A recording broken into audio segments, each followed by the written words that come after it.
going to start this council meeting with a closed session. Mrs. Abuzuwaiter, would you read it into the record? Thank you, Madam Mayor.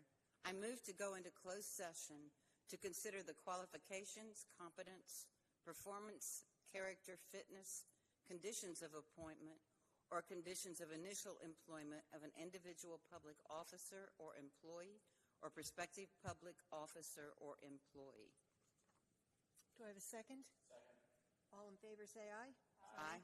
That passes unanimously. We will be back by 5:30 to start the other meeting on time. Thank you.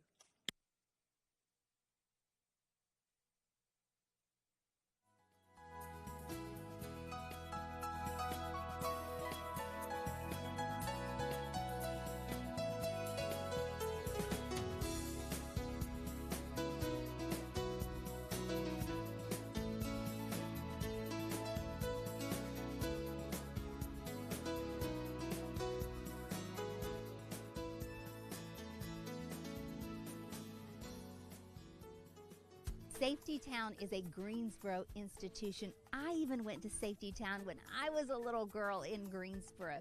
Well, now there are 8 sessions each summer in 2 locations, one at Lewis Center and one at Barber Park. Corporal, tell us about Safety Town. How long has it been around and what are the goals?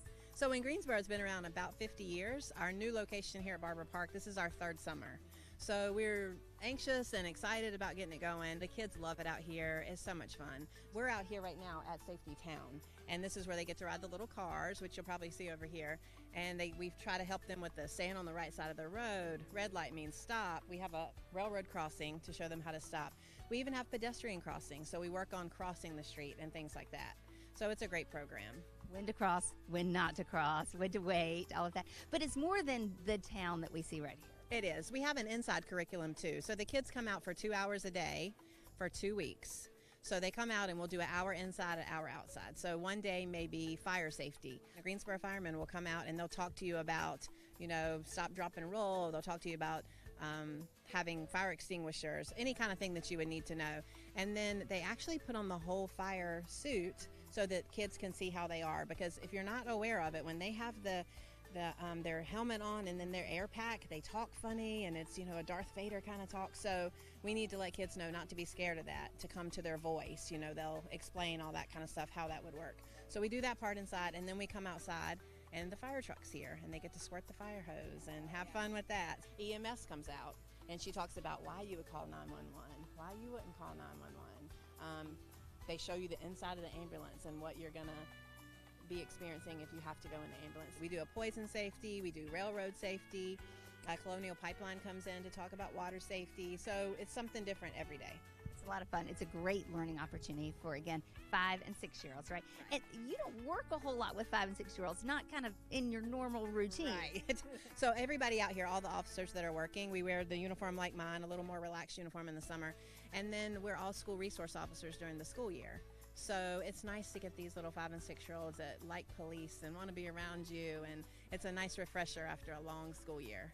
And do you actually see some of your Safety Town graduates during the school year, in middle school and high school? Yeah, definitely. So along with the 5- and 6-year-olds that go through the program, there are volunteers who kind of help corral them. So there are 5- and 6-year-olds in a group of maybe 5 or 6, and then we have 2 or 3 volunteers that kind of help get them where they're supposed to be and go to the bathroom, things like that. And those are all ages 12 to 17. So those are middle and high school kids. So those are all the kids we know from the school. So it's nice to be able to pick and choose who's a good representative of the school and who's going to be good to work with. And those kids are earning their service learning hours at the same time as that feel-good experience about doing something good in their community. And a lot of them are also Safety Town graduates. So after they have gone through Safety Town, they always like, oh, I'm going to come back and be a volunteer. And they do. So great. It's so great. You have been doing this how long?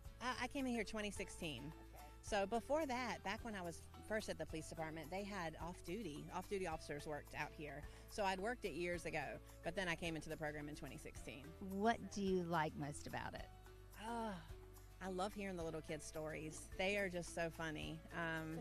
They like to tell them their parents a lot, so that is fun. But it's just refreshing, and they just think you're the greatest thing. And sometimes that's good to feel when sometimes people don't think we're the greatest thing. So it's nice to have that little innocent mind. If you want your kids to make a stop at Safety Town, either as a participant or a volunteer, now is the time to register. Find out more about the program by going to safetytowngreensboro.com. Litter has become an eyesore in Greensboro. Let's take pride in our city and do our part to keep our roads and streams litter-free. Keep the green clean.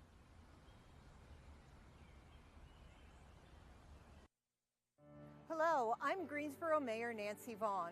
Hello, I'm Hot Point Mayor Cyril Jefferson, and together we're working to address gun safety in our communities.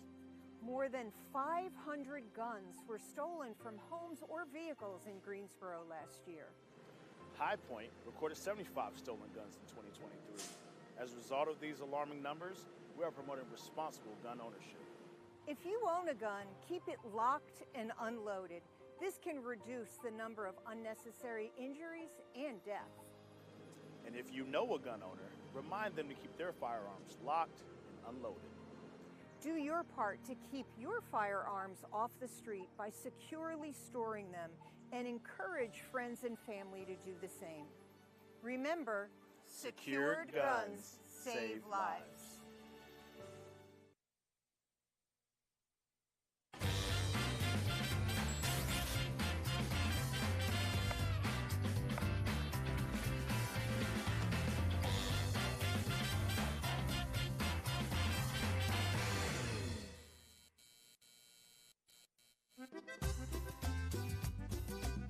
Craving Latin flavors? You have to try Sopo Latin Innovation Kitchen.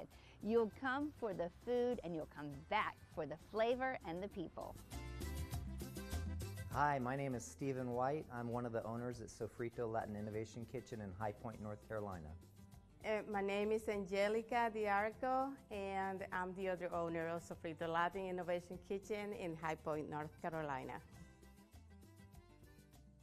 When I was little, I pretty much grew up working in a restaurant. My dad had a restaurant when I was little, when I was born, and so I got all the memories from it, the cooking, the running back and forth, the yelling, all that stuff in the back of my mind. Every time I think about restaurant, I just think about that. Later on, when I was in high school, he went back to having restaurants, and at that time, well, I had to help out at the restaurants.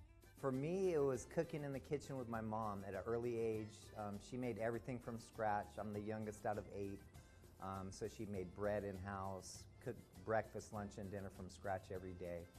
I would help her knead the bread or get to punch it down when it had risen.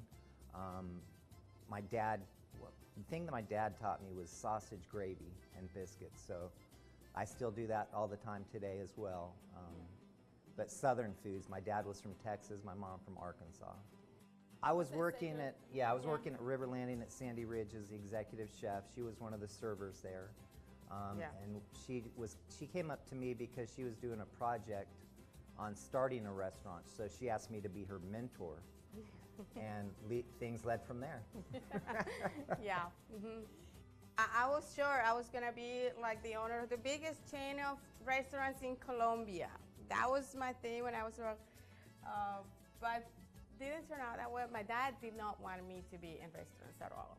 So you know what, I'm gonna go to school for, it's called Hotel and Tourism Administration. I said, I will not be in the kitchen, I will be in a hotel. Is that okay? He was like, that is fine. So I worked for hotels for a while, and I said, you know what, I like the kitchen. So that's why, and then I got a job at River Landing. And I said, you know what, maybe I should start selling my empanadas. No one's doing empanadas here in Greensboro or Yeah. High Point. Yeah. So let's start off as that as one of our appetizers, and then we just built from the menu on that. So we do a little bit of different things from Mexico, El Salvador, Colombia, Puerto Rico, Venezuela, Brazil, just different varieties of Latin foods. But before we opened the restaurant, it took us almost 2 years planning everything. And the year before we opened the restaurant, we went to Colombia. So he got to cook with my sisters. He ate all the street food you can think of. everything. I was so worried. I was like, yeah, you're gonna get sick out here. And he was like, I'm fine. I'll be in Saudi Arabia, so I can eat everything. And he did not get sick. So he experimented everything, how we cook the food. And then after 5 days, I was like, hey, I need to take you to a real restaurant. You know, you need to go back to the United States and say that we have nice restaurants here too. So, because it was all street foods, the vendors, the lady that sells this food in the corner, that's all we were eating over there for a while. And then, so we went to a restaurant. The last 2 days, we went to a couple different nice restaurants. A couple nice restaurants over there. So he really had that whole experience. We have a video making the tamales, the big pasteles tamales, Colombian tamales with my niece. And then, so it was very great. And I think he really nailed, the flavors and transferred that into American. It was a good trip because I did get to taste their flavors. And coming back, I could put that flavor into our food. Yep. It was and then so we did, we had some friends that were from other countries too, and then they came over, they showed us how they make their food, and then this is how we, kind of put together our menu with different countries in it. And I think it helped us, stay in business for all these years. It's just the fact that you come here and you can decide, okay, I'm gonna eat something from this country or something from another country. We can explain the food to them too.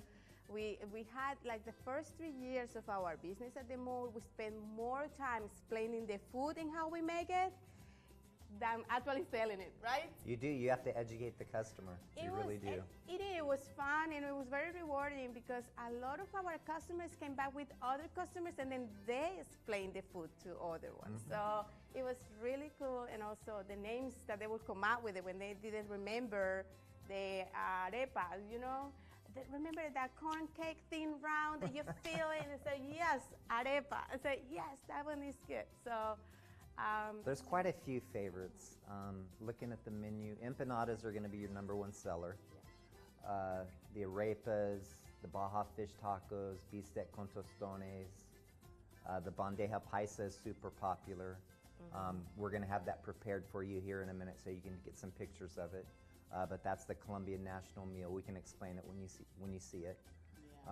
The Cuban sandwich, the churrasco sandwich are very popular. The ropa vieja is a very popular seller as well.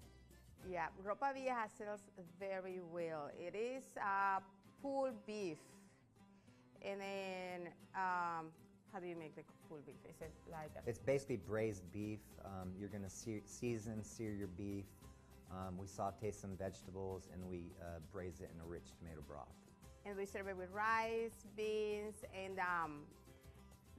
plantains, right? And the ropa vieja. Ropa vieja is literally like a old clothes. It translates to old clothes. When the clothes, when the denim are so old, you wear so much that they really shred apart. That's how it is called. And then we also realized that it is, I thought it was a Colombian thing, literally. And then when I came here, it was, okay, Cubans, they do ropa vieja. Colombians, they do carne desmechada. And then the Venezuelans do pabellon. Same thing, in the same side plate.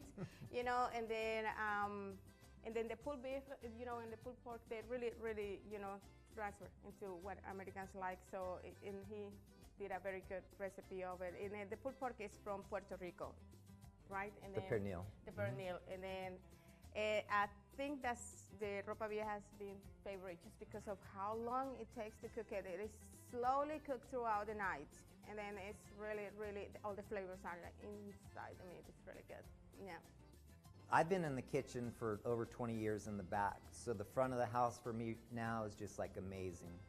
Getting to talk to the customers, seeing their expressions on their faces, them just complimenting the food. It's amazing. Well, and for me, it's totally the opposite. I was in the front with the customers. I was the one talking to the customers all the time.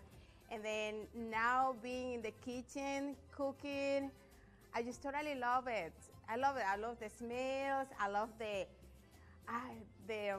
thrill of having all those tickets to cook and all the orders coming in, and everything happens in 2 hours, and you have to rush. I totally love it. And then hearing the customers how much they like the food is also very important. And then every once in a while, we come out here and I will explain. If I have time, we come here, and if it's a new customer especially, we explain everything from how we eat it, where we got it from, what's in it, and making friends. I mean, we've made so many friends at this restaurant.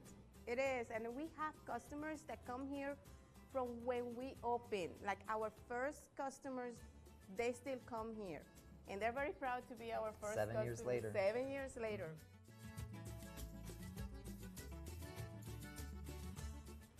Sofrito is open for lunch and dinner Monday through Friday. Find them on Skeet Club Road just past Highway 68.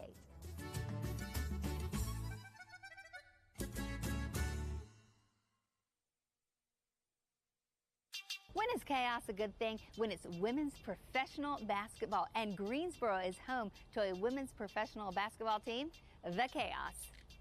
Shatrina Smalls is the founder, owner, and head coach of the Greensboro Chaos. All right, tell me your story. I know you played ball as a little girl, like lots of sports though, right? Yes. I played a lot of sports. I started playing basketball around 10, and I just fell in love with the sport and knew it was something that had to be a part of my life for the rest of my life. So you played ball in college, but then you got hurt. Yes, I had a shoulder injury, and because of the shoulder injury, that kind of messed up my playing career. And around 22 years old, I picked up coaching. Yeah, so, and actually, you said a coach actually saw the coaching ability in you before you had any idea that would be your path. Yes, my head coach, Rodney Copeland, rest in peace, he used to tell me, you see the game much differently than regular basketball players, and you're going to be a much better coach one day than you are a basketball player. So he's seen something in me before I even knew it existed. Fast forward, you're here in Greensboro working for the city, and some friends say, you should think about bringing professional women's basketball to Greensboro. And you thought, you all are crazy. How am I going to start it? Because I don't have any money, right? But they persisted, and they continually asked me, and I seen that they wanted it, and I knew that I can do it. So I took a leap of faith and started a team. So you started in 2019, and how did you do that? So I had to establish a name and work up a logo, and then Amber Cook, who's one of our players and captain, she's from Greensboro, so she has a lot of connection with different women players. And she began to reach out to different people. I began to reach out to other resources. 2019, you got the team together, you got all this funding, you started, and then you couldn't even play a single game because of the pandemic. It was a big surprise, but it gave us the opportunity to integrate ourselves into the community. It gave us an opportunity to give back with a toy and coat drive, donations to the IRC, and just really get our footing before we jumped out there and had our first season. You did get to have a first season a year later and actually get on the court. What was the community response to seeing the team and these athletes, these female athletes? The community response was much greater than what I thought. I thought maybe we'll have like 10 fans in the stand, but people showed up. We had season pass holders. Our first year out, never even seeing the ladies play, but we had people who just supported us off of blind faith, and we had a great turnout our first season, and ever since then some of the fan base has followed us since then for the last 3 seasons, and it's much bigger than what I've ever would have thought that we would have. Explain what it means to have a women's professional sports team in Greensboro, this size city. It's beyond what I could imagine or even words that I can think of, just because I never thought I would be in this position. So it's much greater than my wildest dream, right?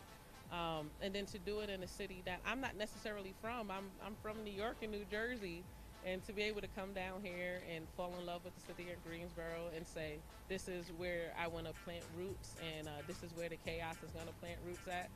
It's much bigger than what I ever would have thought. This is really bigger than basketball for you. It is. Our saying with the team is more than basketball. So we have a charitable branch called Chaos Cares. It's about giving back, making sure that our players have a home. It's about making sure the young ladies who come to the games and watch us play know that they can do it.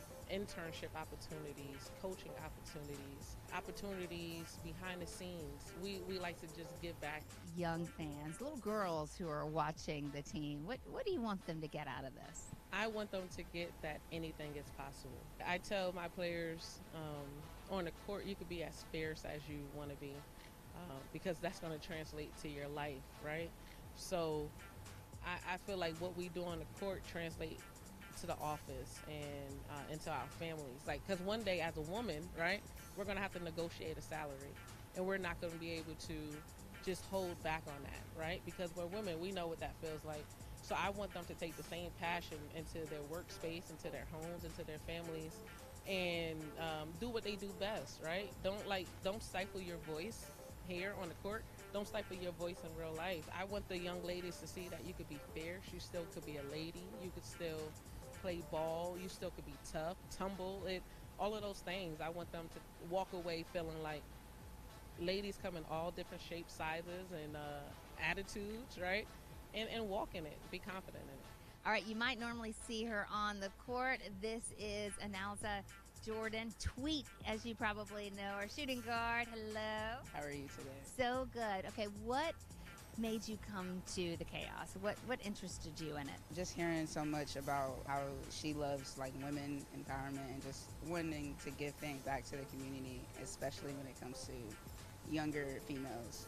So after getting invited out, I did my own research on the history of the team and just what her passion is about, and it kind of touched me and what I'm about as well. And I got invited to try out. I just seen it as a great opportunity, and I'm so grateful that I made the team and just proud to put on for my city. What do you like about this team? The energy is so loving. Everybody's just welcoming, and of course the wins. We're all pretty great. It's just a really great family. I just came into this family not too long ago, but they embraced me with such great arms. It feels amazing. And it's got to be fun. It is definitely fun and great. It's a great time. And seeing the fans and the little girls. We keep talking about these other girls who are looking at you as role models. What's that like? It's great. When we were growing up, there wasn't too many, it was a lot of older guys that helped us get there. But now that we're older and we see younger girls more and more wanting to play basketball, it really warms my heart, and the fact that I'm able to be there and help them on that journey, it just means so much more. Danny White is a shooting guard for the Chaos. What brought you to the Chaos? Honestly, my coach, she found me in the midst of playing at this league at Barber Park, and I honestly didn't even know about the Chaos until she came up and she approached me asking if I'd play, and I was just like, okay, sure. So she asked me to come out for tryouts. I wasn't able to make it, unfortunately, due to being out of town. And then she reached out to me via social media asking if I was still interested. And when I got the message, I was like, yeah, I'm down. Did you think you would have an opportunity to play professional basketball? I honestly did not. I had offers to play in college, but I didn't take them due to, they just didn't have the major I wanted at the schools. So after that, I was just like, well, maybe it's over for me. And so when Coach found me, it was just like, wow, God's still working mysterious ways. So what is it like to be on the court with these strong professional women who are at the top of their game? I love it, every bit of it. I love the environment. I love being around women who are trying to better you while they're bettering themselves. I feel like that's what makes sports better. When you're around people who are passionate about what they're doing, and then they're trying to push you to be a better version of yourself too. So, what's your dream? My dream, honestly, is just to be a successful black woman. Whether I'm doing something I love, whether I'm helping people, is just to be successful all around. And are you doing what you love right now? Yes, I am. I love playing basketball. I model on the side, and I love both of them. So. Want to find out more, try out for the team, or go to a game? Go to GreensboroChaos.com.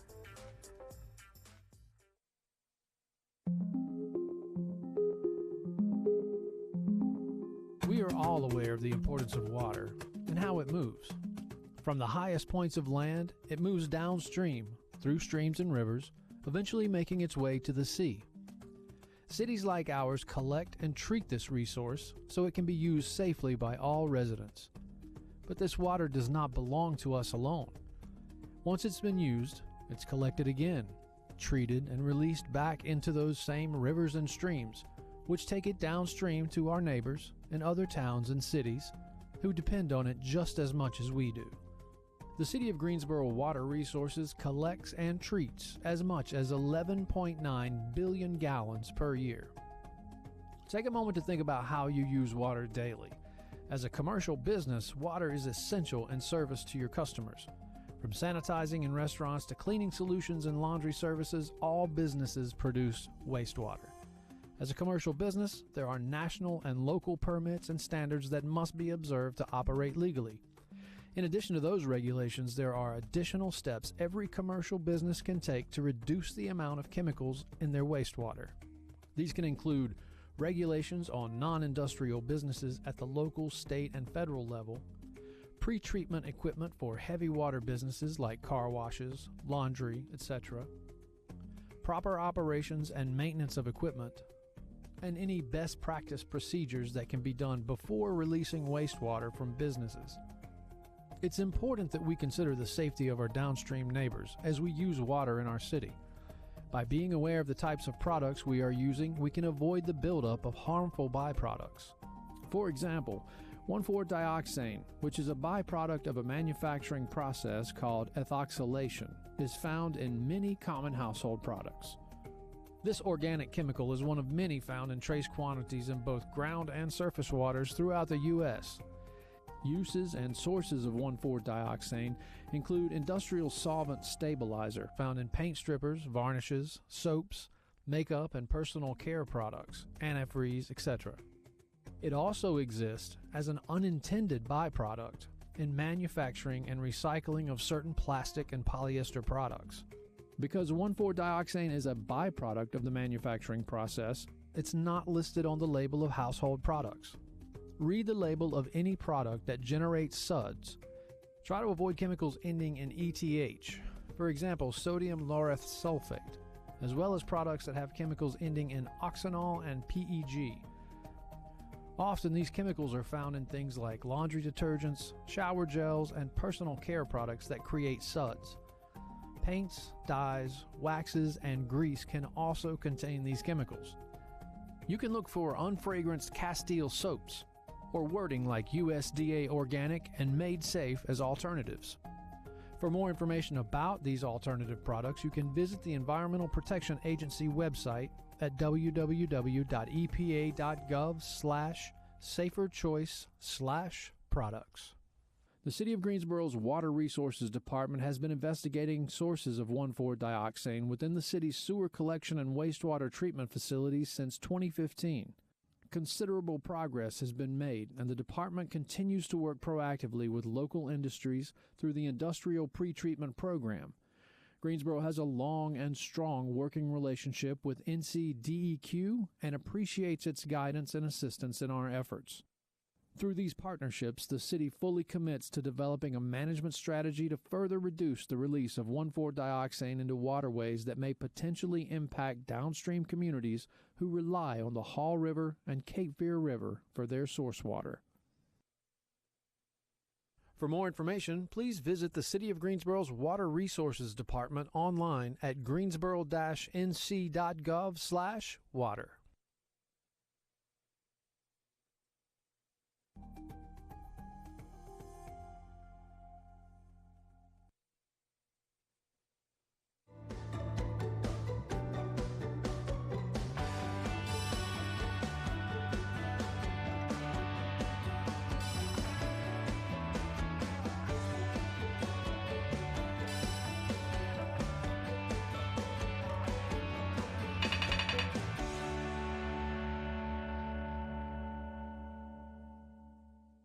Welcome to Gate City Insider. I'm Rosemary Plyven. Summer is here, and you don't have to look far at all to find a ton of fun in the sun.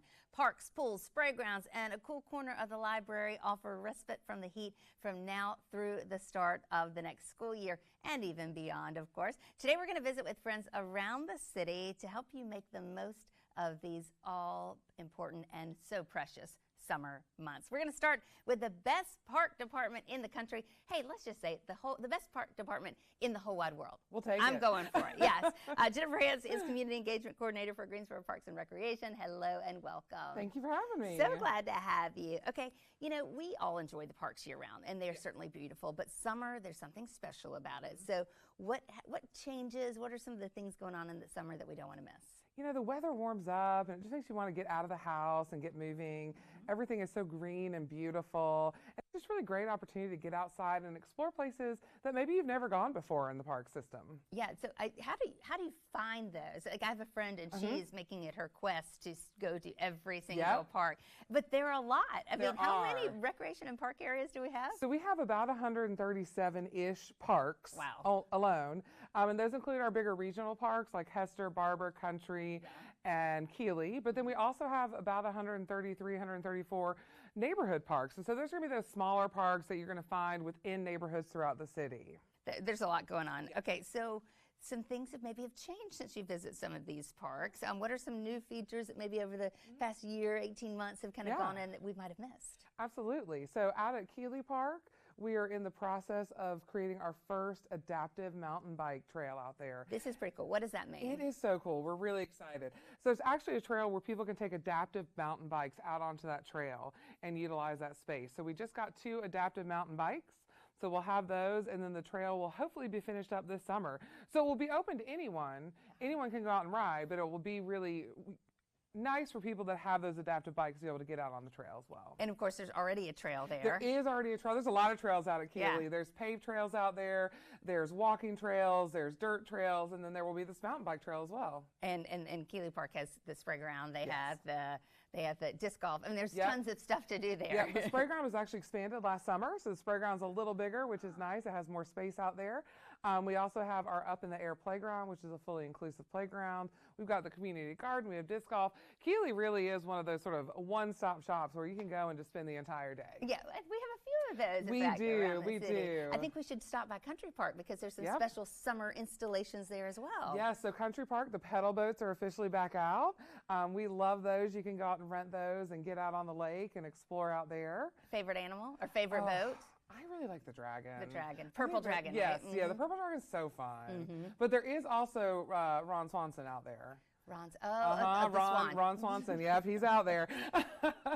And the ducks, of yeah, course. the ducks are there, yeah. There's Sir Quacks-a-Lot, so Sir Quacks-a-Lot. Yeah, they all have fun little names. Cute, I love it, I love it. And then the zip line is open, which the Science Center actually runs that for us, but the zip line is open. We have walking trails. We have the zone, which is a mountain bike area, so people can go out and explore that. The Country Park really does have a wide variety of things as well. I mean, and then of course, they're things popping up at all the parks around Greensboro, so don't miss them. Absolutely. There's always events. We encourage people to check out our social media, which is GSO Parks and Rec, and they can find all sorts of events happening throughout the summer. What are some of the favorite programs you have coming up this summer? Yeah, we have a lot. We have Parks and Rec Month, which is actually in July.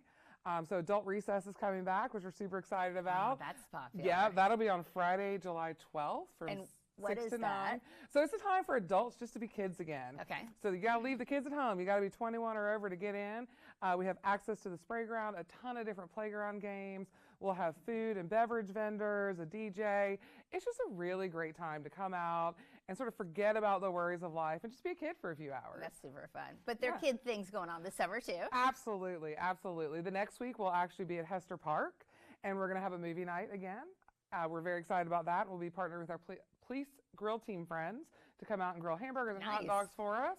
And then the next week we have a new event which is called Maker's Way. That's going to be at Gateway Gardens. And that's all about makerspace. So we're going to have glass blowers out there. We're going to have woodworkers, pottery, and people will be able to come out and learn how to do these things and take things home with them. I love Gateway Gardens. It's a fun place to explore. I say it's one of our hidden gems. I think a lot of people don't realize it's there. But we really want people to come explore it because it is just beautiful. There's something for all ages, from the children's garden to just walking around and enjoying the beauty of it. Yeah, I'll tell you, one of the things my kids like to do is they like to race to find the letters in Oh, order. yeah. Mm-hmm. And so we always start with a different letter, though. So it has it's a little challenge. Okay. So you don't always start with A. You might Yes. have to start with G and then Oh, go that's all the so way through the alphabet and smart. come back. So Oh, I super love fun. it. Yeah. It's a little game. Look at that. I'm like, now I need to go out there and You do got to it. do it. It's a challenge. It really is not Yeah. as easy as you might think. Yeah. You're like, I know I've seen that letter. Where Yeah. was it? So that's a lot of fun. What about for the teens? For the teens, we have a really cool program called Teen Nights at the Rec. And that program happens once a week throughout the summer. And it's opportunities for teens to go to different recreation centers and do different activities, from glow-in-the-dark dodgeball to we have a roller skating night.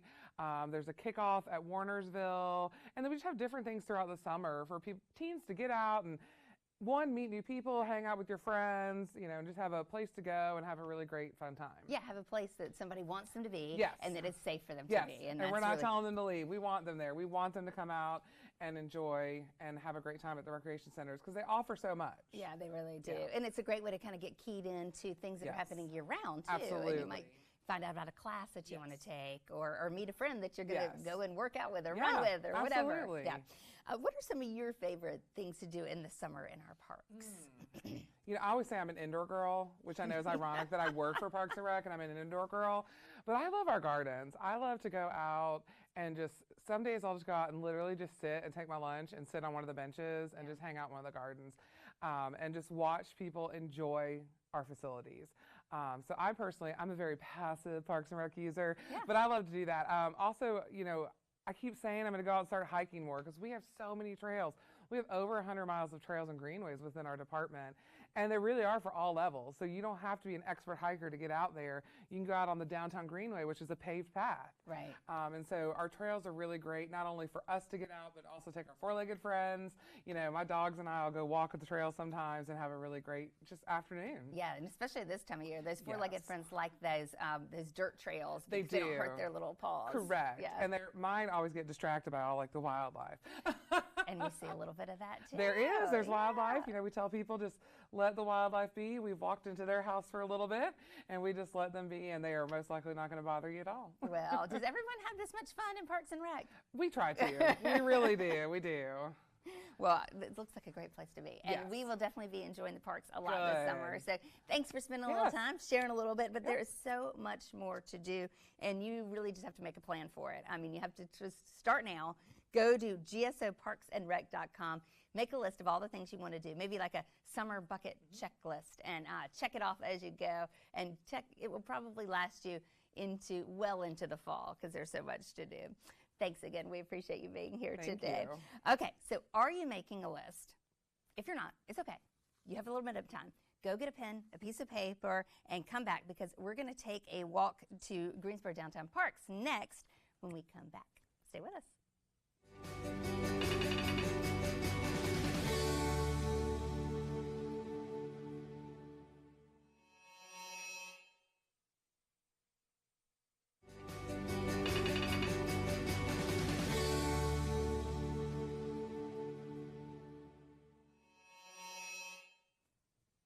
Welcome back to Gate City Insider's Summer Break Special. We say Greensboro Downtown Parks are a hit, and they are hot in the summer. And we don't mean just the temperature, right? Of course. We are talking about all the free fun that is happening every single day in Greensboro's downtown park. Steph Coolbaugh is the Community Engagement Coordinator for the parks. Hello and welcome. Hey, thanks so much for having me. So glad to have you. Okay, well, the ice rink is long gone. Right. That thing has melted away. It couldn't stand a chance. No chance at all. But now it is replaced by Greensboro's favorite spot to cool off, the spray ground. What do we need to know about the spray ground? Yeah, so the splash pad opened pad, yeah. on May 1st, and it's open every day from 10 a.m. to 8 p.m. So make sure you bring your swimsuits, your towels, and head on out. And let's face it, some people just like pull up their pant legs and walk through it too. Yes, yeah, I mean, whatever works. It's a great meeting spot too, really, to just say, hey, meet me at the splash pad, and you'll definitely you can see friends, you can make new ones when you're there as well. Yeah, one of our new program partners, Fit for Mom Piedmont, they're organizing regular gatherings of moms and families. Yeah. And it's a great activity for the kids. They stay occupied for hours. And once again, it is free, so don't forget about that part. Okay, some people really actually want to get their sweat on in the summer. Imagine that, right? Couldn't be me. But your calendar is completely full with free opportunities to work out at the parks. Yeah, this year is one of our highest programming years since the pandemic, pretty much. We have 2 new yoga partners. Greensboro Power Yoga hosts a class every Tuesday from 12 to 12:45, and that's a really high-intensity power yoga flow. And then we are also partnering with Embody Yoga Studios, which are based downtown, and they're doing a Thursday evening, 6 to 7 p.m. kind of gentle yoga flow. So there's a little bit of something for everyone, no matter what intensity level you're looking for. And then, of course, a classic staple, Zumba with Velmi Liz Trinidad.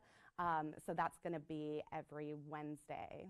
That's a lot. You can really get your work. You can check that box at the parks, and it's free. No gym membership required. Exactly. I also spotted some fun with dance, art, and even skates going on at the park. Tell me about all that stuff. Yeah, one of our exciting new programs that we've kicked off this year is with the collective GSO. They're a local collective of artists, dancers, you name it, just creatives locally. And they have a new program called GSOL that kind of encapsulates the soul of Greensboro street culture. And so they are essentially hosting visual arts programs on some activation days, dance ciphers on some with local beat makers, and then they're also going to host a few skate nights in the park. So, and it's also run by some of our staff members at the parks. Brandon Williams, shout out to our awesome assistant facilities director. So fun.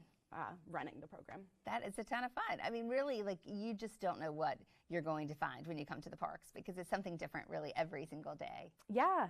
This year we've really tried to focus on, having something to do every day. It looks like it for sure. And of course, it doesn't stop when the sun goes down, because there's a lot of fun after dark and at sunsets at the park too. What's going on? Yes. So we just announced last week our City Sunsets concert series is coming back. So every Saturday night from 7 to 9 p.m. in Center City Park, we're going to have 12 live concerts with different artists, locally, regionally, everything from jazz to Latin to folk, bluegrass, pop, everything. And then we'll have vendors and food trucks as well. So big thanks to our sponsors this year, Berkshire Hathaway Home Services.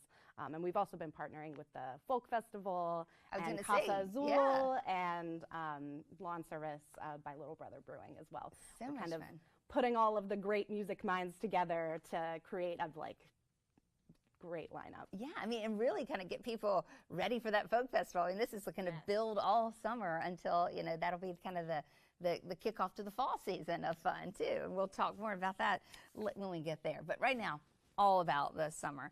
And also some First Fridays coming up. Yep, every First Friday we have our classic lineup of park programs. A fan favorite, Noches Latinas, with Maria Gonzalez and Casa Azul, where you can learn new different Latin dances, and then there's a big dance party for 3 hours afterwards. We extended the time period because it was so popular to 10 p.m. this year. And then we also have our friends from Reconsidered Goods that host creative reuse and replay. And then we have a drum circle led by Drumming the Triad, North Carolina. And we have, there's one more. I mean, I feel like in your head you have this calendar that's just flipping, and I'm in awe of all the things you're keeping in there, and all these balls that are in the air, and there's just so much fun happening. I mean, it's just so much fun. I mean, my favorite part about going to the park, honestly, is just going at night and seeing the Echelman lit up. I mean, it's just so gorgeous. You can see it from so far. It's just such a iconic part of our city now, I think, in our downtown space. Yeah, that's what personally drew me to the parks. I remember moving here to Greensboro. I didn't know anybody, and I would constantly come downtown and just look at that sculpture and just be in awe of it and kind of feel the possibility of where we met, you know, Oh, I all love the people that I would meet here and all of the amazing things that would be going on. And now I work for the parks, That's so it's super great. fun. So what are you most looking forward to this summer in the downtown parks? Well, I'm a big music fanatic, so I'm really excited about all the live music we have, from city sunsets to music in a bottle every Wednesday night at lawn service. And then we've got a returning program, Modular on the Spot, every second Sunday from 5 to 7 on the LeBauer stage, where people bring out modular synthesizers and really take it old school. And it's a bunch of hardware that I can't even begin to understand, but it sounds really great. That's so much fun. Well, we can't wait. There's a ton of things to do. And again, like I said, you got to really make that summer bucket list and start checking those things off, because you're going to go, oh, I wanted to do that. It's going to be, I missed it. So don't miss it. So start your fun by going to greensborodowntownparks.org, and you will be able to start making that checklist so you don't miss anything. Put it on your calendar, plug it into your phone, sync it all up so you'll be ready to go. Steph, thanks so much. Great job. It was a lot of fun. We can't wait to enjoy all the fun this summer at the parks. Yeah, see you there. Yeah. All right. Maybe you need a little break from the sun. Well, Greensboro has you covered with a summer adventure at the library. Stay with us. We're going to be right back.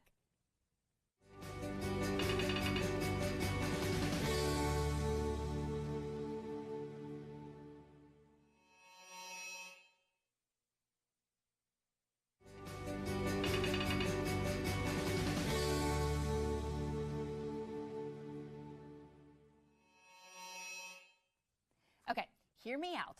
The libraries are the place to be in the summer. Yes, because they are quiet, they are cool, and there's actually a ton to do. And I'm not just talking about, you know, brushing up on history or science or filling out those reading logs. There are lots of other things to do. And Tanika Martin is Youth Service Coordinator for Greensboro Libraries, here to tell us all about it. Hello and welcome. Hi, thanks for having me today. Yeah, so glad to be here. Okay, parents are listening, and the kids have probably tuned us out right now. Okay. But we're going to get them back in with some of this stuff, because the libraries are not, you know, your grandmother's library anymore. It is not the same, right? There's events almost every single day of the summer, I see when I look at the calendar. Absolutely. One of the very first things I want to share is that we will be hosting our summer reading kickoff on June 8th at 10 a.m. until 2 p.m. and that's going to be in downtown Center City Park. And so on that day, families can come out and enjoy some crafts, music from Big Bang Boom. We love them. Oh my goodness, I love them too. They really get you rocking. And we're going to have Jagetto Puppetry, who's going to be joining us for the first time this year, and Son of Simba Arts, as well as our librarians. They're going to be out doing crafts and taking photos and just really engaging families and encouraging summer reading. So we have some partners that are also going to be joining, so families can learn about different resources in the community. So it's going to be a really, really fun day. So I hope everyone will come out and kick join it us. off with a bang. But the fun doesn't stop with that, of course. There's so much going on. Legos, art, animals. I mean, these don't sound like library events. Right. You know, libraries are happening spots. They're not quiet anymore. And so the Lego program, that is a great program. All of our locations hold Lego programming, and it's really a great time for kids to come in and socialize with other kids, be creative and stimulate their brains. So there's a strategy, for all, learning and everything. And so this summer we have a lot of summer reading programs that relates to STEM. We have Science is Magic that's going to be happening. It's going to be rotating to several of our libraries. Adventures in Arts, because our theme this year is Adventure Begins in the Library. And so we are taking people on adventures. We're even going to have a camp in at one of our locations. Oh, that sounds fun. And so we're going to set up camp, and we're going to talk to people about what camping means, some things that you need as you are going out camping. So somebody may not have had that experience, but they can come and get that experience in the library. And then our traditional story times, families are welcome, camps are welcome to come in. And then for those who have a lot of kids that may not be able to get to the library, they can come.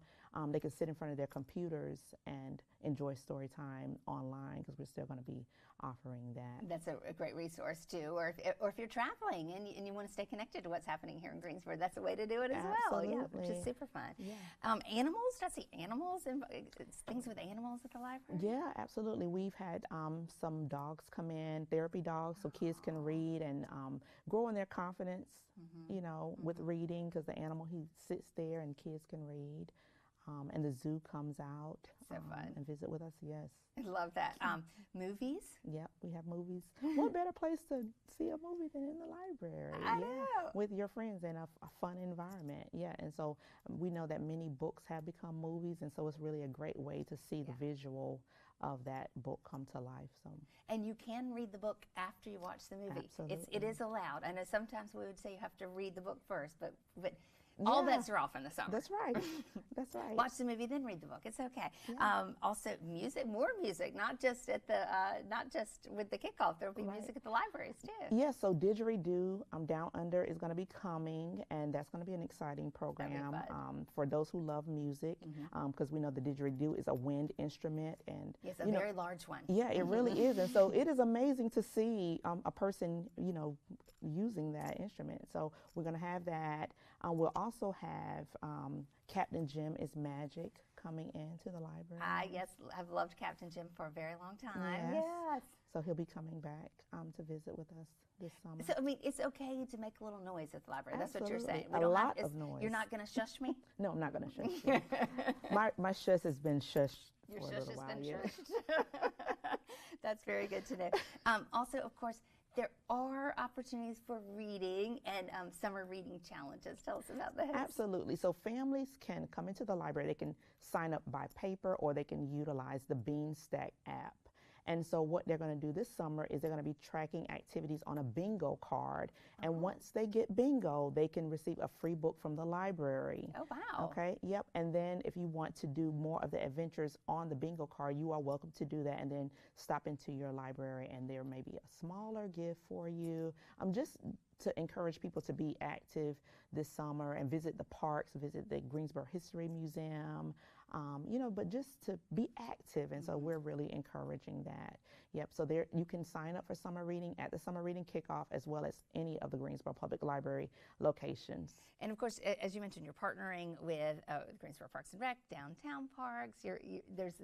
There's partnerships happening all over the place, and so you're not going to always just see the libraries at the libraries.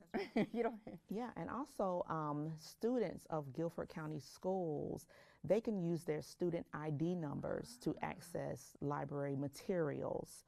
And so we want to strongly encourage that. And this year, our Beanstack application, the students can use, they can toggle between their school's summer reading program and the Greensboro Public Libraries program. And so they get 2 for 1, you know. And so I want to encourage people to take advantage of that. And do they need to have that card, or can they just have their number? They can have their number. That's great, because we know sometimes those get misplaced during the year or during the summer. Well, that is great to know. So there's no excuse to get to the library. There's something for everybody. You can be cool. You might even get hot dancing around in the library to some of the music, or playing with the Legos. You might get a little messy doing the art, and you'll definitely be challenged and learn something when you're there and have a lot of fun. That's the whole point of it. Favorite thing? Do you have a favorite thing you're looking forward to this summer? So this summer, I am really looking forward to seeing all of the children come in, and the teens and the tweens. We'll be offering a culinary program once a month during the summer. So if there are any culinary enthusiasts who want to come in, you know, they can visit our website to register for that program. But I'm really looking forward to seeing so many folks, so many families coming in and taking advantage of these great programs at the library this summer. And then stay and come back in the fall too. Use the libraries during the winter too. It's a lot of fun. All right, well, you can find all the programming, everything that Janika's been sharing, and much, much more at greensborolibrary.com. And we're going to be there. We're going to have a lot of fun. Yay. Thank you so Awesome. much. Really You are more appreciate than your time. welcome. Lots of fun. Okay, have we left out something important for the summer? Some essential summer activity? Something that maybe requires a change in clothing? Of course we have. the pools and the spray grounds, and we're going to talk about those when we come back right after this break. Stay with us.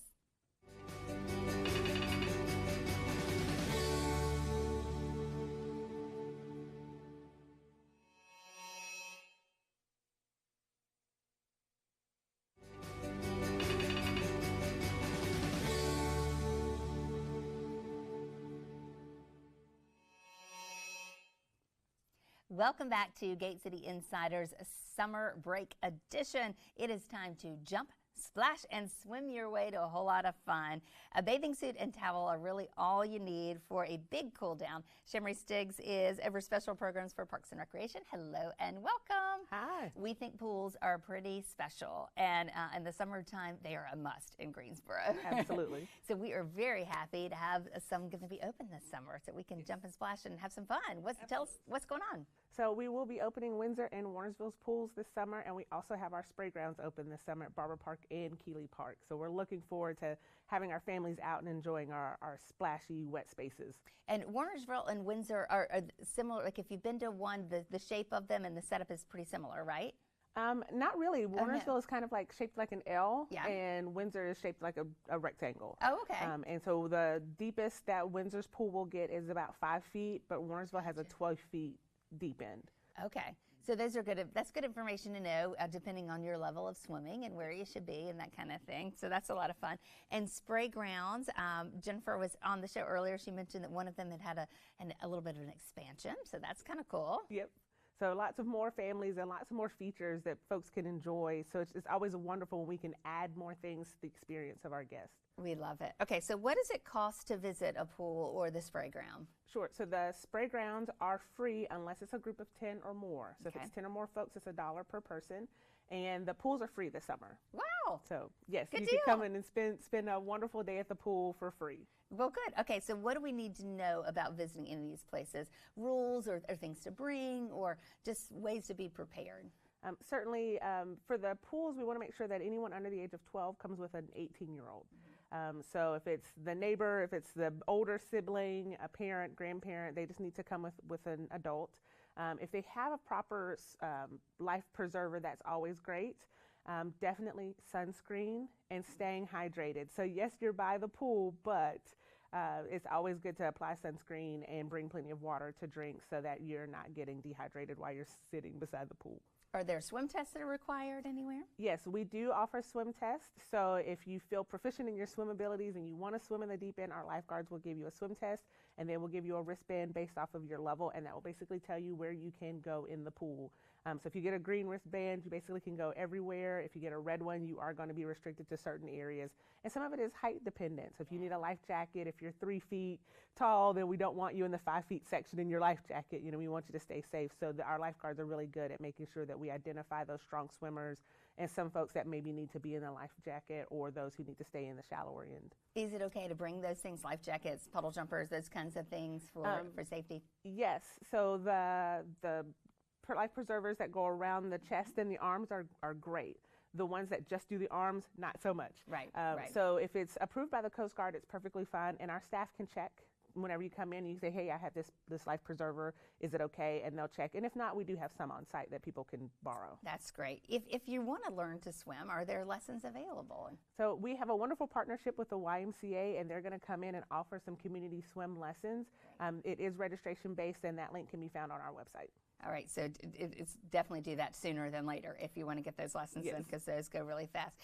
Can you have a family gathering at the pool or maybe a special event? So no family gatherings this year at the pool. We want to make sure that we have access for everyone in the community. But you can have a family gathering at one of the spray grounds. Those happen before or after the public swim time, and they're for 50 or less people. It costs $100, and it's for an hour and a half. And so you can have exclusive use of the splash pad, which would be really cool, right? Yeah. So I love the idea of getting to just have exclusive use of the splash pads for our families. Yeah, and particularly maybe during a time of day it was a little bit cooler too. So either in the early evening or in the early morning before it's gotten quite the summer heat of the day. Any special events that we should put on our calendar with pools and spray grounds? Yes, so our first special event is going to be on June the 7th, at Warnersville Pool. It's called Aloha Summer. It's really just us welcoming everyone back to the pools for the summer. And then after that, we're going to do a special Juneteenth celebration at Windsor Pool. Cool. And hopefully we'll be able to celebrate the history of Windsor's pool, because if you've gone to the History Museum, they've got some really cool pictures of what that pool looked like before this version of it. And this is also in kind of preparation for the new Windsor Javis Noco Community Complex project, which will turn Windsor's outdoor pool into an indoor pool. Whoa. Which will be really a really cool thing for the neighborhood and for the community. So we're super proud of that. And then we're going to do tie-dye for the 4th of July again. It will be at Warnersville Pool on July the 2nd. You can come out, tie-dye a t-shirt, get in the pool, and just have a great time. And you'll tie-dye your t-shirt before the 4th, so then you can wear it on the 4th of July. That's really neat, tie-dyed for the 4th of July. And then we have lots of other things planned, lots of surprises. Oh, good. So you may come to the pool one day and there is a pop-up special event that you didn't know was happening. It's really cool. So we want folks to come and visit and have a good time with us. Yeah, show up. I mean, it's free. It's free. Show up to the pools. Use this great community resource. What is the history of pools in Greensboro? What are some background, and how long have we had pools? Oh gosh. So we have 4 pools, and some of them are older than I am. I'm not going to tell my age, but older than me too. So yeah.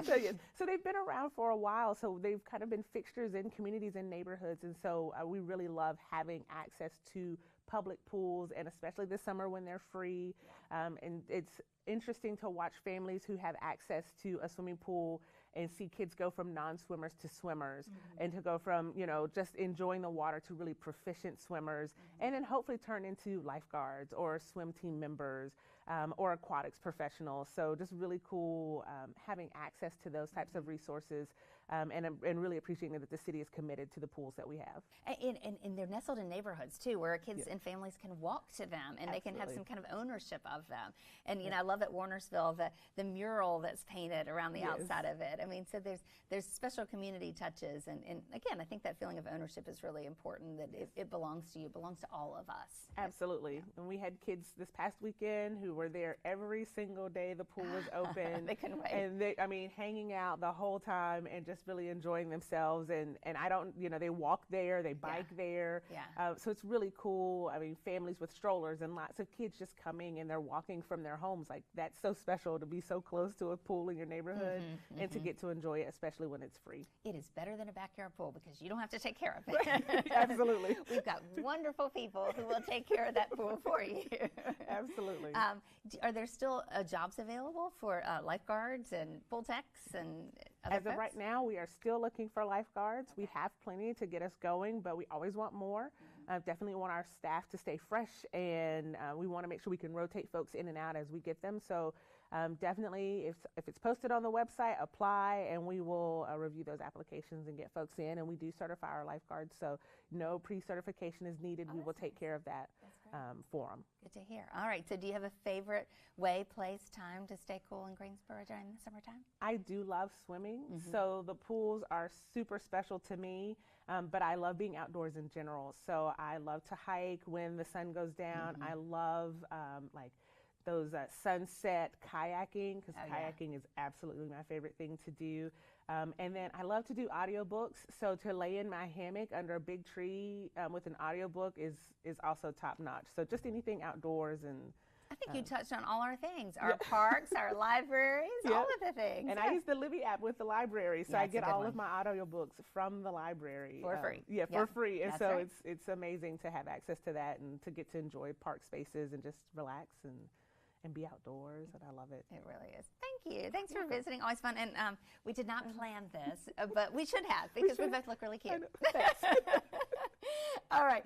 So for operating hours and policies and all of the things that you need to know about our parks, our pools, our spray grounds, go to gsoparksandrec.com. Well, that is a wrap on our summer rundown, but the fun, of course, is just getting started. It's going to roll along all summer long until school starts and even beyond, so make sure you enjoy everything that Greensboro has to offer. I suggest making that bucket list and start checking it off now. It's going to be hard to get through all this fun. And if you're still sitting there, why? Get out. Go enjoy the summer. Have a great day.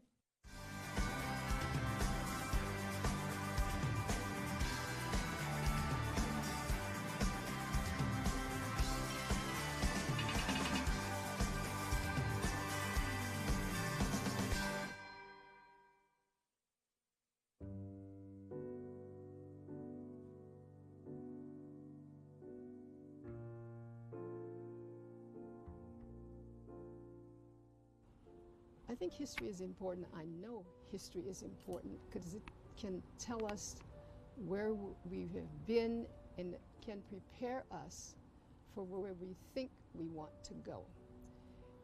Everything and everybody has a history. And so if you want to try to think about how you want to be in the world today, it really helps to have a clue about how things have been in the past. Magru Sarah Kinson Green, whose name means black snake in the Mende language, is the most haunting for several reasons, because she was a child, a young black female. She had been captured in Sierra Leone in Africa in 1838 or 39, again, we're not too sure. She winds up in Cuba on a ship. That ship was called the Amistad in the summer of 1839. What happens next can be seen and understood best by the general public in a Steven Spielberg film called La Amistad. Once in Cuban waters, aboard this slave ship, the Amistad, it is taken over by the 53 Africans on that ship. That ship wanders around for 1 or 2 months. They're short of water and food, but it eventually wanders into American waters, and the Africans are taken into custody by the Americans. As for Margot, what makes her especially important? She not only survived one of the most well-known and bloody African shipboard rebellions on the shores of America, but she also left a stack of letters about her life and her survival after the Amistad. I was able to find some of her letters at the Amistad Research Center, which is at Tulane University in New Orleans. And there's another large, wonderful stack at Oberlin College in Ohio. Once removed from the Amistad, the whole group, all of them are put in jail, the children as well as the men.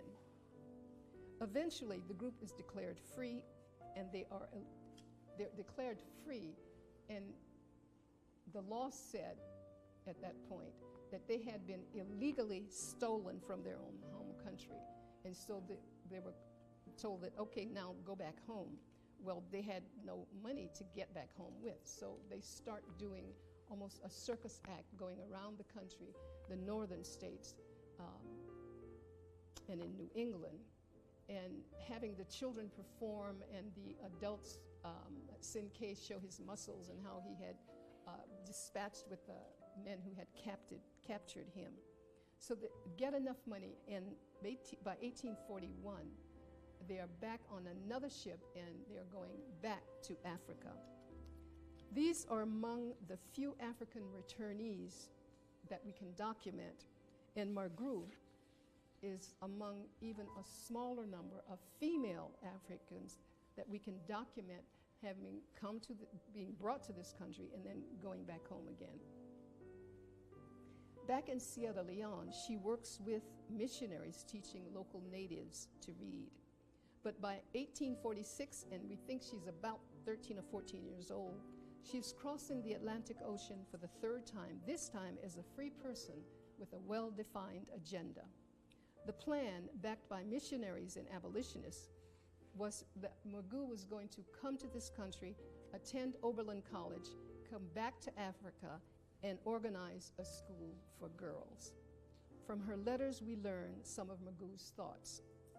I am now studying diligently, and she learned to speak English. I guess with children, it's much easier because she's speaking fluent English by this time. I am now studying diligently, but I'm rooming alone. This makes me think of home, and sometimes I feel so low-spirited, I cry and I cry. Nevertheless, by 1848, she had mastered prep courses and moved on to the college-level courses, taking algebra, geometry, Roman history, and philosophy. Now, half of those courses I did not take, and I went to a really good school. Did not take those kind of courses. She became the perfect symbol known around the entire world by those trying to prove that Africans could be educated, in quotes. This young African girl becomes the darling of the movement to end slavery, but she plays her part well. I have excellent timing, and I was really fortunate enough to come of age during the 60s when there was all of this talk about changing not just in this country but around the world. And we were given permission, or we took permission, to begin to push against the boundaries that confined us. So So it was okay when I was growing up, as I reached my adulthood, to ask serious questions about everything that existed. Why don't we have courses in school about black people? Like, why? That doesn't make sense. Why is it when we talk about history, we talk about old dead guys, we talk about battles and presidents. Everything and everybody has a history. So we would push against the boundary and say, well, what about the women? What about black people? You know, what about anything and everything? And that just being around in that time period gave me permission to ask all kinds of outrageous questions.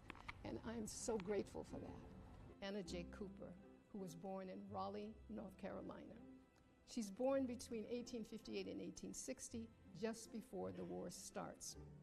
By the end of the war, she is among thousands of freed children and adults who are wanting to learn to read, and they called it catching some learning. They wanted to catch some learning. So children, adults, anybody who could make it to a chicken shed would go there, and there was usually one teacher to teach 10 to 100 students at the same time. The little school that she went to, the little shed that she went to, was called St. Augustine School, and it still exists. It's St. Augustine College in Raleigh, North Carolina. The only job available to her, which is at a black school in Washington, D.C. Washington, D.C. at that period was the center of black intelligentsia. It had the largest number of black college-educated people in the country. But our little Miss Anna from Raleigh, North Carolina, is not intimidated by Washington, D.C. and all these hoi polloi black people. She begins her public life in D.C., and she begins making speeches on topics that were rare for women, be they black or white, of that era. In 1886, she makes a speech before the Convention of Black Episcopal Churchmen. And she says in that speech, and I need you to listen closely to this kind of closeted 1800s language, because you can say a lot very delicately at that time. The church discredits women by making marriage holy and at the same time insisting on celibacy for the clergy. This reflects discredit on women. But this is not the worst, because the licentiousness of its chosen servants invades the household and establishes relations which the church itself forbids, end quote. Now, I'm going to read that again slowly, and I'm assuming the adults in this room have caught the lesson that she's trying to teach. Because, a couple of months ago, that same issue is being raised in this country around the question of the church, around the church and licentiousness of its servants. She says, quote, yep, the church discredits women by making marriage holy and at the same time insisting on celibacy for the clergy. This reflects discredit on women, but this is not the worst, because the licentiousness of its chosen servants invades the household and establishes relations which the church itself forbids. I'm astounded by her. The title of her book, which is A Voice from the South by a Black Woman of the South, it's filled with those kind of comments that she made publicly, wrote publicly. It takes some cojones, guts to publicly say that kind of thing. But she did. Amazing women, amazing women. It did not occur to me. We were living in very dangerous times. I grew up in San Francisco. And so it was a time period when the Black Panther headquarters got broken into by the police. Angela Davis was on the run. I was her TA at one point, being locked in a classroom because we were afraid, the law was afraid, that people would come into the classroom to try to kill Angela. And I was dumb enough to be okay being locked in a classroom as her TA, because it was an opportunity to stand next to somebody like Angela Davis. My mother, she was not so pleased with some of the adventures I had, but I'm so grateful for having grown up in that time period. I left San Francisco, I went to Vermont. I was in Vermont, I taught there for 11 years, and was ready to retire, and looked on a map, remembered the Greensboro 4, remembered you had black colleges, which we don't have in California, and people don't understand that. They're west of the Mississippi, there are no black colleges there. So all of the black colleges, the Greensboro, the museum, the Civil Rights Museum was just getting started. And I literally got on a plane from Vermont, went to several cities. I was Raleigh, I went to Wilmington, I went to Asheville, I believe, trying to find a place that fit. And when I hit Greensboro, I thought, this fits. I love big cities, I'm a big city person, but I also like the small town vibe. Like San Francisco is a well-known city, but it's a very small place. It's not very big at all. And I like that. I like that about growing up in San Francisco. And this reminded me of that. And I've grown to love it. I've been here 15 years now, and I've grown to love it even more. And sometimes I'm not quite sure why, but I love this place. I wanted to create a book, a history book, certifiably footnoted with all of the academic blah, blah, blah, but that people would read. And so I think I've done that. First of all, it's very small on purpose, but then when I talked to people in the academy, what I was hearing is that this is the kind of book we want to use as an adjunct piece for our students to read. They will have their main textbooks, but we sometimes want to add women into our curriculum. And so a light went off, and I knew I had to have a title that grabbed the academic world, and it's as evil or as simple as that. So the title bespeaks my difficulty with trying to walk this road of writing a book that people will want to read, but that also will be used by the eggheads, my discipline, my lifetime's work, who want something that will reach their students, but is also academically sound. And that title sort of I think, grabs that intention. It's cumbersome. It's a cumbersome title, but it says pretty much what I wanted it to say. I had a prohibition that almost cost me my job, except I had tenure. I forbade juniors and seniors, they all will have to do research papers. You cannot do a paper on Harriet Tubman or Sojourner Truth in my class. You cannot.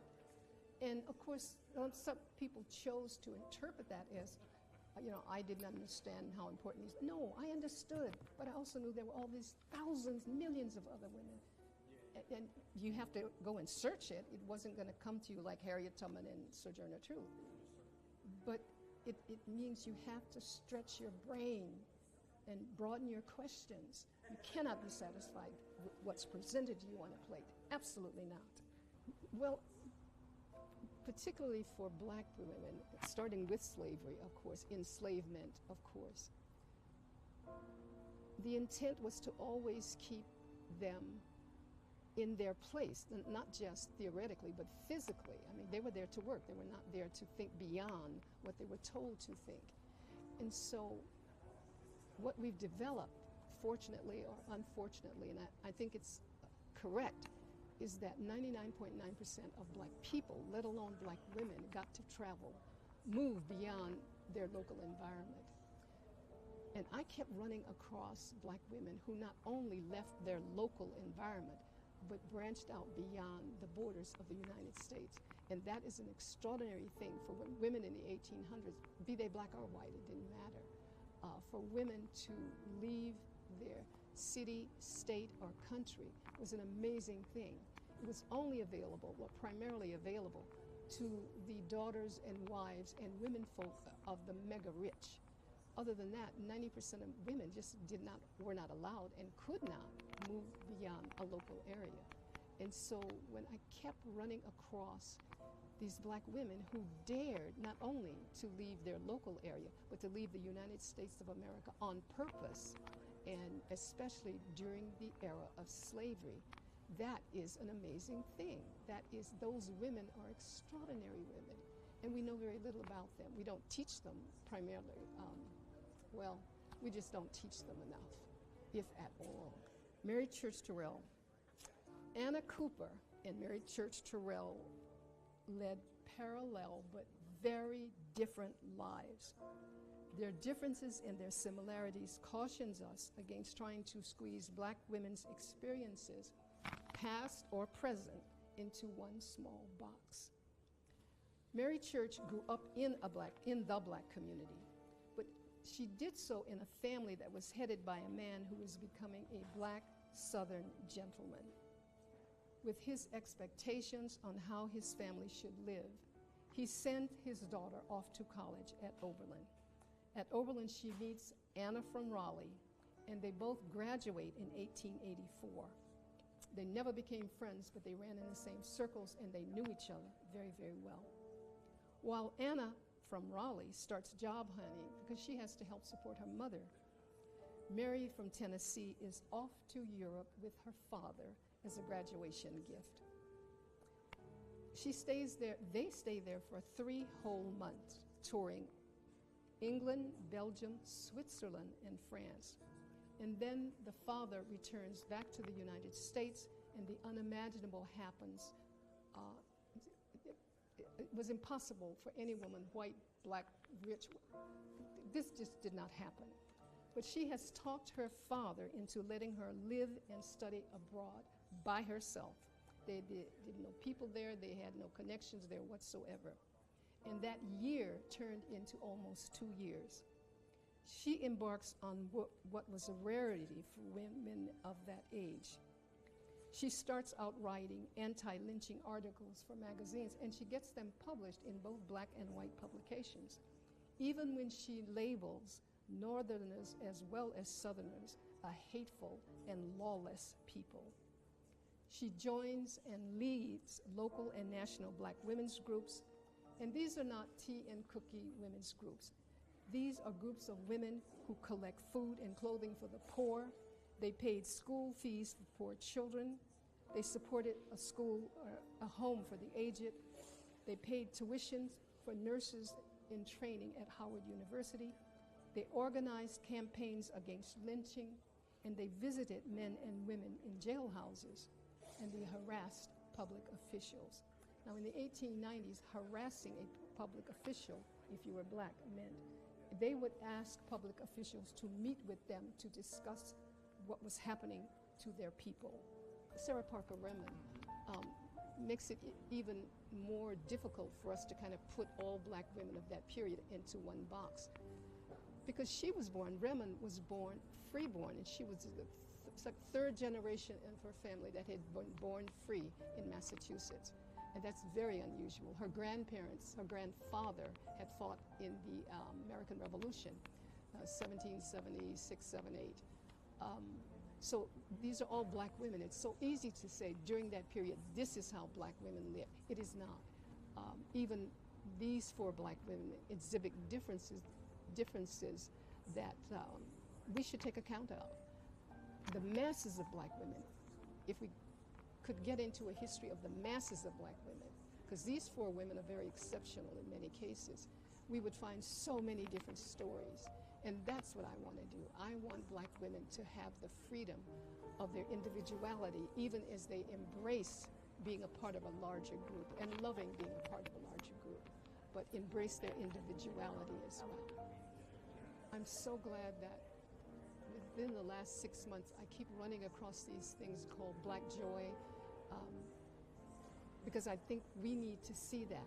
Black women especially need to see television programs or read books or unashamedly talk about being joyful. The bad side of our lives It's there and we know it and we suffer the consequences of it every day of our lives. But we have got to find a way to find joy. And it's almost sinful in the eyes of many people for black women to seek joy, just to be happy. That's not okay for much of the world if we do that. But if we don't do it, we're going to have more of what I'm seeing too much of today, and that is unhappy, unhealthy, sad, mean, unloved, good black women. But there's no joy. There's no joy. So we've got to be responsible for our joy. We've got to go find it. We stay away from people who can't tolerate black female joy. Don't be around them. Get away from them. Get away from them. We've got to find our own joy, or we are going to be in bigger trouble than we are today. And we are, as a group, in terms of health, we're in trouble. We're in trouble. And it's difficult because we are at an impasse right now around what to teach and who can teach, and a lot of it centers on the history. I would be sure to tell them, one, to find something that you are curious about or that you love. I don't care if it's baseball, cutting the grass, making a dress, and sink your intellect. I know this sounds simplistic, but sink your curiosity into that subject, because that can propel you to seek more and more advanced knowledge about that thing, and hopefully that'll branch out. If you don't, history is not something you can practice just because you have to. You have to find a way into loving and caring and teaching history. So you've got to find a thing, a physical thing or an idea that makes you curious or that you care about, and begin to focus your intellect on pursuing more knowledge about that thing. That'll see you past a lot of the craziness we're seeing today around what you can and cannot teach in history. And it's not going to be over quickly. I mean, I think we're going to have to ride this out. But history will out every time. And so just prepare yourself, hang on to your joy and your love of history, and be sure you're prepared. Prepare yourself absolutely and go for it. Don't let anybody stop you. Everything is transitorial. Where we are right now with history this is a moment in time, because this too shall pass. This too shall pass.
Greensboro City Council, I do need a motion to return into open session.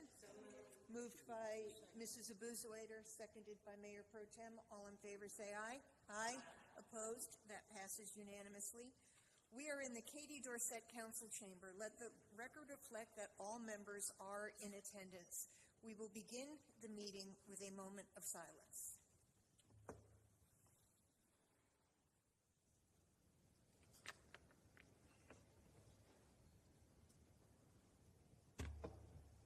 Thank you. Mrs. Hoffman, would you lead us in the pledge?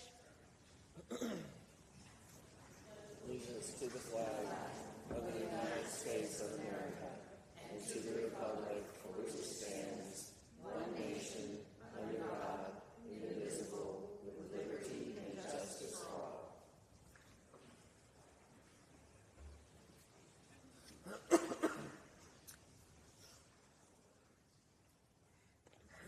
Please silence all electronic devices. If you must make or receive a phone call, kindly do so from outside the chambers. The Greensboro City Council welcomes resident input. It is important for all attendees to feel that the Katie Dorset Council Chamber is a welcoming and safe space where residents feel empowered to bring issues of concern before their elected officials. Individuals may sign up to speak on specific consent or business agenda items. People registering to speak are required to acknowledge the rules of decorum for meeting participation.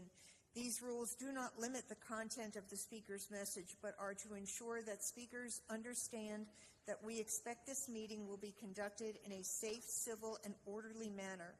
All meeting attendees are expected to respect speakers and council deliberations. The City of Greensboro is committed to promoting an environment that is free of discrimination, bias, and bullying. Therefore, speakers shall refrain from personal attacks. The mayor or presiding officer has the authority to enforce the rules of decorum. Speakers or audience members who intentionally disrupt the meeting or who ridicule other speakers will be given a warning, and if unheeded, will be removed from the meeting. That person or persons will be suspended from in-person participation for the next 3 months. In order to preserve their right to free speech, they may attend virtually by Zoom, by phone, or submit comments by mail. Speakers must be signed up to speak by 6 p.m. Any speaker handouts must be provided to the city clerk or courier for distribution to council. Residents are not allowed to approach the dais unless invited by council to do so. Speakers are allotted 3 minutes and can speak once on an agenda item. Depending on the number of speakers, the City Council may decrease this time. Speakers may not relinquish their time to other speakers. Zoning matters do allow for a 15-minute presentation both for and against the rezoning, and there is a 5-minute rebuttal period for each side. By statute, council members must vote on all items unless there is a direct financial interest or if they sit on a board of a nonprofit receiving funding from the city during that agenda. All votes will be moved and seconded. The mayor or presiding officer will announce the vote total. We do have a consent agenda for items G1 through G21, which are a grouping of agenda items that are voted on with one single vote to expedite what are believed to be routine and non-controversial items. Any council member may withdraw an item from the consent agenda due to a conflict of interest or for the purpose of voting no. Items removed from the consent agenda for discussion will be placed on the August 20th City Council business agenda. This meeting does include closed captioning. Depending on the length of tonight's meeting, we may take a short recess around 7:30 p.m. The staff has requested that item H6, which is a resolution to close all of Corsair Lane, Cynthia Swindlehurst, and Joseph Carraher for Cornerstone Charter Academy, be postponed to the August 5th meeting of council for proper advertising. Moved by Mr. Matheny, seconded by Mr. Holston. All in favor say aye. Opposed? That passes unanimously. Now is the time for our ceremonial and presentation items. Item E1 is the Mayor's Committee for Persons with Disabilities Award. And Paige Sprinkle, I know Paige, you're going to kick us off.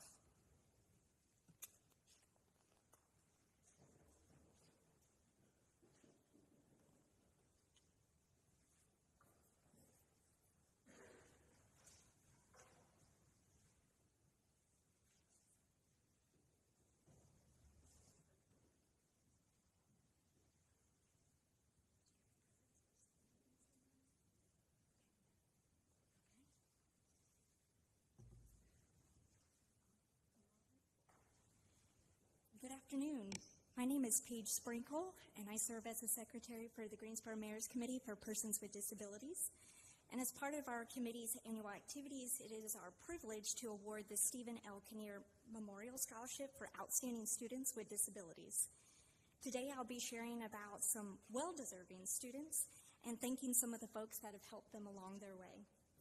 This scholarship is designed for high school seniors who are enrolled in a Guilford County school, who are pursuing a post-secondary education or vocation-oriented education this fall.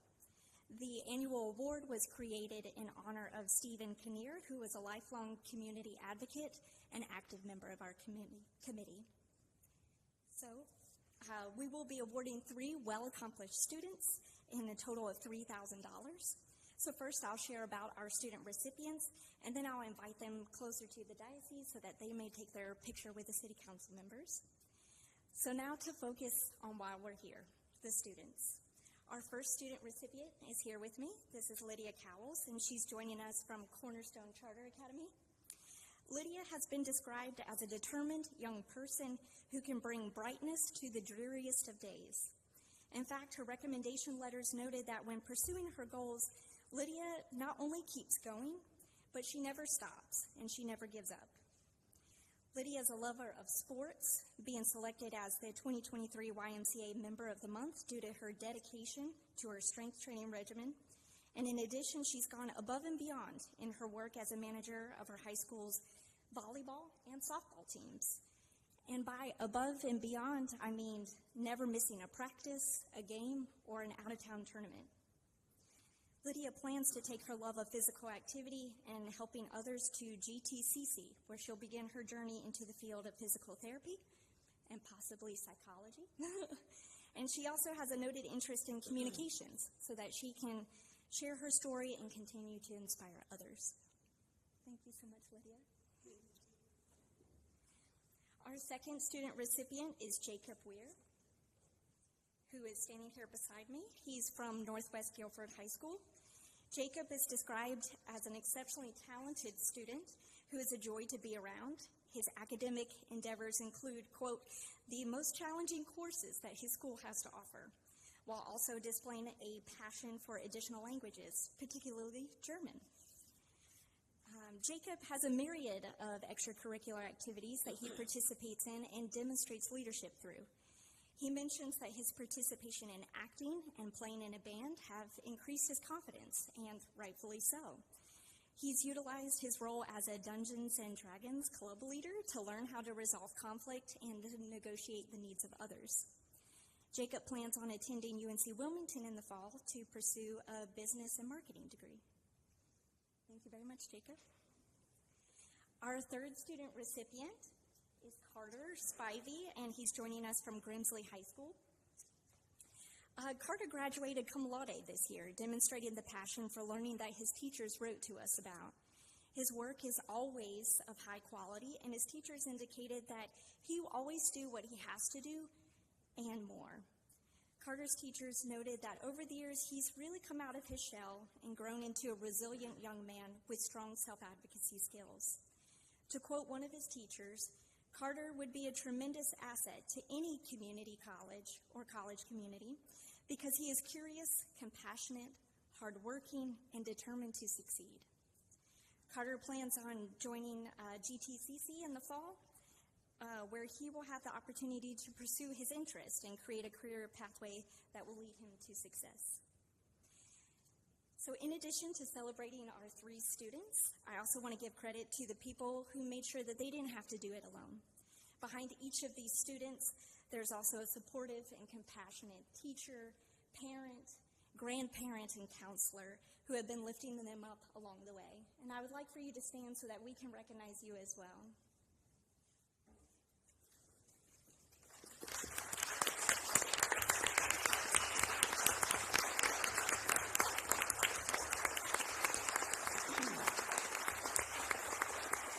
Thank you very much. So as you can see, we have competitive and well-accomplished students this year. This committee has decided to award each student $1,000 to aid them in their future academic endeavors.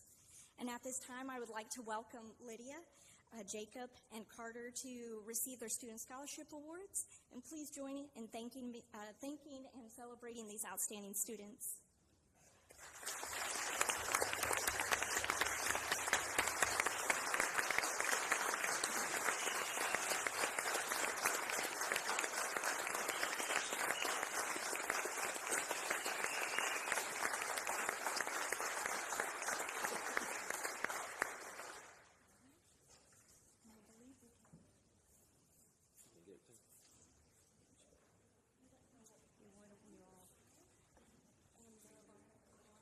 Yeah, why don't we all?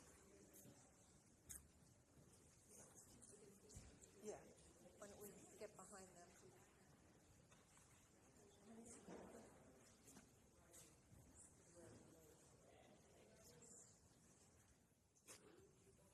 Can you get all of us in?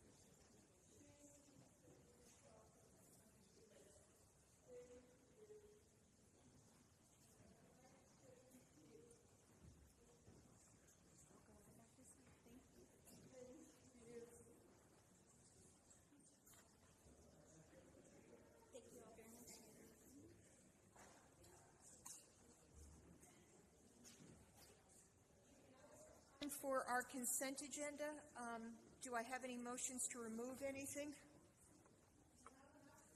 Oh.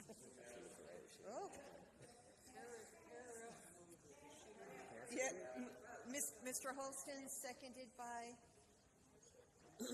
Mayor Pro Tem. Excuse me. You did. Yeah. Council, please vote.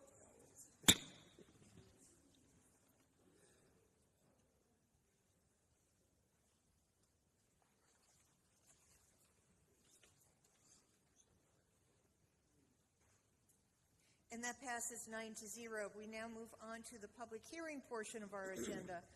Item H1 is a resolution authorizing an economic development incentive to Core Technology Molding Corporation in the amount not to exceed $520,407. Mr. Yandel?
Thank you. Good evening, Council and Mayor. We're here to, this is for a public hearing for incentives for our Core Technology Molding Corporation. Let's go to, yep. Can you hear me all right?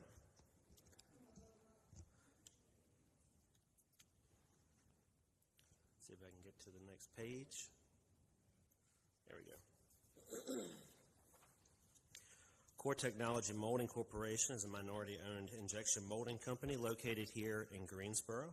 They are a Tier 1 supplier to many companies across a variety of sectors, including the automotive and the pharmaceutical industries. Core is considering a site on Millstream Road, as well as other locations within the Southeast. Once the decision is made, they would move their operations, their existing operations out of Gateway Research Park South to a newly constructed building and retain the 52 employees and hiring 26 new positions. The expansion would result in a capital investment of $27,850,000 by the end of 2028 and 26 new jobs by the end of 2029. The average wage of those jobs is $58,885, and none of those would pay below the $18.75 per hour. The company is requesting a 5-year incentive in the amount of $520,407. The slide shows that they've met all 3 of our minimum criteria of meeting the Guilford County average wage, the minimum investment amount, and the minimum amount of new jobs. Staff recommends council consider this request to authorize these incentives of $520,407 and a grant paid over 5 consecutive years.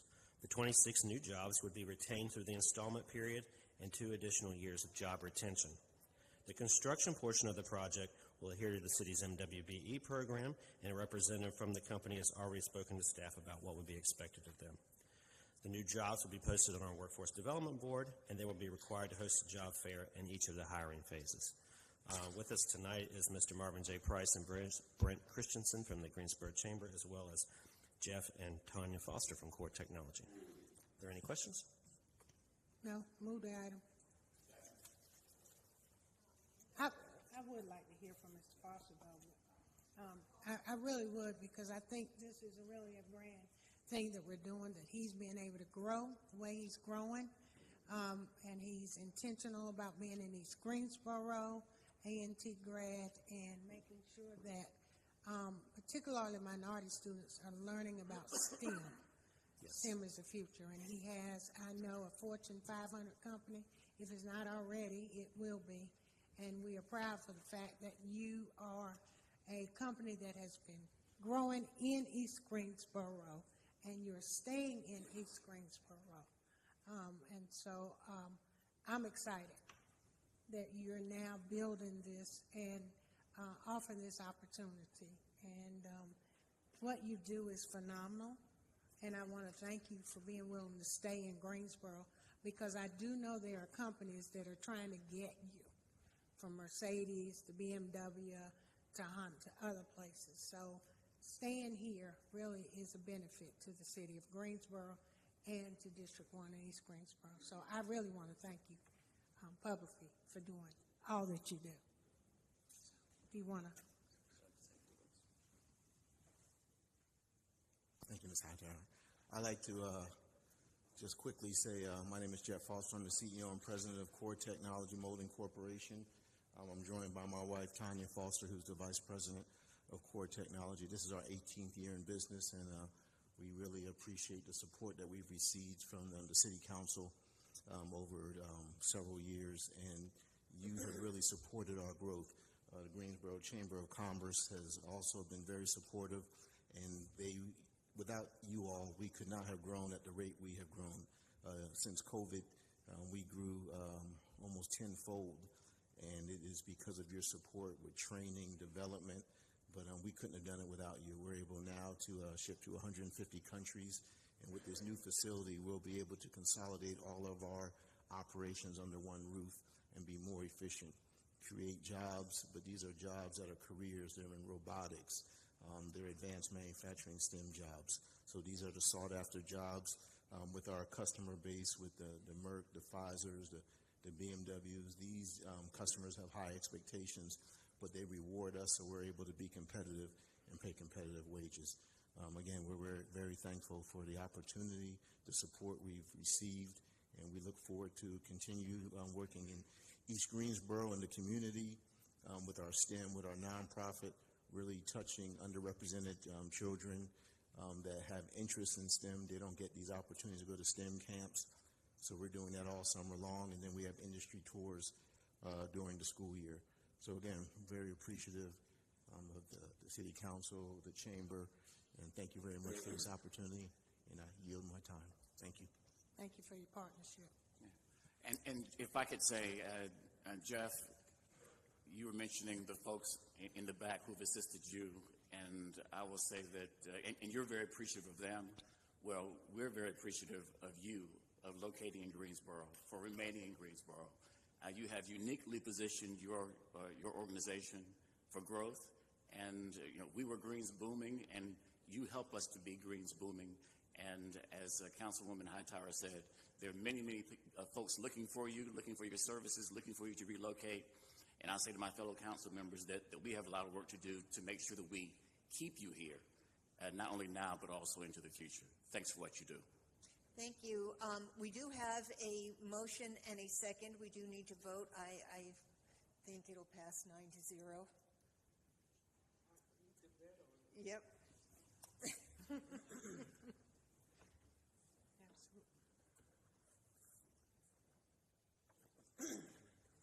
And that passes 9-0.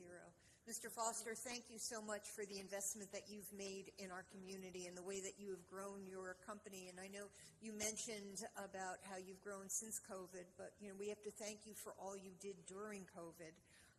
So thank you for all the great work that you do and continue to do. And it is wonderful to see somebody homegrown do so well and continue to give back to the community. Thank you.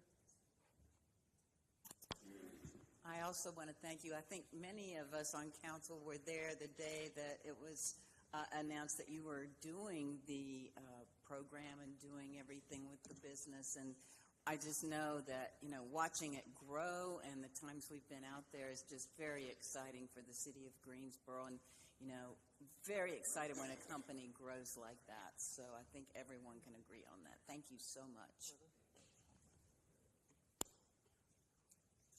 So now we move on to items H2 and H3. H2 and H3 will be read together. We do have speakers both for and against. Let me see. Yep, H3. Bear with me for 1 minute. H3. Yes. Item H2 is a public hearing for an ordinance annexing territory into the corporate limits for the property located at a portion of 431 O'Farrell Street, 9.15 acres, Arnold Sykes of O'Farrell, LLC. And item H3, which is a public hearing for an ordinance for original zoning for a portion of 431 O'Farrell Street, Arnold Sykes of O'Farrell, LLC. These items were postponed from the June 18th agenda with no further advertising. Mr. Kirkman, if you would give us an overview. Yes, thank you, Mayor Vaughn. Again, the request is to annex into the city a portion of 431 O'Farrell Street, and give it original zoning of R5 residential single family. North of this request is also zoned R5 residential single family. East and south of the request is zoned County RS30 residential single family. West of the request is zoned City R5 with conditional district light industrial located further west across O'Farrell Street. The subject property is currently undeveloped at this time. North of the request are single family dwellings and undeveloped land. East and south of the request contain undeveloped land. West of the request are single family dwellings, and then further west is the Guilford County Schools maintenance yard. The property is currently designated as industrial on the future land use map of the comprehensive plan and as well as the future built form map. The GSO 2040 comprehensive plan designates this site again as planned industrial, but in this case, staff noted that there are significant environmental constraints on the property that limit the opportunities for future industrial development on this property, so other uses are deemed to be more appropriate. The zoning request does support the comprehensive plan's Creating Great Places goal to expand Greensboro's citywide network of unique neighborhoods, offering residents of all walks of life a variety of quality housing choices, and the building community connection strategy to ensure the quality, quantity, and diversity of housing choices across and between neighborhoods in the city. The proposed R5 zoning allows uses that are compatible with those uses existing on adjacent tracts, and supports potential employment opportunities in the nearby industrial locations that are appropriate at this location, given the existing and planned road network. One thing I would like to add, I know there was some questions that came up at the last hearing about the reason for the request. The applicant is seeking to do a subdivision of the property and create new lots and change lot lines. In order for the city to be able to approve that subdivision, all of the property had to be within the city's jurisdiction, and so that is what triggered the annexation request this evening. This case was originally heard by the Planning and Zoning Commission at their May 20th meeting. They unanimously approved the recommendation for both the annexation and original zoning. At that meeting, there was one speaker in favor and one speaker in opposition. As noted earlier, this item was continued from the June 18th meeting to this evening. I can answer any additional questions. You have a question? So I do have a question, because you said something that I haven't heard before. So you talk about a subdivision. I thought they were just going for 3 lots, and some of the lots were in the county. Right, and I'll go back to the map. I'll walk through this. So yes, there are 3 lots. A portion of one lot is not in the city's jurisdiction. They are looking, and the applicant will speak more to this, I believe, in their presentation, but they are looking to create new lots and adjust the existing lot lines for that larger tract. And in order for us to be able to approve that subdivision, it all has to be in the city's jurisdiction. Even though he's not looking to develop. Correct. Those. Right. But in order to create the new lots and make the adjustments to the lot lines that are going to include this larger tract, we have to have it in our jurisdiction, and that's what triggered the annexation. Okay. Thank you. I just, when you said the word subdivision, which indicates a larger tract of land, obviously, and a larger development. So, right. And I would add, when you create new residential lots, they have to have direct frontage and access on a public street. So what you're going to end up here with potential for several long lots with this property, but you wouldn't have a lot of individual lots because they wouldn't have access to a public street otherwise. Right. This one doesn't have a street going through it. Okay. Thank you for the clarification. Thank you for the explanation, by the way, because I'm the one with all the questions from before. And thank you for meeting with me, Mr. Jones.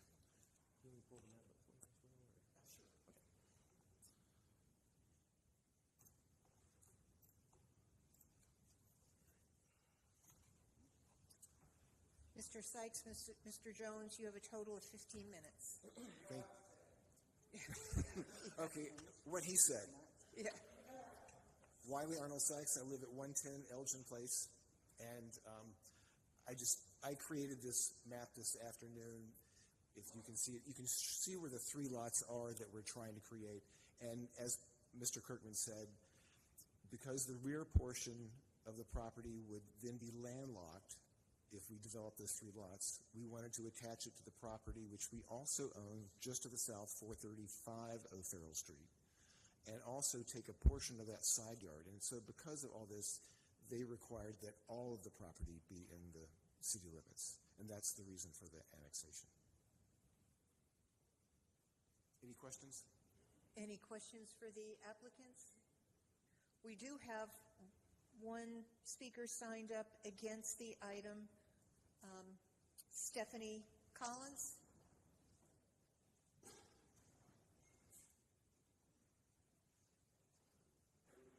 Ms. You have not signed up to speak. Well, that's fine. If you want to speak, you've got a total of 15 minutes.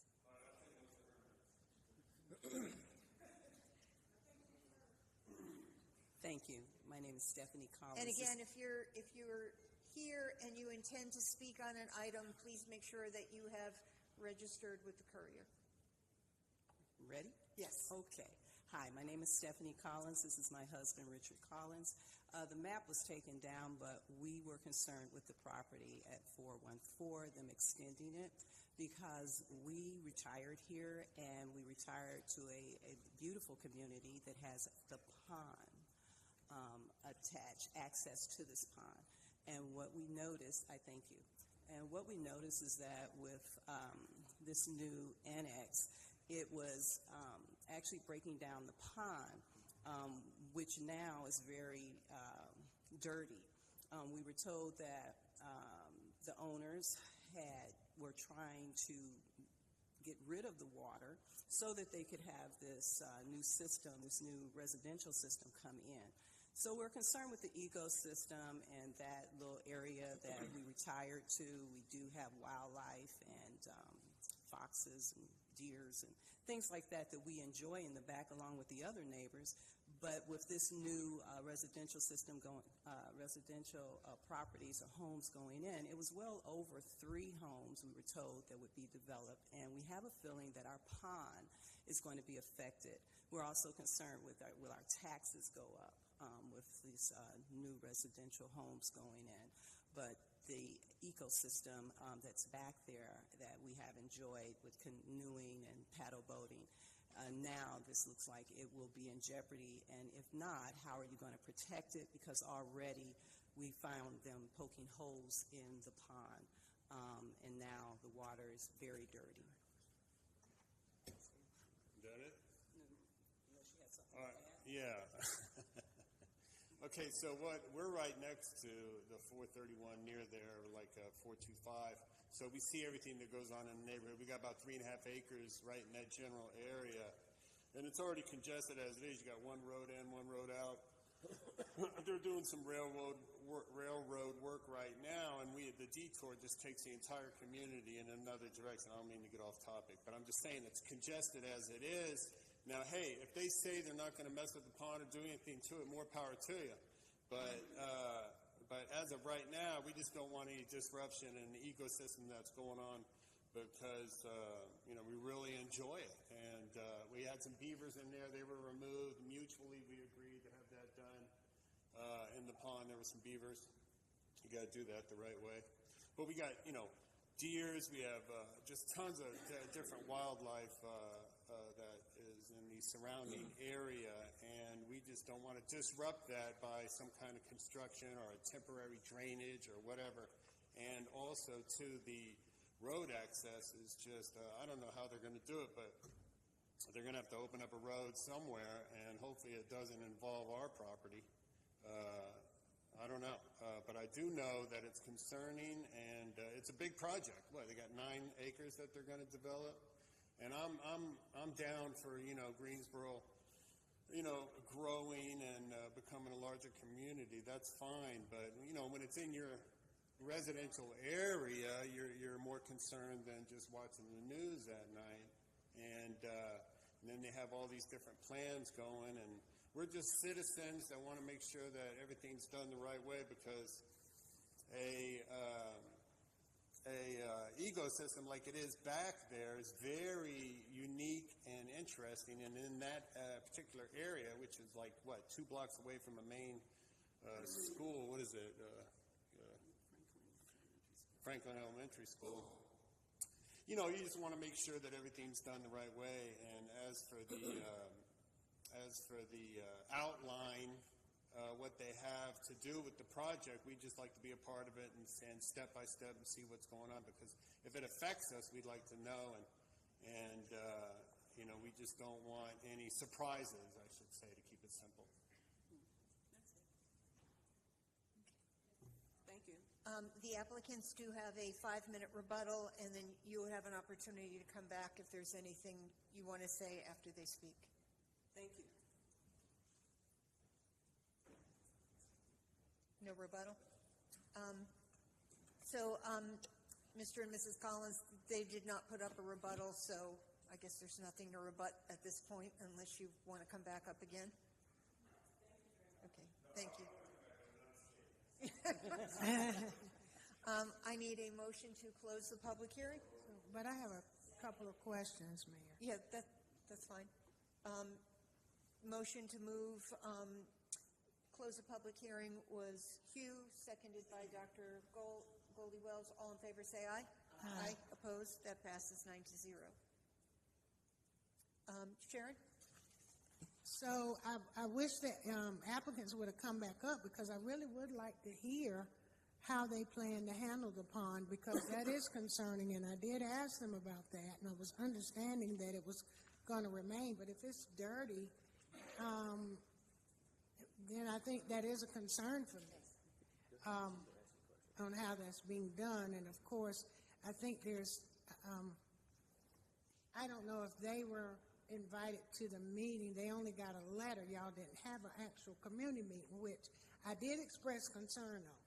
And I think a lot of times when we have community meetings, that's when people can come and really get their questions answered.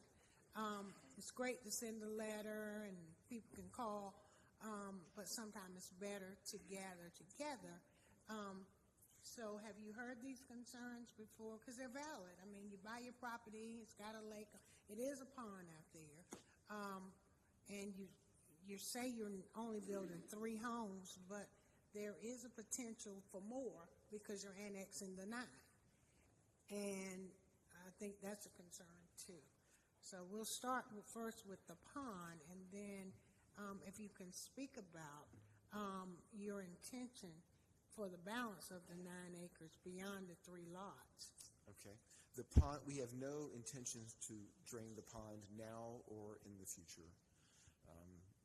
We see it, it's not really, even in ideal circumstances, it's not a very cost beneficial thing to do. Plus, it's a nice pond. For the future of the property, any sort of development depends on the extension of the Noco Road, which is proposed, which was on that drawing. I don't know if you could see it in the blue dashed lines. That is part of an NCDOT railroad closure project.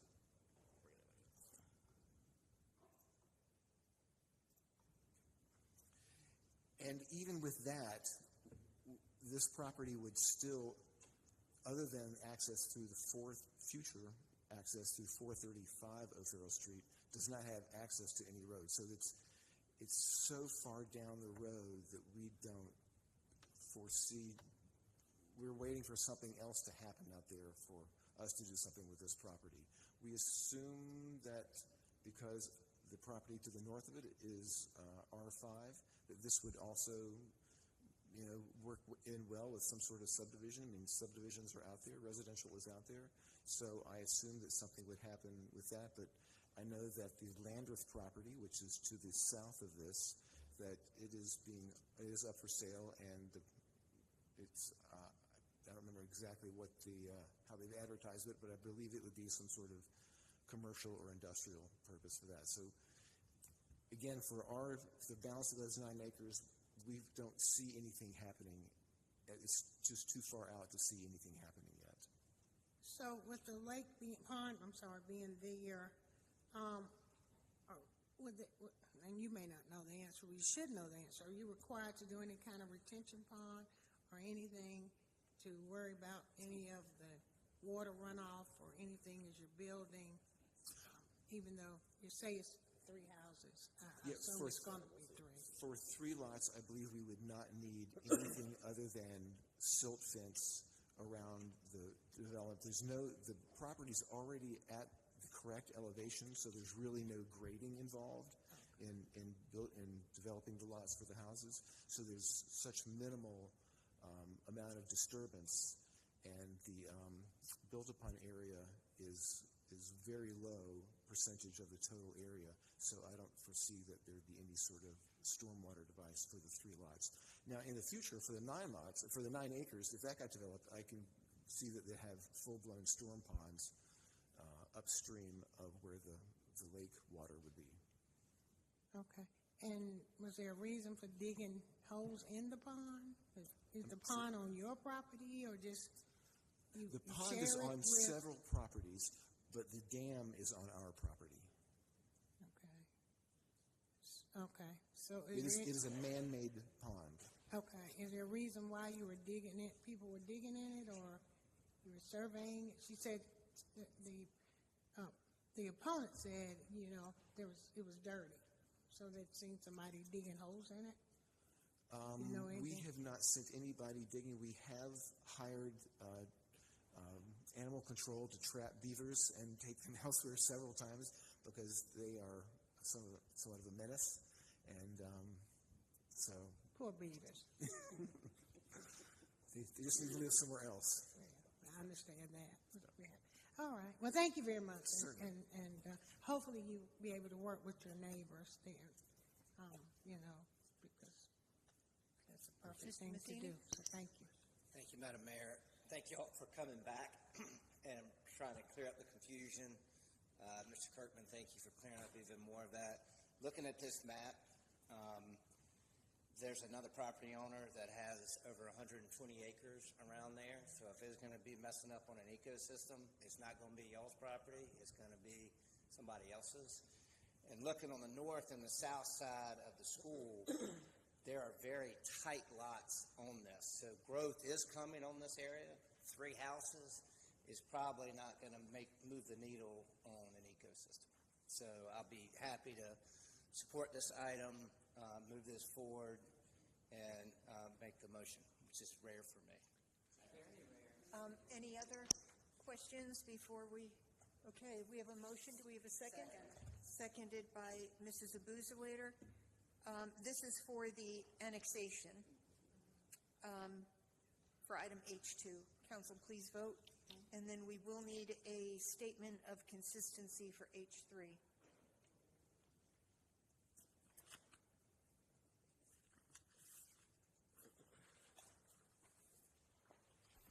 Councilmember Abuzawaiter?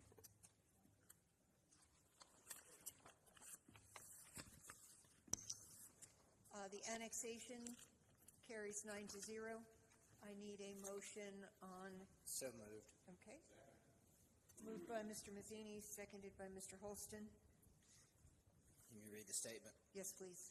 Greensboro City Council believes that its action to approve the original zoning request for the property at a portion of 431 O'Farrell Street from County RS 30 to City R5 to be consistent with the adopted GSO 2040 comprehensive plan, and considers the action taken to be reasonable and in the public interest for the following reasons. The request is consistent with the comprehensive plan's future built form map and future land use map, and the proposed City R5 zoning district permits uses that fit the context of the surrounding area and limits negative impacts on the adjacent properties. Council, please vote.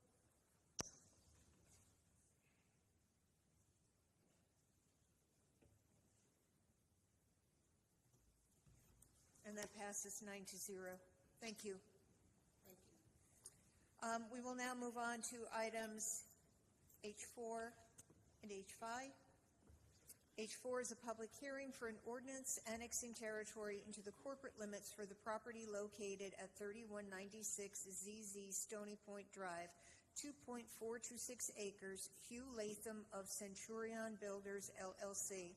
And item H5, a public hearing for an ordinance for original zoning for 3196 ZZ Stony Point Drive, Hugh Latham of Centurion Buildings, LLC. Mr. Latham is here to answer questions after the presentation. We do have somebody signed up, Dacia Jeffries. I need to know if you're for or against. Against? Okay. Mr. Kirkman? Yes, thank you, Mayor Vaughn. The request again this evening is for annexation into the city's jurisdiction and to establish city zoning of CDR7 Conditional District Residential Single Family. To the north and west of this request is currently zoned RS40, County RS40, Residential Single Family. East of the request is also zoned County RS40 as well as County RS3, and south of the request is zoned County RS3. The subject property itself is currently undeveloped. North, east, south, and west of the request are single-family dwellings. The property is designated as residential on the future land use map and as urban general on the future built form map. This is a conditional zoning request. The first condition was advertised as part of the hearing this evening. The applicant has requested an additional condition be added to the request. So new condition number 2 would read, no residential structures shall be placed within 50 feet of the southern property line. So Move council accept that. Move to accept the condition. Thank you. Staff has concluded that the original zoning request does support the comprehensive plan's Creating Great Places goal to expand Greensboro's citywide network of unique neighborhoods offering residents of all walks of life a variety of quality housing choices, and the building community connection strategy to ensure the quality, quantity, and diversity of housing choices across and between neighborhoods. The proposed CDR7 district Permits uses that are compatible with those existing on adjacent tracts while allowing for greater flexibility for individual lots with a small increase in residential density, and staff is recommending approval of the request. The annexation and original zoning request was heard by the Planning and Zoning Commission last night, and the commission did recommend in favor of both the annexation and original zoning. At the hearing, there was 1 speaker in favor and 2 in opposition. I can answer any questions.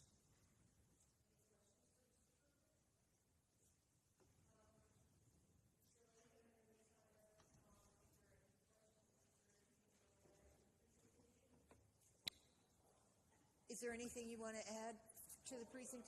Okay. Then, Ms. Jeffries?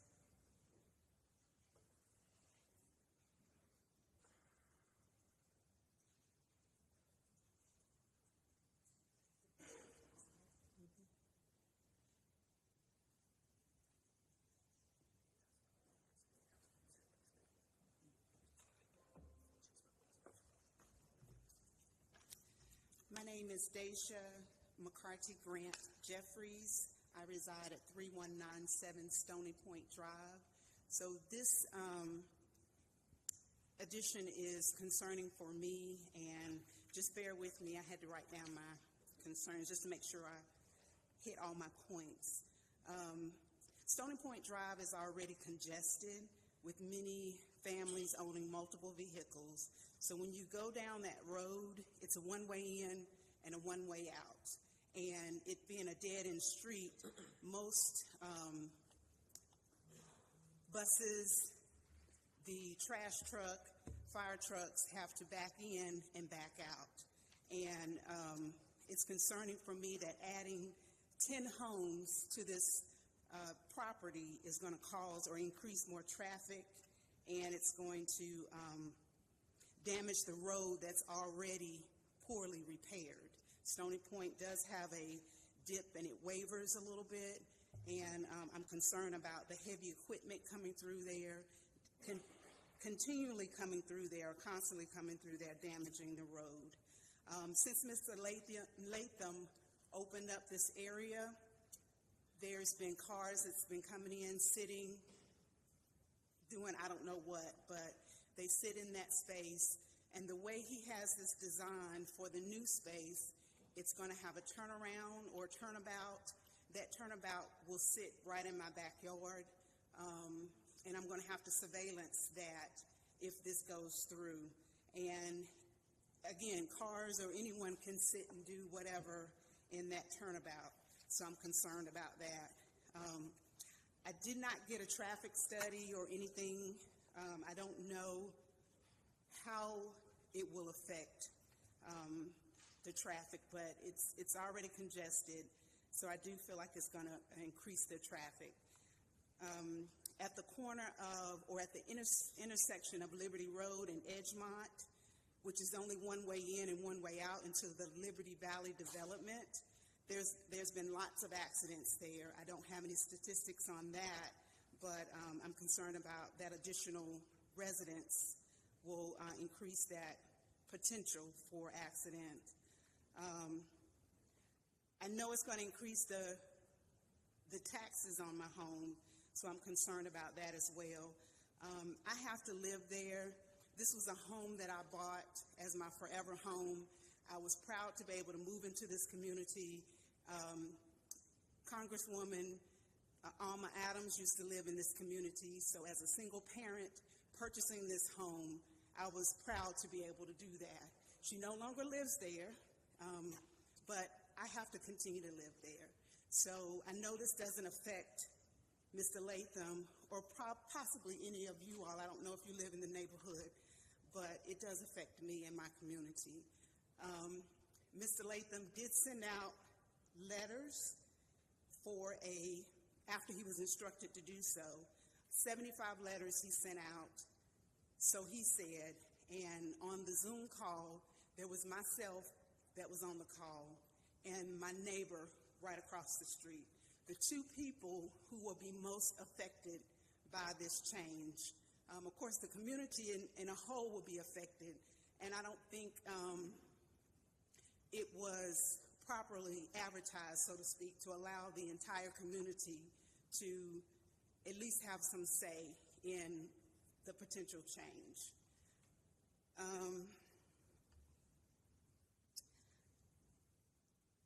So out of those 75 letters, 2 people were on the call.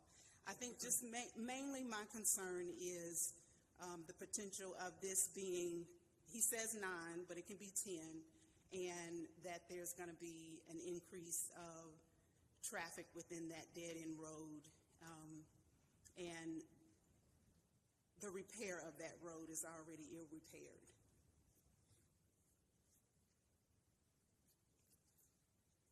Any questions for Ms. Jeffries? I do have one question. You talked about the road being in disrepair, so no one's ever done anything to the road since you've been Not since there? I've been there, no, not since I've been there. Well, she's in Liberty Valley, and so Liberty Valley is city. It's Guilford County.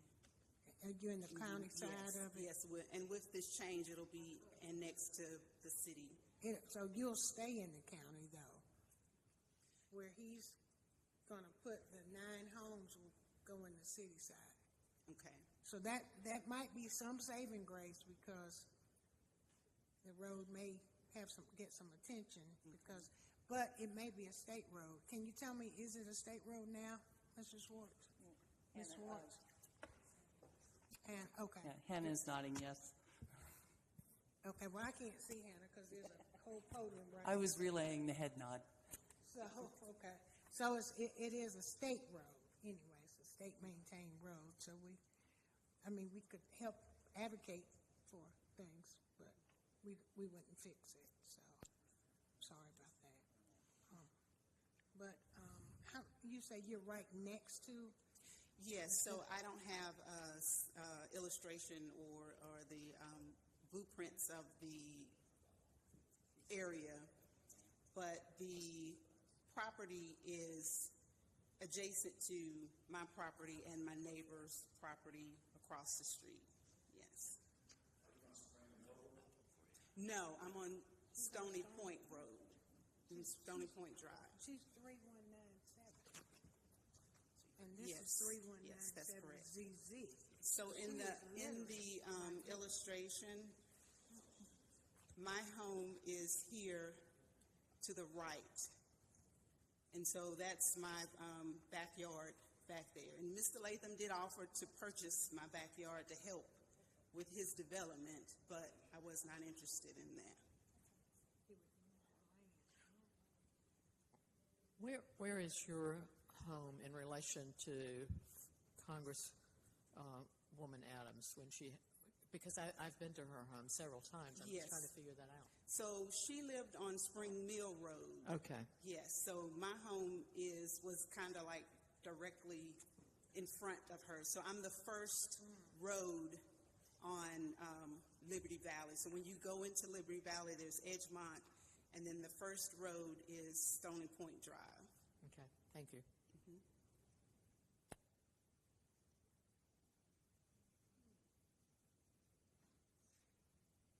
So you feel like you'll have to do some fencing of your property because that's mighty close. It is. But he'll just basically building another house right next. 9 to 10 homes, up to 10 homes within that 2.2 or 2.4 acreage.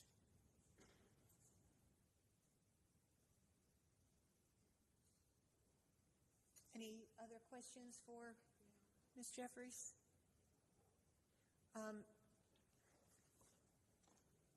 Mr. Latham, do you wish to use the 5-minute rebuttal? And then, Ms. Jeffries, you'll have 5 minutes after he speaks.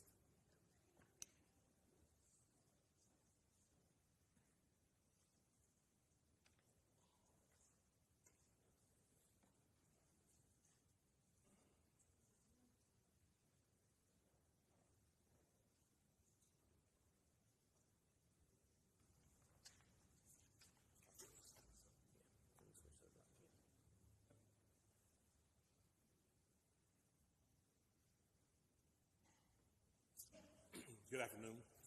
Good Hugh afternoon. Latham, 2500 Willpark Drive. What you see in front of us is our first, the first one we actually submitted to TRC for technical review. As you see, even though it's 2.5 acres, there's only 9 homes.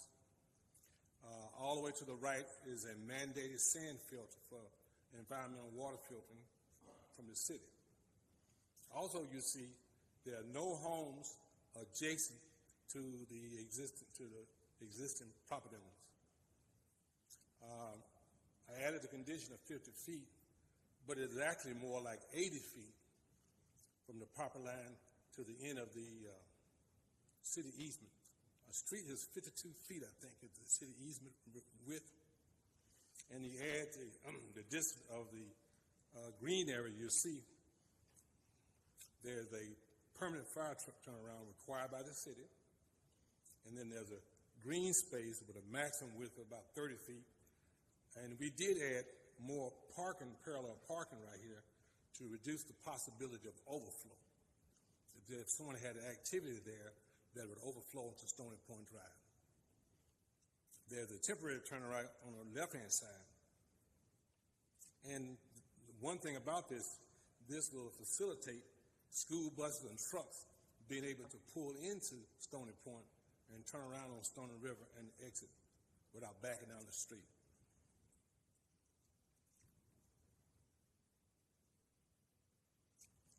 We held a meeting, a Zoom meeting. I mailed out 73 names, not 74, 73 names. 2 people signed up, logged on, and we had a discussion. A couple of questions was about the turnarounds. Normally, if my memory don't fail me, there's a street light, city street light that's placed at the end of most streets. And I'm quite sure there won't be placed there. As far as traffic, I'm not sure it's going to increase the number of cars, but as far as parking, the way we got it currently designed is that the additional parallel parking will reduce the potential of overflow onto Stony Point Drive. And even though it's 2.5 acres, if you look at the density, we own about 4 houses an acre.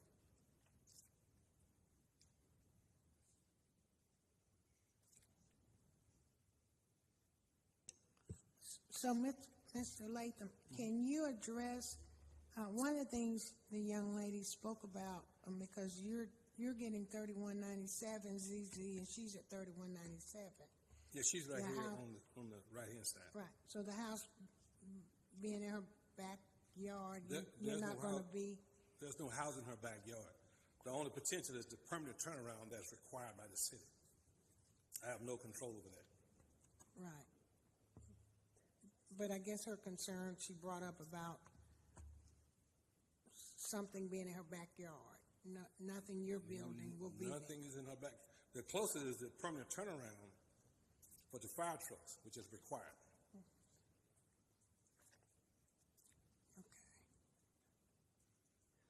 Okay. All right. Any other questions for Mr. Latham? Mr. Latham, if you're through with your presentation, then we do have a 5-minute rebuttal period if there's anything you wish to say.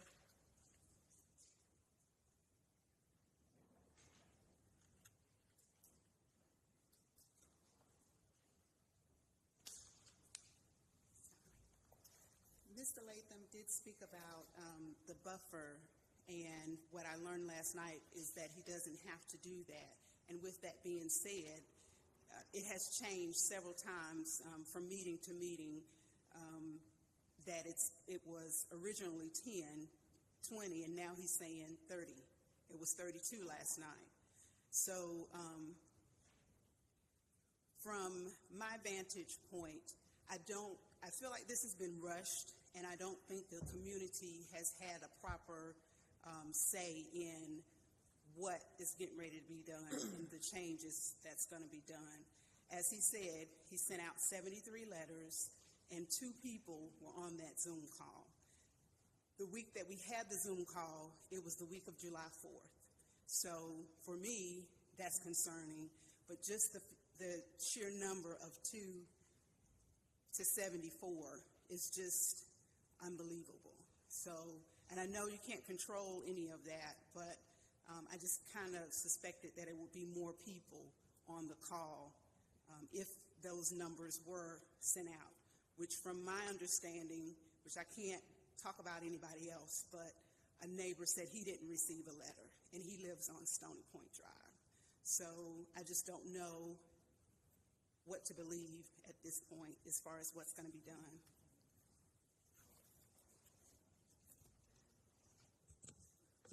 When you speak about 20, then 30, then 32, you're talking in relation to the buffer between one versus the other?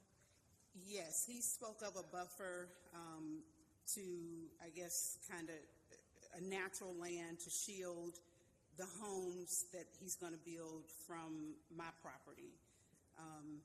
And that's the area that he's speaking of as a buffer. Yet again, that turnaround, which he said is required, is going to be in that space that's right in my backyard that I will have to continue to surveil just because, you know, I don't want any activity going on, which it hasn't been any activity going on because the space has been with trees, you know. Until he cleared it out, we just had, it was farmland. I guess that's what they called it at the time. That for myself was a plus, and that was one of the reasons why I chose this home as my forever home, was because it did have the greenery and the space, and it was not occupied on both sides by another resident. Yes, ma'am. I understand. And as I spoke last night, I did build a tree house for my daughter, and I'm a Greensboro resident, born and raised, and for me, this was just the space that I wanted to have to where my grandchildren can now go into that greenhouse. The tree house. I don't have any grandchildren now, but this was supposed to be my forever home, and now I'm potentially looking at something different if this plan goes through. Yes, ma'am. Thank you. Thank you very much. I hope things can work out. Thank you. If there are no more questions for the applicant or anybody else who spoke, we'll move to close the public hearing. Moved by Tammy, seconded by Mary Kay. All in favor, say aye. Aye. Opposed? That passes 9-0. We do have, I don't know, are there council comments or questions? Otherwise, I'll take a motion on the annexation. I'll move it. Okay, moved by Mrs. Hightower, seconded by Mayor Pro Tem. Council, please vote.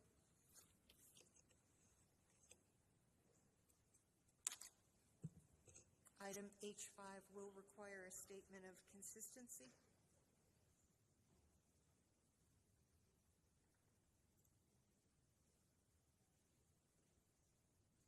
Everybody vote?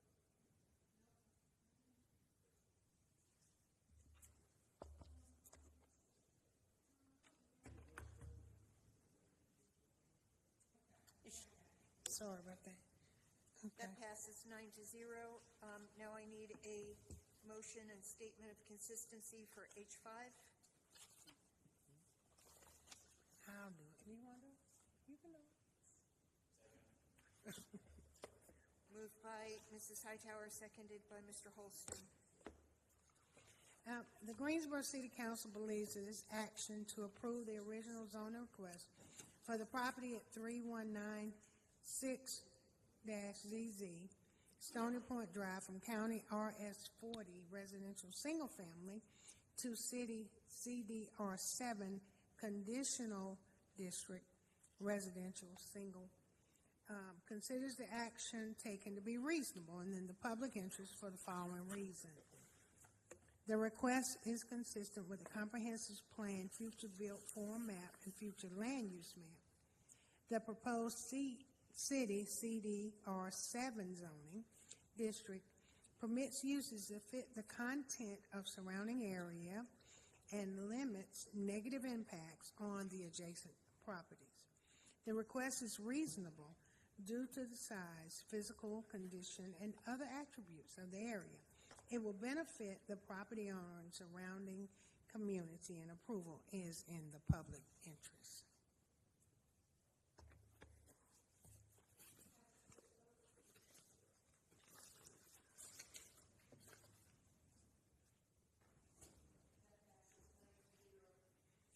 So I would like to say, Madam Mayor, if I may, just to the lady who is concerned, I believe that the builder will be very considerate of her concerns, and we want housing, but we want good housing. We don't just want anything thrown up, and I would hope that him being in an area of Liberty Valley would respect the quality and the types of homes that are there, because when you, as a person who bought our house too, and have been in it 28 years, you buy it to live in it almost forever. And for some of us, we don't have starter homes, we just have the first home ever. And so we want people to respect your space, and so I will hope that this will be something that will not turn out to be as negative for you. And I would hope that Mr. Latham would be compassionate and considerate of that as a developer, as a builder, too, as a dad who has daughters in homes as well. And so I would hope that they will be able to come to some agreement if there are ever any issues. So, Mr. Jeffries, do you see something that you believe we should investigate, please call any of us. You can certainly call me. My maiden name is Jeffries. Okay. Now we are going to move on to items H7 through H15. And let me say that items H9, H11, H13, and H15 do not require a public hearing, but are associated with items H8, H10, H12, and H14, respectively. I'm going to read them all into the record.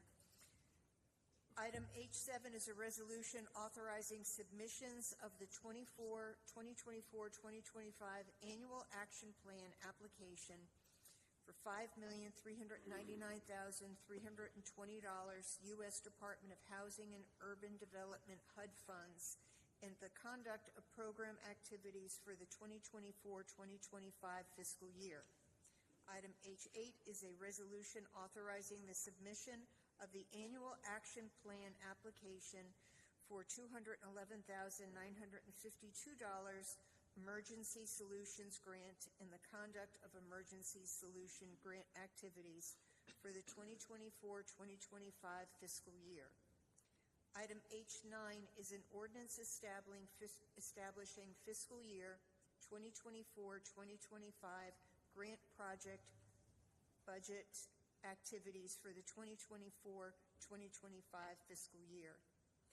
Item H9 is an ordinance establishing fiscal year 2024-2025 grant project budget plan application for $1,274,088 housing opportunities for persons with AIDS and the conduct project budget for housing opportunities for persons with AIDS grant. Item H12 is a resolution authorizing the submission of the annual action plan application for $1,400,807 home consortium funds and the conduct of 2025 grant project budget for the Home Investment Partnership Program grant. Item H14 is a resolution authorizing the submission of the annual action plan application for $2,512,473 community development block grant funds and the conduct of the CDBG activities for the 2024-2025 fiscal year, and item H15, ordinance establishing fiscal year 2024-2025 grant project budget for the Community Development Block Grant. And maybe you can explain why they were all read the way they were. As each of those individual ordinances and resolutions have to be read out separately, the public hearing tonight is referencing the entire application to be submitted to HUD as one package application. Okay. And we do not have anybody signed up to speak to any of those items. Zach? Thank you, Madam Mayor. I'm curious about, in particular, the Community Development Block Grants, which would be H14 and 15. How are those funds determined? How are those investments determined? We look at what are the funding needs in our various programs as well as partner agencies, and we have also been within neighborhood reinvestment activities looking at the city facilities and amenities within those neighborhood reinvestment areas and what those needs are. And you'll see in the CDBG numbers funding set aside for parks and recreation projects at Old Peck Park in the southern part of Glenwood, Rosewood Park, which is in the Mill District, as well as the North Buffalo Creek connector between Revolution Mill and Printworks Mill in the Mill District. How is it possible y'all found $950,000 at the end of the last fiscal year, last month, to purchase a property that should have been condemned? If everything's allocated, and I find this, and I promise, you're taking a lot of heat from me throughout the last months, but it's not you. But I look at this 2024-2025 annual action plan, and I think I've been fairly vocal on the lack of action that we've actually accomplished and implemented. And we're probably going to talk about that a little bit later, too. How is it possible when we always hear we have such tight budgets? Trey and Nasha, I'm looking down at y'all. Larry, how did we find $950,000 to buy that property that caught fire right after we bought it? Oh, it was right before we bought it. Right before we bought it, which I said it should have been condemned, and then it caught fire, and Duke Power cut the power off, and then we still bought a property that should have been condemned. But how did we find $1 million almost? Most of that money came from the rehabilitation activities line, and so we had a couple years of rehab money in CDBG where we started using bond money towards home repair, and so we had some money left over in the rehab activities line that allowed us to be able to acquire that property. It does, for some of these larger projects, require us to sort of save up money across a couple of years to be able to fund them, particularly projects like Smith Homes, Arbor Court, the redevelopment there. It takes a couple of years of funding to be able to put together towards these large projects. There was, at the back of the annual plan itself, a breakdown of where we have CDBG funds available and where we have home funds available and what those funds are currently encumbered to. I'm going to let you off the hook. Okay. Trey, Nasha, and Larry, one of the comments she just made is sometimes we hold funds back. There is not enough oversight on the items that we're talking about right now. There is not enough oversight on strategies of implementation. Maybe we are not asking enough questions, but when you look at the NUSBOM funds, which I hope y'all got a copy of, and how they were allocated, and the amount of admin that was allocated, and the amount of other activities that the dollars went to instead of going to the projects that they're supposed to go to, it's phenomenal that it seems like every meeting we've got some willy-nilly thing, and we're not really, it's like a slush fund. Like, my hand is shaking right now because I'm so tired of us not implementing strategic initiatives in which to house people. And we just all of a sudden held back $950,000 to buy a property that should have been condemned in the last month of the last part of the fiscal year. It's completely inappropriate, and it should be illegal.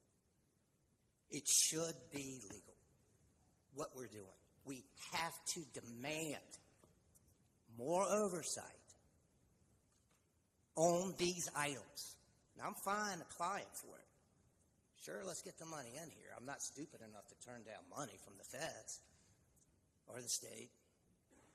But this is ridiculous. So I'll be voting no. On the 14 and 15? Okay. Sharon, did you have a question? Yeah, I did. I do, and Zach kind of asked one of the questions because I wanted to know about the CDBG money as well, and what our action plan are, what the action plan is actually going to do.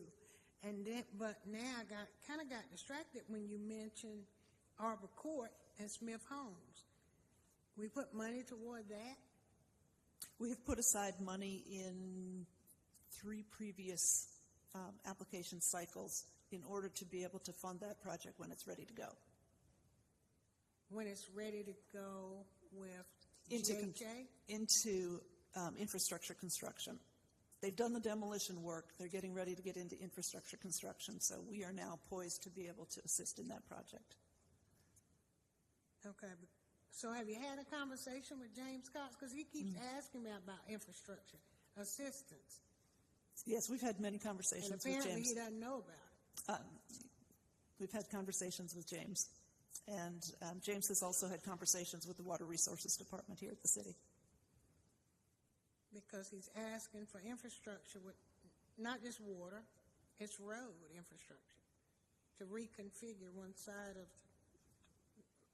the Smith home. But anyway, I got a little distracted. Sorry about that.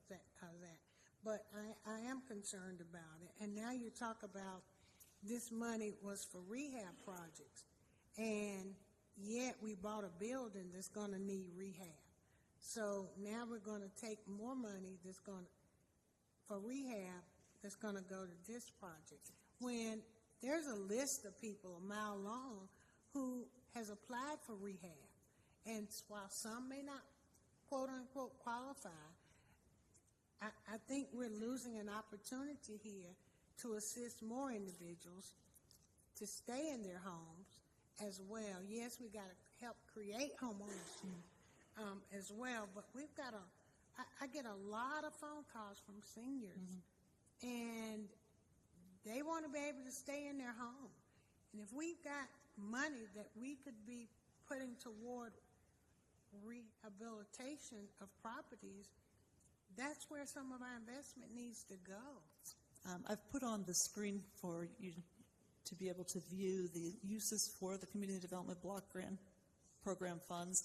We're looking at investing $500,000 in housing rehabilitation and repair, and $371,572 to accompany lead safe housing. We're coming to the end of this current lead safe housing grant. We are in the process right now of developing the application for the next program cycle. Sharon, can I say something, please? Can I ask a question? Two things. One, if you look at the budget from last year on the NUS bond, what it was allocated and what it was actually used for, it's 2 different things. Okay? That's a problem. So I don't know what to believe in this. The second thing is something that was said. And Ms. Blue, I promise you, I'm looking here. What was said was we hold funds back. So this doesn't mean anything. Where are you holding funds back from?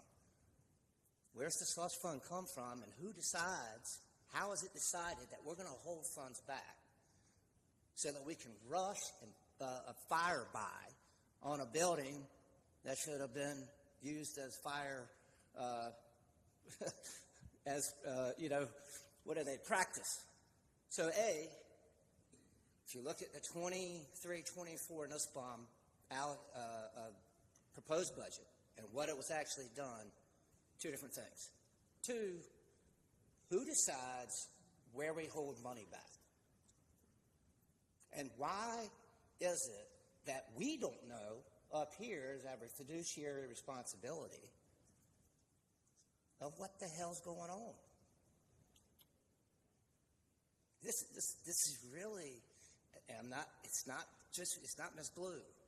You're unfortunately standing up here and taking it, but what is going on? If there's rehab funds, why didn't we put the money in John Demery and have that rehab a year and a half, 2 years ago when we started talking about it? Why didn't we take control of the Regency Inn, use the rehab funds to get the project going and actually house people? Instead, we found $950,000 out of nowhere at the last second because we held some money back to buy a building that's a half an acre. $950,000 for a half an acre. You know how much an acre is downtown? $1 million. That's downtown. We paid almost $1 million for a half an acre on a corner for a building that should have been condemned. What is going on?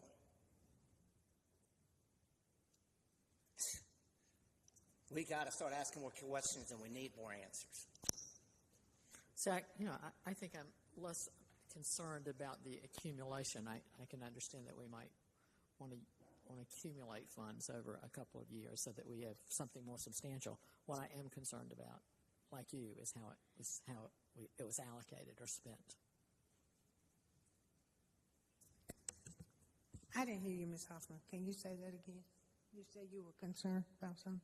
No, I just said I was concerned about the expenditure. I can understand why we might.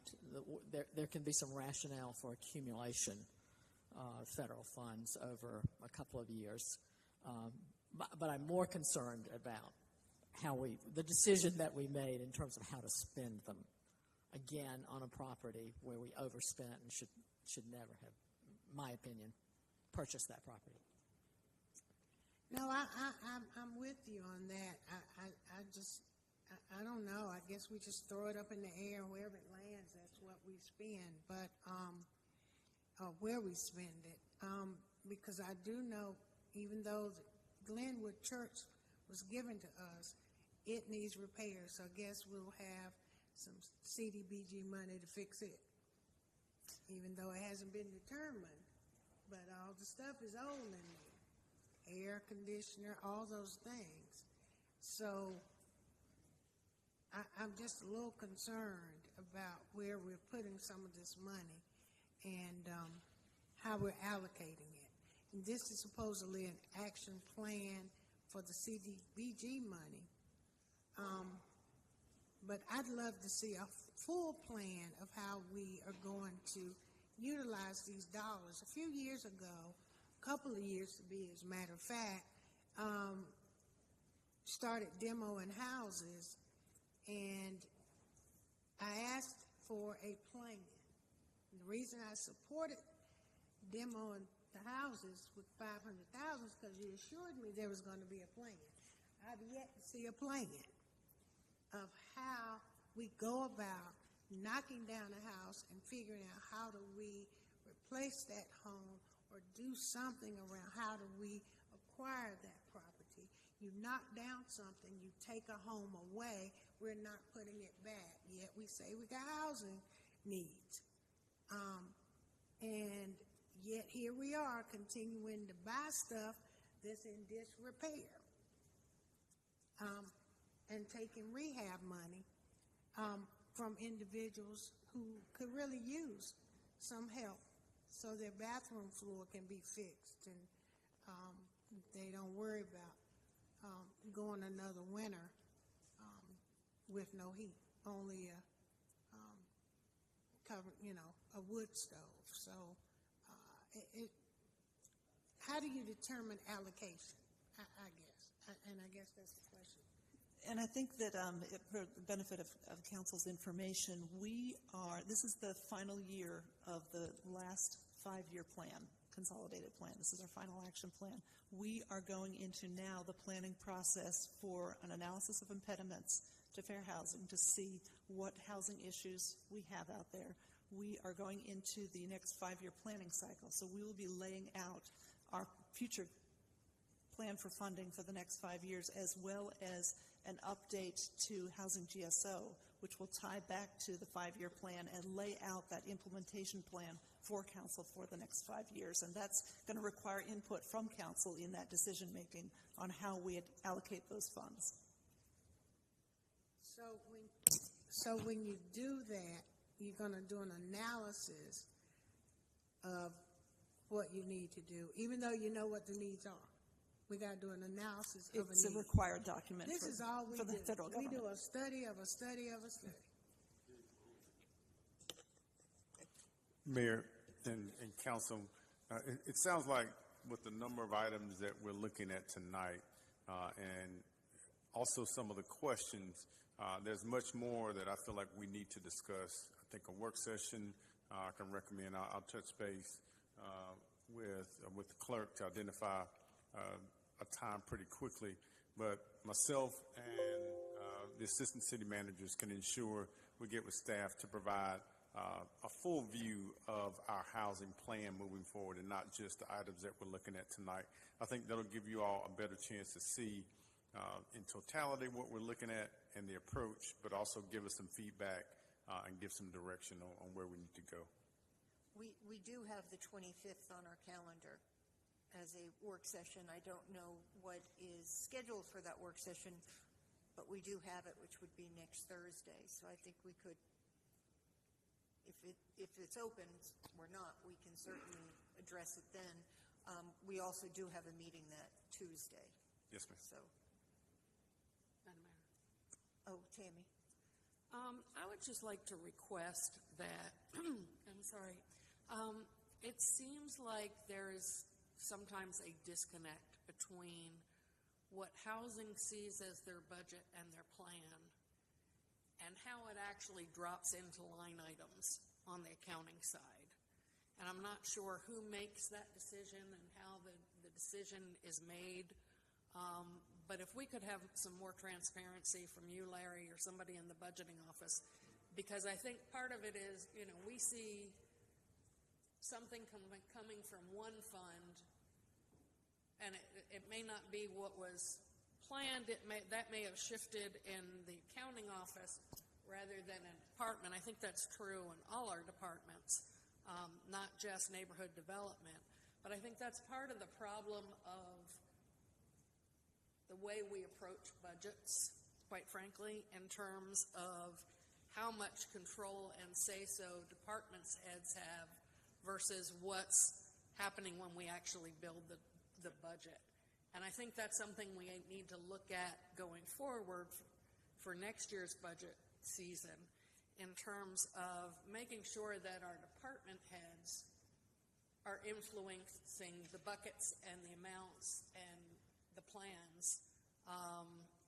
Of course, that's subject to change to get to the bottom line that we need to get to.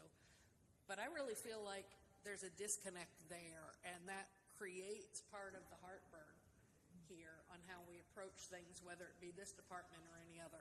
So I'd just like to throw that out, that's something I think we need to do differently going forward. You? And Tammy, I'm going to say something very similar. You spoke of the disconnect, and from what I've seen with the housing group, we have done a great job of reporting what we have done from the previous year.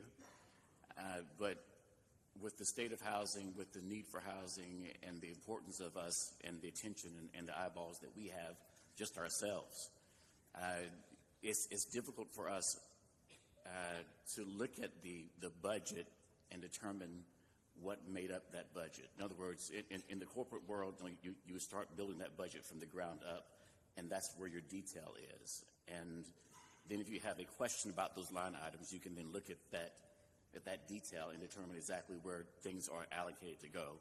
It seems as if that disconnect is that we're having difficulty connecting those dots, and it would be very helpful, especially again with the importance of housing in our community, that we're able to better connect those dots so that when the question comes up, it's not a question of what it is. It's It's the how around it. And right now, we're actually questioning the what, and we really shouldn't be doing that. So, Hugh, are you suggesting more of like a zero-based budgeting? Could be, but you know, we have partners in the housing division, and they've done a lot of work in the past, and so it's a matter of just sitting down and making sure that they understand what we need. And if we're looking for this detail, then we should be able to put our finger on that detail. And right now, we're not really able to put our finger in that detail, and it looks as if, you know, for instance, if we're holding back funds, then we should have a reserve fund so that we show that we're holding back. And then, what is that reserve based on? What is it built on? It's built on holding funds for X, Y, and Z. And we can just put our finger on it. We may argue about whether we should use it for X or Y or Z, but we know that it's X, Y, or Z. And right now, we don't necessarily have that. And so that's a part of the disconnect. That's a part of connecting the dots. That's a part of when those questions come up, especially in this environment with housing and the crisis and the need, and making sure that the proper fiduciary steps are being taken. It's just critical that we do that now. I think it's also important that we recognize that a lot of this is grants, and we can budget numbers on the front side of a year and budget what the grant's going to be. Whether or not that comes through is also a factor that goes into this. And I understand that also creates, you know, questions within the budget, and then something falls through over here and we get something more over here. So we just need a little more transparency on how all that comes together. Mary Kay? So is any of this time sensitive? The reason I ask is I know that this has to be approved in order for us to, number one, be compliant by the federal government, and also to receive HUD funds. So is this time sensitive at all? Correct. The submission is time sensitive. In the future, if council chooses to redirect funding, then we would go through an amendment process. But in terms of submitting this, we do have to submit it. And what would that date be? August 16th or 15th. August 15th is the due date. August 15th is the due date. So we do have time to sit and understand it then and get a little better feel of it if you're talking August 16th. So I assume you've prepared everything. So it's just a matter of July 25th. Even though we probably are going to be coming out of a real contentious council meeting, but it's okay. This is what we do. But I think for clarity's sake, I would prefer to postpone it until maybe the first meeting in August. Yeah, that would be August 5th. To allow time. And that's the 5th, that Monday, because Tuesday's National Night Out. That still gives you time to get it in. And I would propose that and make that motion to postpone, because I hear a lot of questions up here. But to postpone to August 5th. And you tell me you've got it ready, application-wise, you've got to get it in. Caitlin was just informing me that if we make any substantial changes at this point, we would have to go through another 30-day public comment period. So we can certainly provide information to council on the plan as it stands now. Our best course is to submit to HUD as it is now. If there are changes that we want to make, we could look at a substantial amendment once we've got the HUD approval. Well, why can't we hold on to it till the 5th? It's on.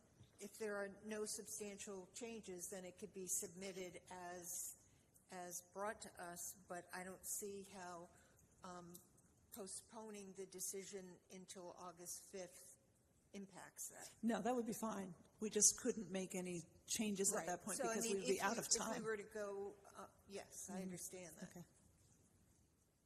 And I wish we had gotten this, 30 days before tonight. And because I always feel like we're rushed to make decisions because they become time sensitive. Well, so That's a strategic way to just push things through. Okay. And by the way, Mr. Interim City Assistant Manager, I've asked the other interim manager for a work session on this very thing like 6 times. I think, again, I talk about the Regency and these housing every meeting, and I've asked about. So, to Sharon's point, I don't understand why we can't get it.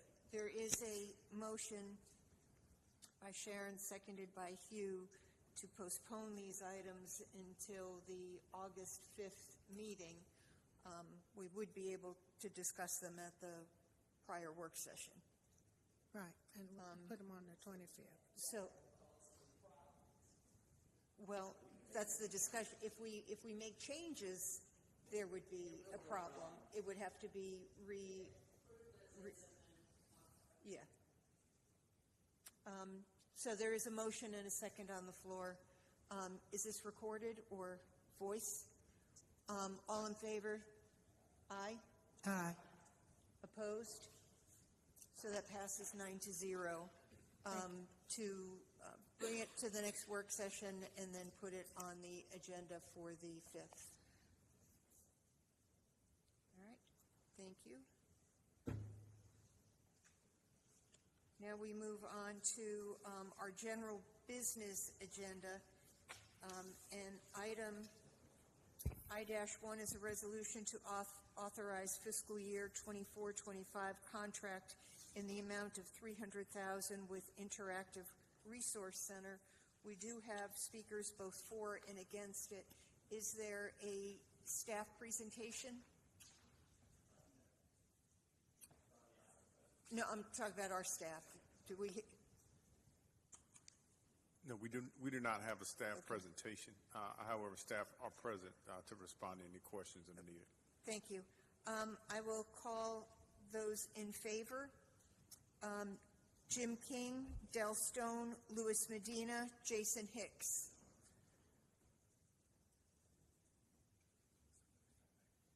Hey, good evening. My name is Jim King. I'm the board chair of the Interactive Resource Center, and I appreciate the opportunity to talk with each of you tonight. The City of Greensboro and the IRC have a long history of funding and serving our unhoused population. In the past year, really a couple years, but especially in the past year, the number of homeless people in Greensboro has increased pretty dramatically. This is a national trend, so we're not unique in that way. It's a combination of several things: lack of affordable housing, rising interest rates, and then the combination, or since COVID, we've lost in town about 200 beds that we had prior to COVID. So the population's increasing, and our resources and help for people unhoused is decreasing somewhat. In light of this, the IRC stepped up with the city and county funding to expand our hours and initiate 24/7 drop-in center. And it just gives people a place to be for 24 hours a day, 7 days a week, and get out of the oppressive heat, or cold as the case may be, but heat right now. We have seen in the past year unprecedented numbers for the IRC. We saw over 8,500 people walk through our doors. That's a 67% increase over the previous year. And this has created a problem for us. We knew we'd be serving more people, but we had no idea the demand and the need was as huge as it is. And it's created problems for the IRC. It's also created problems for our neighbors. And in attempt to do everything we could, we've been working with several council members, Mr. Davis, and we submitted in our RFPs some of the things that we've learned in the first 6 months of being 24/7 that we think will effectively address that. Hopefully, going forward, we would have a lot of these issues resolved and all. But what concerns me at this moment is that the funding request before you is for $300,000. We requested $588,000. We have no idea what the city plans for us to do with that $300,000. So I could use some guidance on that. Thank you. Thank you.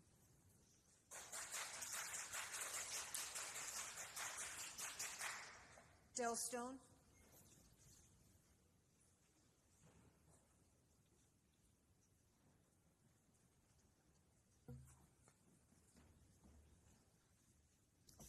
Del Stone with WOE.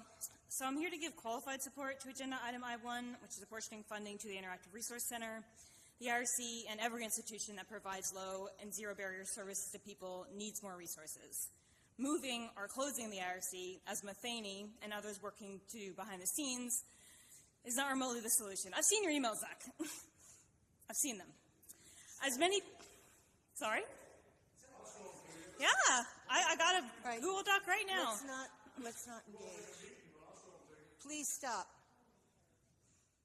I know you're active on Instagram. Please stop or I'm going to have to ask you to leave. As many people are aware, however, the IRC is not the ultimate solution. We can fund the IRC all day, and they still cannot manage this crisis. No one institution could alone.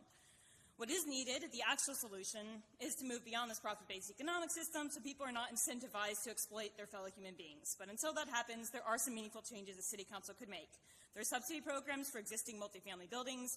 Property owners receive money to fix their buildings in exchange for keeping rents affordable. There's direct funding for rental assistance and also supportive infrastructure for tenants to buy their buildings.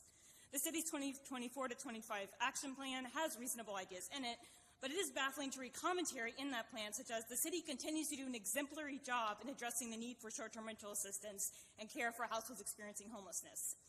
It's confusing to read that the city is doing an exemplary job when the same report states that half of renters are rent-burdened and homeownership rates are decreasing, when we can all see with our own eyes that more and more people are resorting to the overburdened IRC to survive. What's not mentioned in the plan, yet what Council seems inordinately preoccupied with, is policing. We do not need more funding for policing. The proposals made by Matheny, Marty Kotis, and others for more cameras, facial recognition technology, and mobile unit side surveillance only further criminalize people who are forced to commit crimes like loitering and public urination because they have no housing. Kotis' suggestion to implement speakers to play classical music that discourages people from camping out is reprehensible. It's further confirmation of criticisms that we have been lodging for years. The irony of the situation is that all these city councilors and business owners are focused on crime when many of you have lengthy rap sheets yourselves. DWIs, illicit substance distribution and trafficking. People are affiliated with businesses like the venue at 106 West McGee Street, where crimes take place all the time. 36 incidents in the last 3 years, from theft and fraud, intimidation, assault, drug offenses, weapons law violations. Yet the IRC is where you're focusing your vitriol?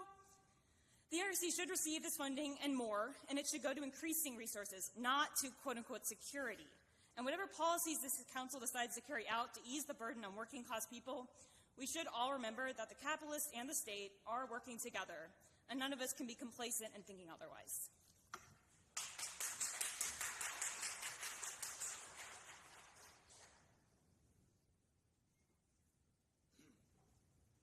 Hello, my name is Luis Medina. I'm with the Working Class Houseless Organizing Alliance. I've been serving the community, going to the houseless community and feeding them for 6 years, providing resources like Narcan and water in the hot days and so on and so forth. Right, and I have seen all kinds of terrible things. I have seen, as the homeless population has increased, as it has done nationwide, I have seen my previous coworkers with their children living on the street. I have seen people I've lived with. My roommate the other day is on the street. I have seen people whose hands are so infected that, I mean, they're twice the size of a normal-sized hand, and they've been, when I try to give them help, right, so mentally disabled that I can't. I have seen people in wheelchairs trying to climb up hills, right? The IRC is filled with people in wheelchairs, and for 6 years I have seen y'all do nothing, provide no shelters, no funding to developing successful affordable housing, nothing, right, to alleviate this struggle, period. In fact, I have seen y'all do worse than nothing by putting more strict conditions on the houseless, forcing the IRC to have to take on the brute weight of this epidemic, right? And now you're taking that opportunity when y'all should be building shelters, knowing damn well the IRC is not a shelter. It is a resource center dedicated to networking people to resources. You have revealed that you have provided no resources. And I don't know, like, what y'all think. You're worried about garbage, right? But you're going to trade garbage for corpses, right? Unless you start providing the resources that are necessary to alleviate and save lives. And I don't know. I mean, I keep saying the same thing every time I get here, but there will be a point where people get sick of being ignored and neglected and oppressed and pushed down, and they're going to get sick of the news reporting on the side of a couple business owners sitting in the corner, and they're going to get sick of getting stabbed in the face. They're going to get sick of criminals who do it legally, stealing all the wealth from social organization, hoarding it for themselves. They're going to get sick of it, right? And I hope when that day happens, y'all are all alive, because I'd like you all to see it. Thank you.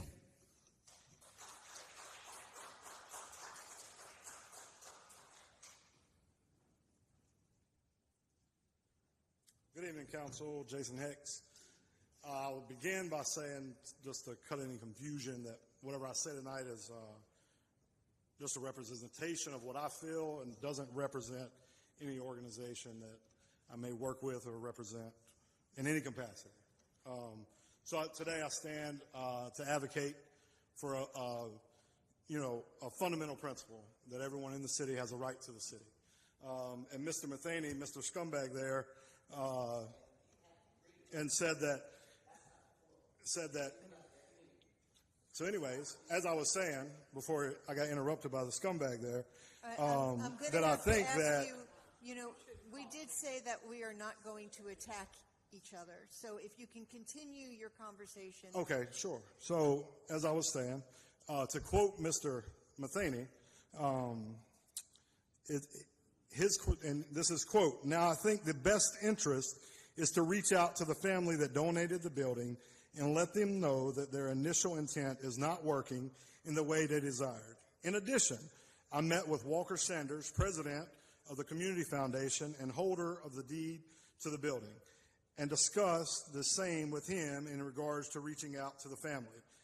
Again, as downtown, maybe a drunken email, but again, as downtown and a city council person, I remain accessible to anyone and happy to meet and discuss."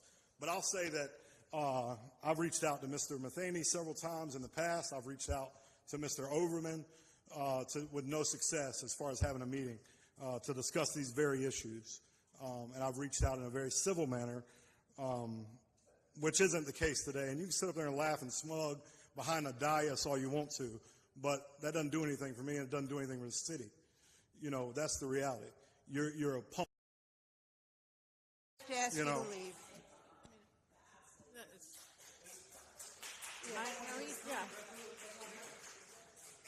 If you could remove. If you would remove Mr. Hicks, please.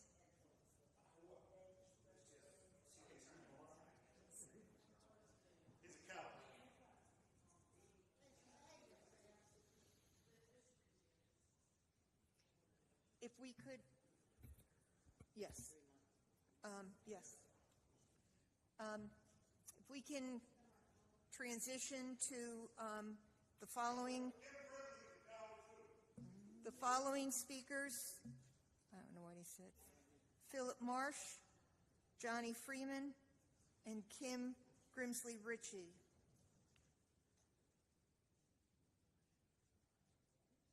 Those are the last speakers that I have signed up to speak regarding this issue. If we've missed anybody, please see the Courier.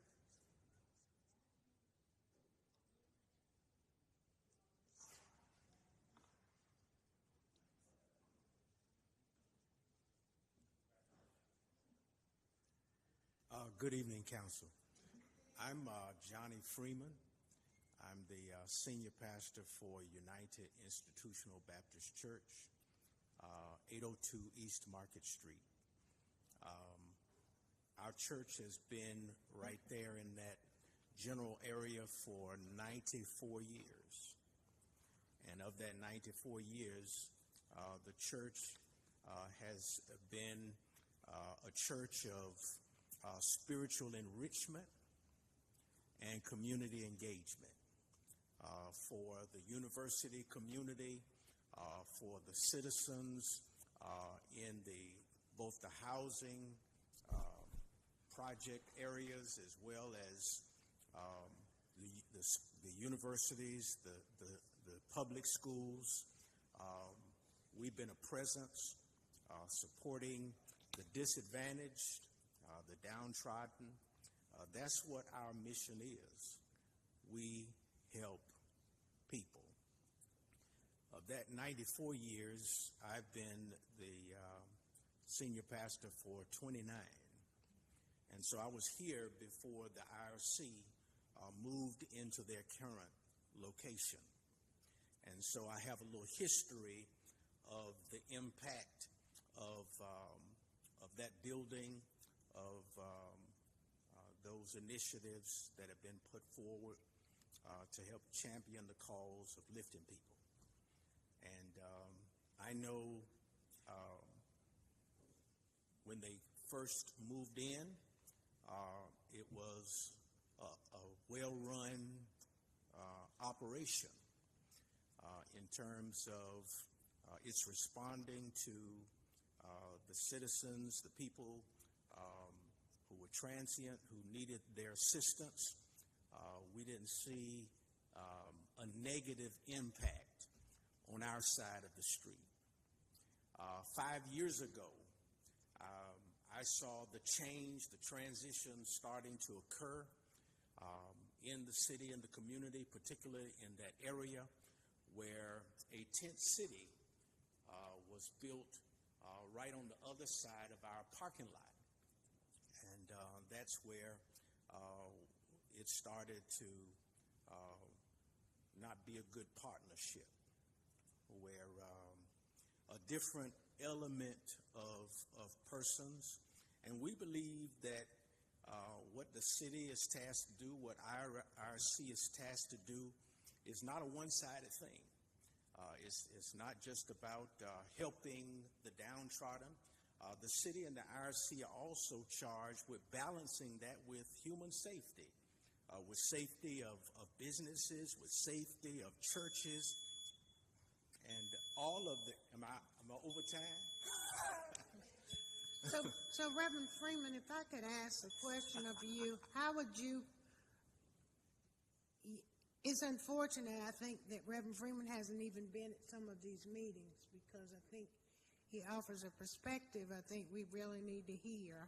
How would you propose we move forward in a way? Well, it's a combination of human decency, of providing, as the individuals have stated, the city needs to do more to help provide resources, housing, a way up for people to build themselves up, to lift themselves up. At the same time, the city is equally responsible for providing safety and security for its citizens on this side of the street. It's not either or. You're wrong. You're the devil if you're not compassionate as one side may think, when you're not doing exactly and only what they want to do. And at the same time, the business community that includes the churches and other organizations, we are part of this community. We live here. We serve here. We do business here. We pay taxes here. And it's both and.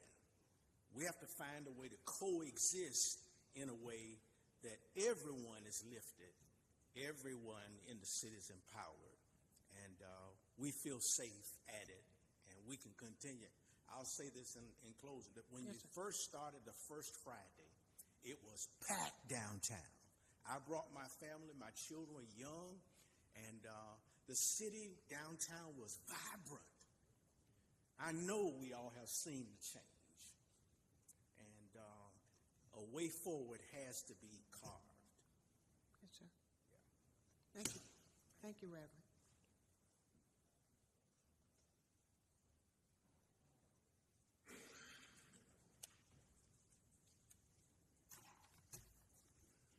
Hello, City Council people. Kim Grimsley, and we are property owners at 500 East Washington Street. I prepared, well, I have a question for Jim shortly, and it is the status of where the 30-60-90 plan is today.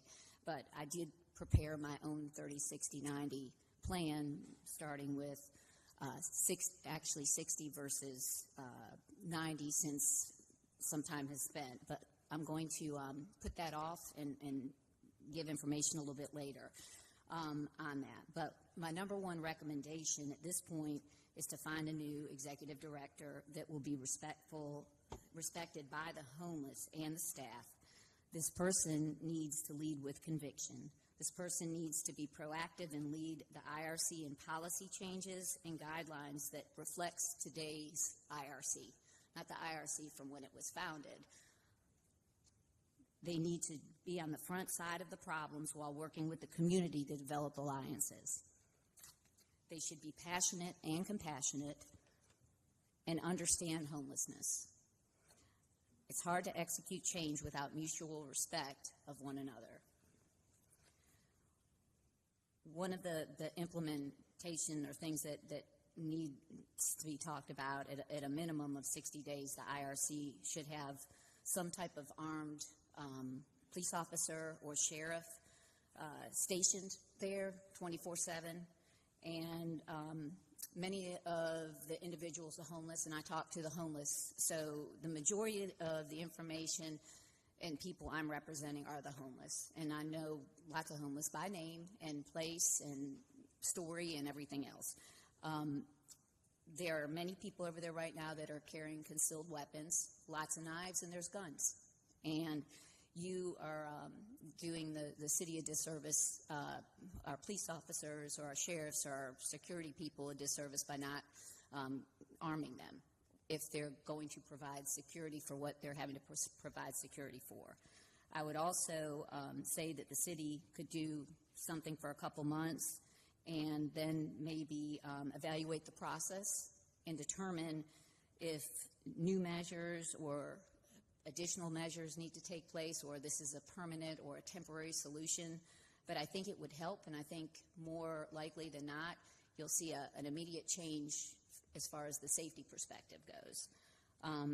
Considering that it was reported that the police had been called to the IRC over 1,200 times this year, and both the EMS and the fire department no longer go to the IRC without an escort, safety is a major concern. The only other thing I'd say, and I'll hold off on the rest, but I can hold off. I definitely will. Thank you very much, and I want to say none of you deserve to be disrespected in the way that you get disrespected at these council meetings. I just started attending the meetings in March of this year, and the level of disrespect that you receive is just, it's not acceptable. So I apologize for some people that need to be apologized for.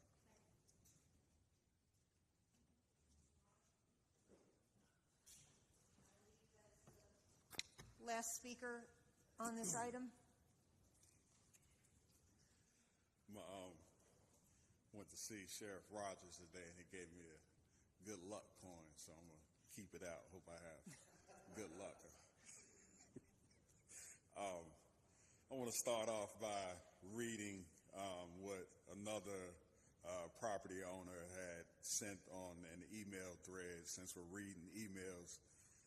On 6/6/24, an elderly Caucasian gentleman about 75 years old was sitting on the steps of my leasing office. He wanted no money or clothing. The High Point Police Department drove him here to Greensboro so he could have access to his bank account. After spending 30 to 45 minutes on the phone trying to find him assistance, my wife and I eventually drove him to the IRC. He agreed to go, but was not comfortable to do so because of the treatment he received while he was previously there from other patrons. We constantly have the same problems, which is that the leadership at the IRC is in disarray. The executive director has not found it beneficial to even come down here and speak, and face the fire. We're all here cleaning up the mess of the IRC. I'm glad that the chairman of the board could join us because we haven't seen him since this conversation has hit the news.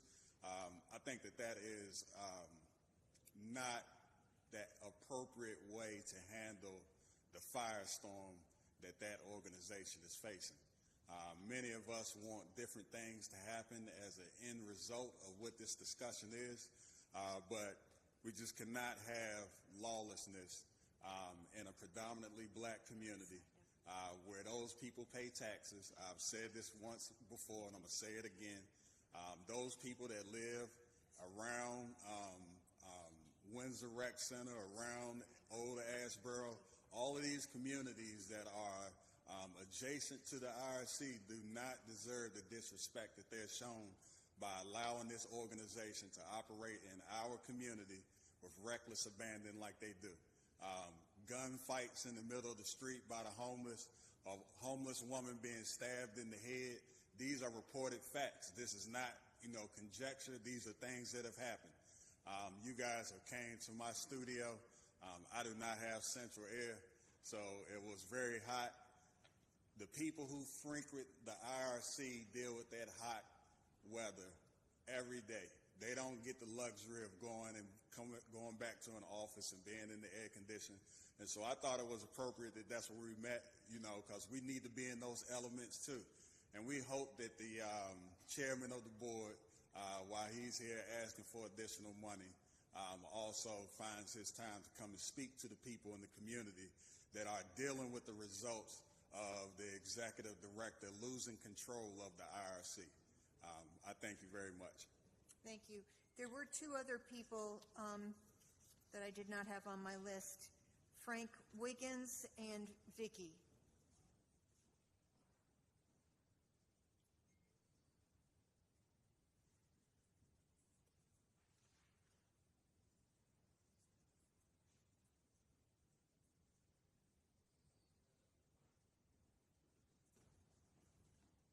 Good afternoon, Council, Honored Mayor. My name is Frank Wiggins. I'm the property manager for Bailey Village. I've been in Greensboro for about 2 years now. I was the individual who was exposed to the gentleman who was sitting on my office steps outside of the office. My wife and I offered him support on the phone about 30, 40 minutes trying to find him assistance, and we had to bring him to the IRC. And he was an older gentleman, and High Point Police Department actually drove him to Greensboro so he can get access to his bank account, which I thought was interesting enough, but he was left stranded in the street. And I was actually asked to come here to really just talk briefly about some of the things that I've been exposed to. Last summer, I had someone who was vandalizing our property. We didn't know who it was because it was done in the darkness of the night. Until I found a gentleman, I stopped a homeless man yielding a switchblade, and he started damaging property. I stopped him, took pictures of him as he ran off. I was subpoenaed to come to court last September. The gentleman didn't show up, so it was a waste of my time and our resources, and not including the cost that we incurred with all the damage that took place in the middle of the night. We also are having experiences with homeless individuals stopping my tenants from going into their gated parking lot panhandling. We've stopped that several times. We've had situations where there was a situation that took place across the street of the Exxon, and I watched the camera. It looked like the gentleman came from the direction of IRC. A patron was shopping inside Exxon. He left his car unlocked and running. This gentleman jumped inside his car, drove off. The patron saw him, jumped in the front seat of the car, wrestled his car back from this individual. They drove through the trees, drove through East Market on the westbound side of East Market, across the street to the church. Thankfully, no one got hurt. He came to me trying to find the video footage, which I gave to the police department. So we're seeing some elements that I did not see when I first arrived to Greensboro 2 years ago, when I saw so many of your faces at the dedication. So I have concerns about the safety that's in the area. I don't have anything against the homeless. It's a blessing to have housing, but my concern is the safety or the lack thereof in the immediate area. One of my technicians, maintenance technicians, have seen a homeless man brandish a gun, pointing at another gentleman on Pastor Anderson Way, telling him, "I want my stuff back." So he was afraid enough to kind of hide in one of the vacant units. So I have tenants that are coming from all across the country to Greensboro because of the jobs that they're finding. We have a lot of professors, a lot of doctors, a lot of PhD students are living in this facility, and I'm trying to maintain the integrity of the environment to make sure they can live in peace and tranquility. And many times they ask me, can I walk to downtown? 2 years ago, they had no problem.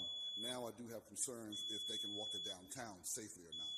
So I only came to voice my concerns about what I'm seeing over the past 18 months. Thank you. Thank you.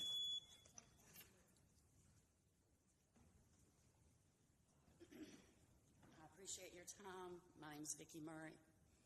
I, like him, am just here to just let you know my serious concerns about safety in the area. I'm also on Pastor Anderson Way. I was in my parking lot getting in my car when that gun incident happened, just trying to decide, do I go back in the building? Do I duck? Do I get my car? So I jumped in my car and made it away. Another gentleman was walking through, blocking me from being able to leave my parking lot, so I finally got around him and I dialed 911. I saw him pull the gun out. I saw him right there. And by the time I got to the stop sign, they were in my parking lot.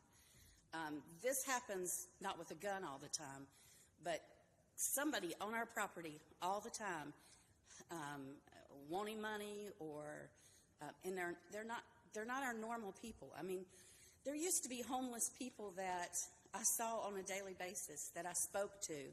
The little Asian girl, I saw her every day for I don't know how many years. You know, there's just certain ones that are our people that we should be taking care of. Now, I don't know these people, and they're not friendly. They're dangerous, and I don't feel safe. I don't feel safe for my customers. I don't feel safe for myself. I don't feel safe for my employees.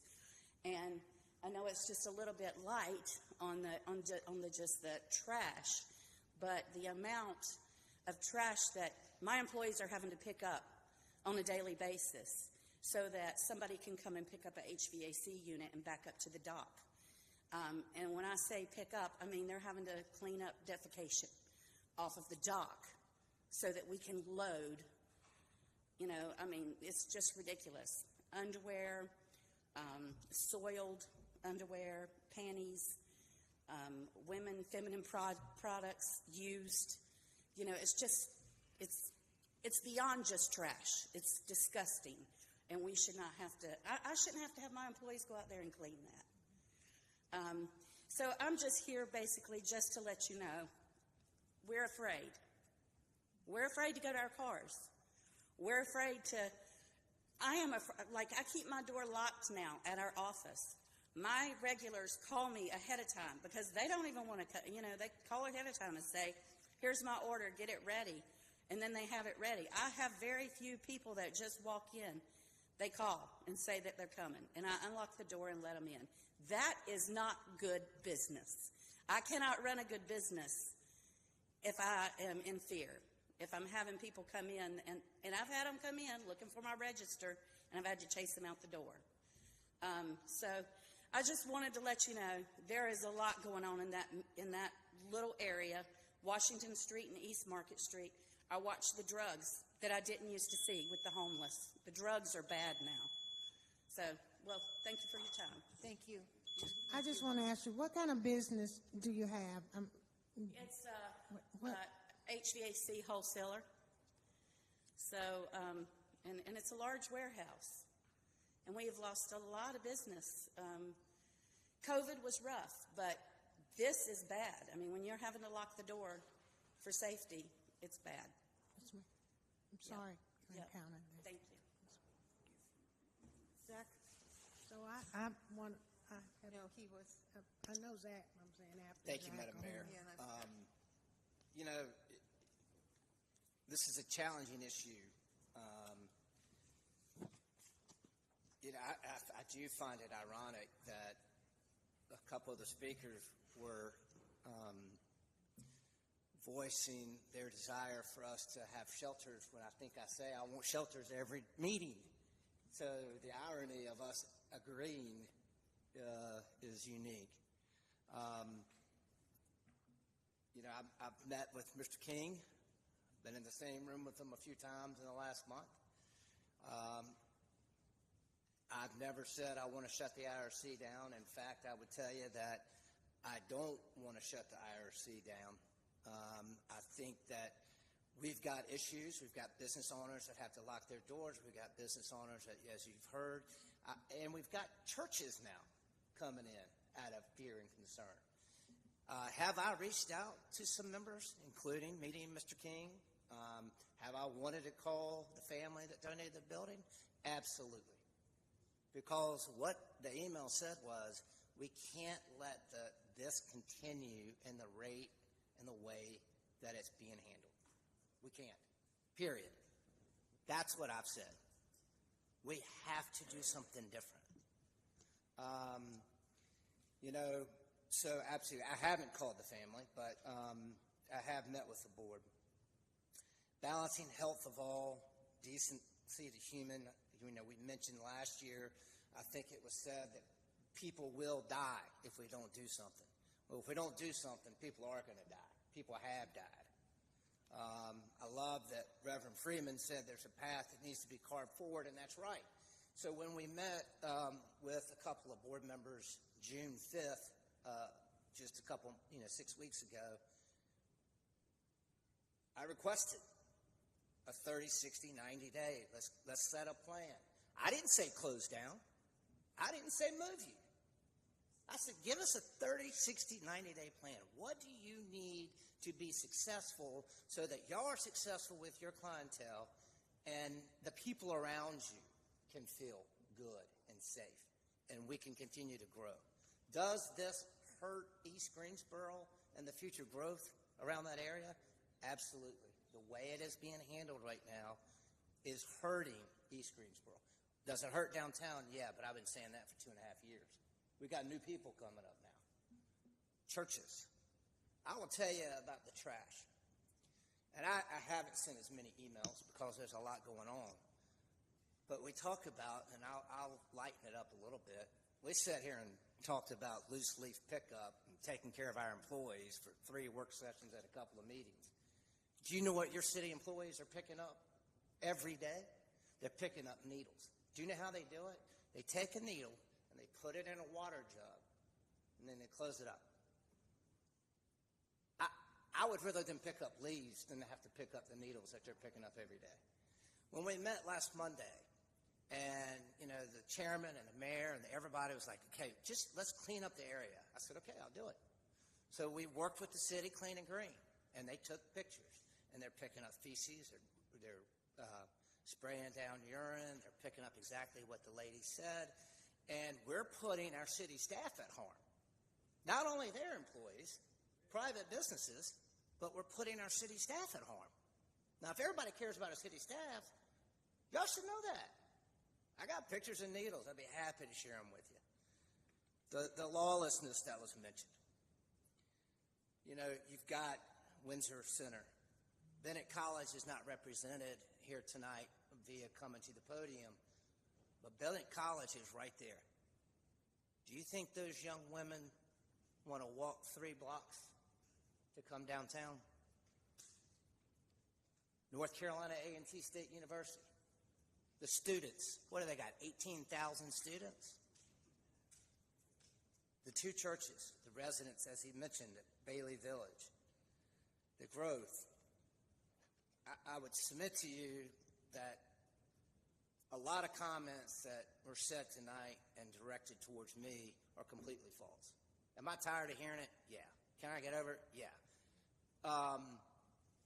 But the conversation right before this topic was my desire for this council to be strategic and create housing.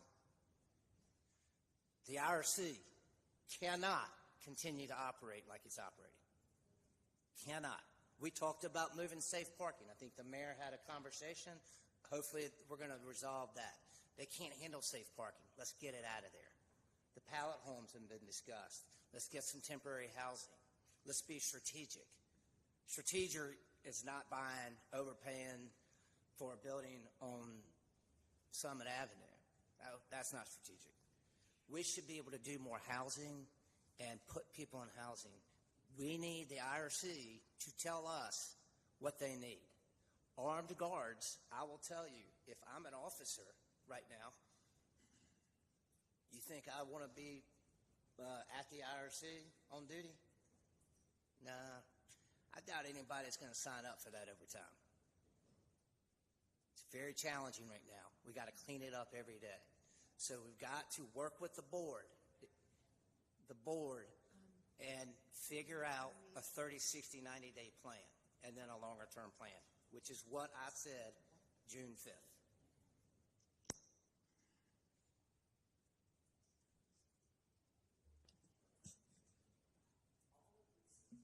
Well, Goldie's pretty fired up. Sharon, I know I've got, so Sharon, then Goldie. I wanted to, Tammy. Well, Goldie, I understand you're that, whatever, but the bottom line is this. You know, we are not hearing what the businesses are saying to us. And Zach is absolutely correct. This cannot continue to go on. There are people, yes, that are homeless, that need help. But if you ride through that space over there, there are people who are not getting the help. Thus, resources are not being administered. Why am I voting to give $300,000 for what? What is the plan of action? What is going to be done? Individuals need help. And Reverend Freeman was right. Years ago when this started, you could go over there. There were people seeing nurses. There were people, getting information, doing their resumes or getting their mail. Right now, I rode through there the other day. They arguing with the police. And there was 2 police there with guns on. They were arguing with the police. There is no respect and no decorum. There has to be rules and requirements for people coming there. You're homeless, but that doesn't mean you have to be nasty to people. That doesn't mean you should go to somebody's business and pee on their building. And we've seen the pictures. Dr. Long has sent us multiple pictures of people dropping their pants and going behind her building. That is, if we did that, we would get a ticket. We would get arrested. Well, I don't want them arrested, but I want them to know that you've got to be respectful. And when you're not on the IRC property, you still are associated with the IRC. And that's what people see. And that's not what I'm hearing. We're not talking about that. We're not addressing that. Meeting I went to the other week, and I said it to you, Mayor, then. You ain't do nothing. Everybody I will respectfully disagree with I you. know that, but you're a kumbaya meeting in there, and no, we did not. Goldie, I'm talking. And I'm talking. I know you want to go in and have Sunday school and all of that, but the bottom line is when the pastor comes and says that even he sees a difference, that something has to be done. We can't just throw money at it without a plan. We can give $588, we can give $888, but if there ain't no plan of action, it doesn't matter what you give it. And I'm not unsympathetic to people that are homeless because I know people need somewhere to go. But some of what I've been seeing lately when I ride through there, and I know I saw a drug deal the other day. The guy walked up to the guy and did him like that. I know that was nothing but a drug deal. And that is going on. There needs to be some monitoring of that facility. And it needs to be some rules. If you're going to be here, there are things that you need to adhere to. You need to respect businesses, to allow them to do business, because maybe you need a job, and maybe the lady with the HVAC warehouse could use some help. And there could be somebody there that needs that job, that she would, but she ain't going to give you, you cuss her out. You throw a knife at her, I don't blame her. Lock my door too. So I think we've got to have real conversation And we're not really having real, true grit discussion about this. And I've talked to many people, and it can't just be a police solution. It cannot just simply be that. So I cannot support this $300,000, even though, yeah, they may need money. But I want to know what they're going to do with it. Is it just admin? Is it to bring in a reading program to help people read or learn how to read if they don't know how to read, or help them apply for a job, or help them go see a doctor? Yeah, this is just for the extension of the 24/7 program. But what are they doing with 24/7 program? What? When 8 hours should be calm sleep. But if you ride through there at night, it ain't calm sleep over there either. It is chaos. It is music blasting. It is more than downtown party. We've got to do something. We've got to require something happen. And I really want to know what the plan of action is going to be. Goldish, up to Dr. Wells? Thank you. All of these people that have been here that are affected by the IRC, the ones who live, the ones who manage the IRC, all of that is in my district. All of these people, all of these things, what is it? These folks live. So I'm concerned. Now, I'm not in favor of not giving money to the IRC, but I am in favor of requiring some definite plan of what's going to happen to make the change. To use one of the sayings of one of our former council members, we just keep kicking the can down the road. We talk about it. There have been multiple asks for what are you going to do to change. We had a meeting last Monday. There were some suggestions made, and as of today, I don't think they've been followed through. The problem, as I see it, we don't say problem, the challenge that I see, we do have a larger number, but there has to be some order. I've been with them since it was just an idea when we were up over at the church, and then we came to the center. I served as chair of the IRC board, and Mr. King and I were on the board, and so was Neil. We were on the board together, and you know that things were not the same the way they are now.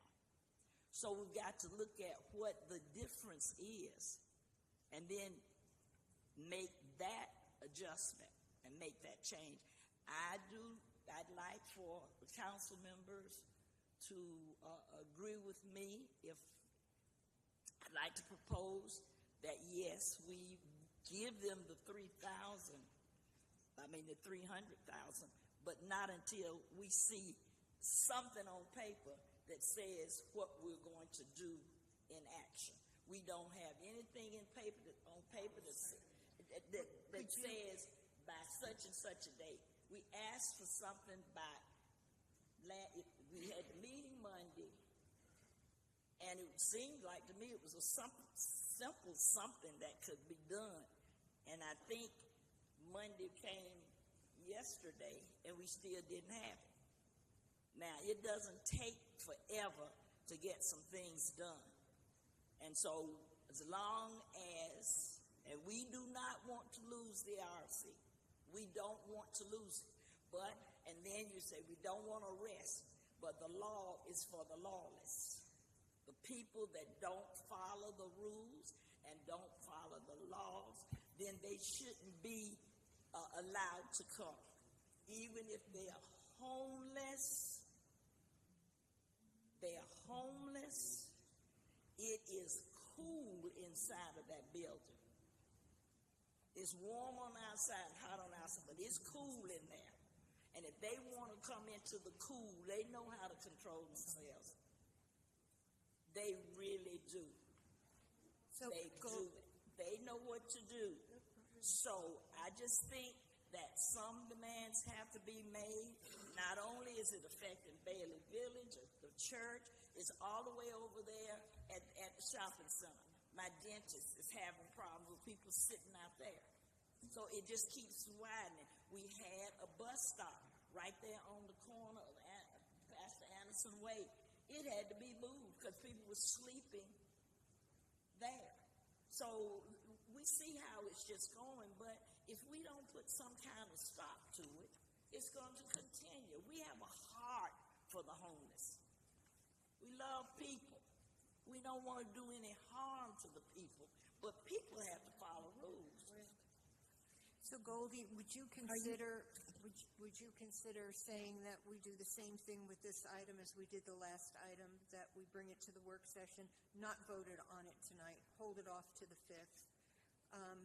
Well, the thing is that the IRC, being a nonprofit, they work on this reimbursement system.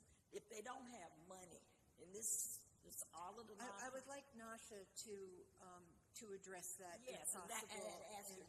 Tell us about how that system works with their money. Well, and based on funding from last year, if in your opinion there still should be some holdover. Thank you, Madam Mayor and members of council. I certainly don't want to speak for the IRC and their operating procedures and mechanisms, and so I would defer to their board chair to speak specific to that aspect of it. However, what we are able to ascertain is that there is still some carryover funding from fiscal year 23-24 that we have extended their existing contracts to spend down. So there's roughly about $89,000 still available for the day center. Did you say 8 or 9 or 89,000. 89,000, correct, that we still have available for them to operate the day center, and then there's roughly 46,000 that they still have available for operating safe parking. So as far as the timing of reimbursements and what they intend to submit and how long that will keep them operational, I would have to defer to their board chair to address that. Well, I think I would like to hold up the allocation.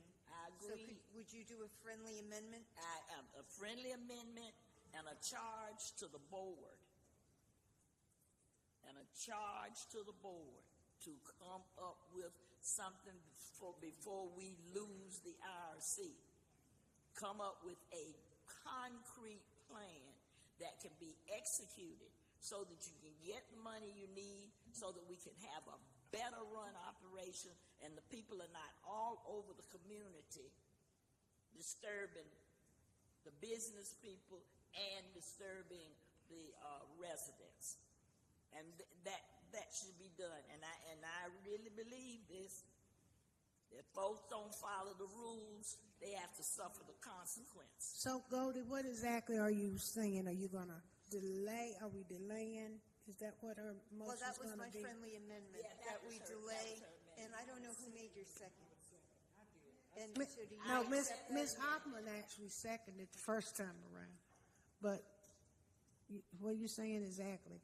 Delay until we have a work session? Yes, and then we'll vote on it August 5th. And by that time, they should have something more concrete that we can deal with. Okay. You want a 90-day plan by that time? Yes, I know I want to speak too, but. I just have a question about okay. Mm-hmm.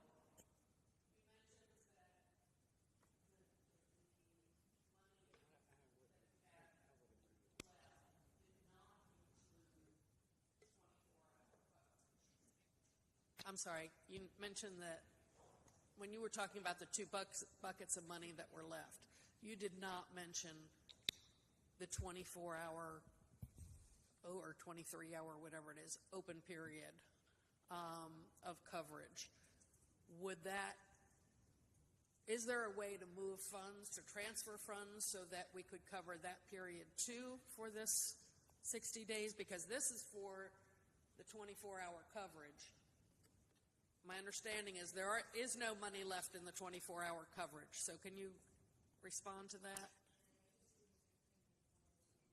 Yes, I would defer to him to address the two sources of funding that we have extended contracts for currently, where there's still carryover funding from the previous fiscal year, is for the day center operation, which would be attributed to the 24/7 operation. That could be used for that. It could be used for that, as well as for safe parking. Thank you for that clarification.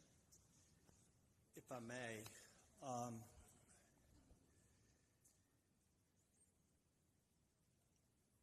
the IRC has, in good faith, been trying to fill some gaps that exist dealing with homeless people here. And we are in a position financially, and I talked to Mayor Vaughn and Mr. Davis about this last Wednesday. Our board is meeting Thursday night. We will be closing our doors Monday morning. And we will reset. We will look for additional funding. If the city can come up, we submitted a plan, we submitted RFPs, and we are working with the city on addressing issues from the Monday meeting. Our RFPs addressed a number of the issues, and it was a pretty concise, detailed plan. Now, we have been asking for those RFPs. We submitted 6 RFPs. We have yet to receive those after asking from them at the June 5th meeting from Mr. Matheny. Mr. Davis, I've asked him twice. And we don't have those back, and my understanding is every other agency in this city that submitted an RFP has gotten responses back, and it raises the question in my mind, why doesn't the IRC have their answer back? And to the 30, 60, 90-day plan, that's contingent on the amount of funding we have as to what we can do. And Mr. Matheny, I did respond to you on the 30, 60, 90-day plan, and I noticed you read my email from the 20-something of June 2 days ago. And I just responded to you that said, this is the first paragraph of that email. As a follow-up to our June 5th meeting, I wanted to update you on the steps IRC has taken to address our shared concerns. We are working on a 30, 60, 90-day plan. However, out of necessity, most of our recent efforts have been directed towards financial matters. We hope to have a 30, 60, 90-day plan shortly. So you're saying you don't have it, which is fine. And we don't, because we're waiting on the RFPs. If there's a question about why they haven't received a response, I can't answer that. This is another non-transparent item. So anyway, bottom line, you guys, if you want to support us, we're happy to entertain anything that you come up with, because we are concerned about the 8,500 people that walk through our door. But come Monday morning, we will be closing our doors. We will be doing mail service, and we will continue our path, our state-funded other funding. And we're going to go back and reset, and we're going to look for other alternatives of funding that we can count on, because I got to tell you, I can't count on the city. So the county doesn't fund? Hold on a minute. Wait a minute. Hold on a minute. Wait a minute. Sir, I don't think that's the right attitude right now. I don't believe that's the right attitude. Hold it. No, Wait a minute. We always get the brunt of every daggone thing. I'm sorry. I know.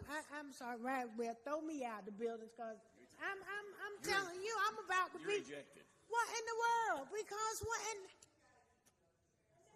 No, you can't throw me out.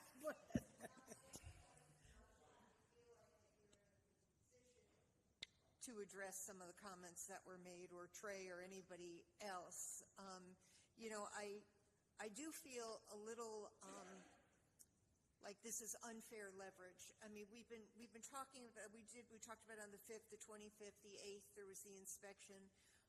The 30, 60, 90 plan, I think, was for some basic things, such as the trash and keeping places neat and what was going on. It wasn't necessarily more programs or how they were going to be added to the program. And just the one simple thing, when we asked for the security estimate. It was going to be Friday, then it was going to be Monday, and we still don't have it today. And so I understand your position, but you have to understand our position. I mean, maybe you can just close your doors and you're okay with that. We're not, but we're not okay with the status quo.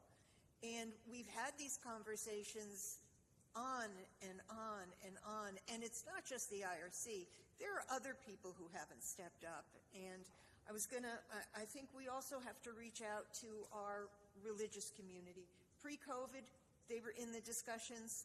They were opening up their churches. They've got lots of space. We're not seeing that now. I do believe that the IRC has gotten more than they can handle. We need to get our faith community back at the table. But right now, I don't think we can just continue to throw good money after bad. I don't know, Nasha, I don't know what your thoughts are, or... I think there are a number of things happening here. I am going to ask Ms. McCray, as well as I'm going to ask Ms. Blue to give some clarity as it relates to how those RFPs were applied for. We have had a number of conversations. I don't recall any communications to me asking for the RFPs. However, if I missed it, I do apologize. But here's where we are. Well, I will say they have asked me what is the status of the RFPs. Right. But I also don't understand why they're so important, that we're talking about here and now. Even if those RFPs, they're not going to run down the hall and write a check. Well, that's what my question was going to be. What is the $300,000 going to do? But if it got voted on tonight, it sounds like to me, Nancy, they're saying it's going to keep the doors open. What is? Yeah, I'm going to ask Ms. McCray and Trey, hold on a second. Ms. Thurm, Madam Mayor, when we met the 30, 60, 90 day, I believe we all said to Mr. King directly, if you tell us what you need to be successful, we will work with you, and that may mean funding more initiatives, including security. Including security. That was 6 weeks ago. We said, in agreement, we will work with you. And I did. I had a conversation with you, and okay. Well, Councilmember Matheny, you were correct in some of the conversations that we have had with the IRC, and I do want to emphasize the fact that they have been at the table having conversations with us over the last couple of months in talking about ways that we could work together to alleviate some of the issues. We also included the county and some of our COC partners in those discussions as well. You are correct in that we have requested to get an operational plan with some recommendations and some action steps, and we have not seen those to date. The meeting that was held last week with the county was referenced, where it was requested from the IRC to submit an additional quote for security services, because that was a large part of the conversation, and we have not gotten that quote. What has been indicated to us is that they needed to work with the current security provider to get updated cost estimates. What I will say is what has been included in their application for this RFP specific to the day center operations was a request for security services as a part of that total funding. However, in light of the discussion last week and the need for additional security, we wanted them to provide what that updated cost estimate would be, so we could ensure that the RFP, one, was responsive, that it included all of the aspects that they indicated that they needed in order to continue safe operation of the facility. So those are some outstanding items that we continue to wait to hear a response from the IRC. But again, what I will say is, in terms of this particular item, the criteria that we use to determine the funding recommendation, we looked at the overall score of the applications that they submitted. We looked at the available amount of funding that we had. Our goal was to try to impact as many of the agencies and organizations in our community as possible. We did see a record number of applications for fiscal year 24-25 funding from our providers. We received 18 applications. And so our goal was to try to spread as much of that funding around as possible to have the greatest amount of community impact as we could. We also took into account the amount of dollars that they still had on the table for fiscal year 23 that could carry over. So if organizations did not necessarily spend down their allocation from the previous year, we did take that into consideration, and that allowed us to open up funding maybe for some other agencies. So we do have 6 applications that the IRC did submit to us for review for recommending funding. The one item for you tonight is for the day center operation. The others are for some of smaller programs such as Traveler's Aid, for safe parking, for doorway. Those items that they were recommended funding for are below that threshold, so that's why that item is not before you this evening.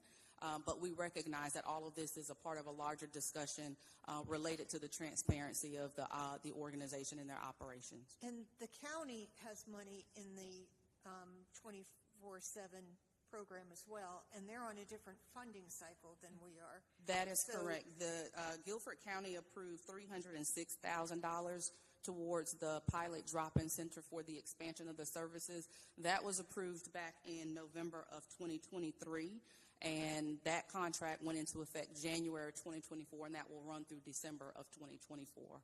So the county approved $306,000 at that time.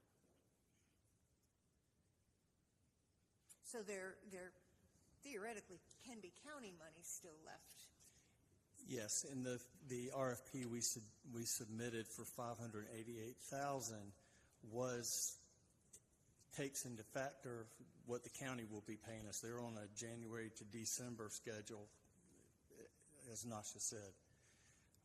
But we need $588, but per the meeting last Monday, to provide the level of security that was discussed there, and we have no problem doing that, but we have to amend our request. Well, and we said that we recognized we would probably have to pay for additional security, and hopefully the county would pay for it. Now, when we did the 24/7, it was $300 from the city, $300 from the county, $300 that you would raise from donations.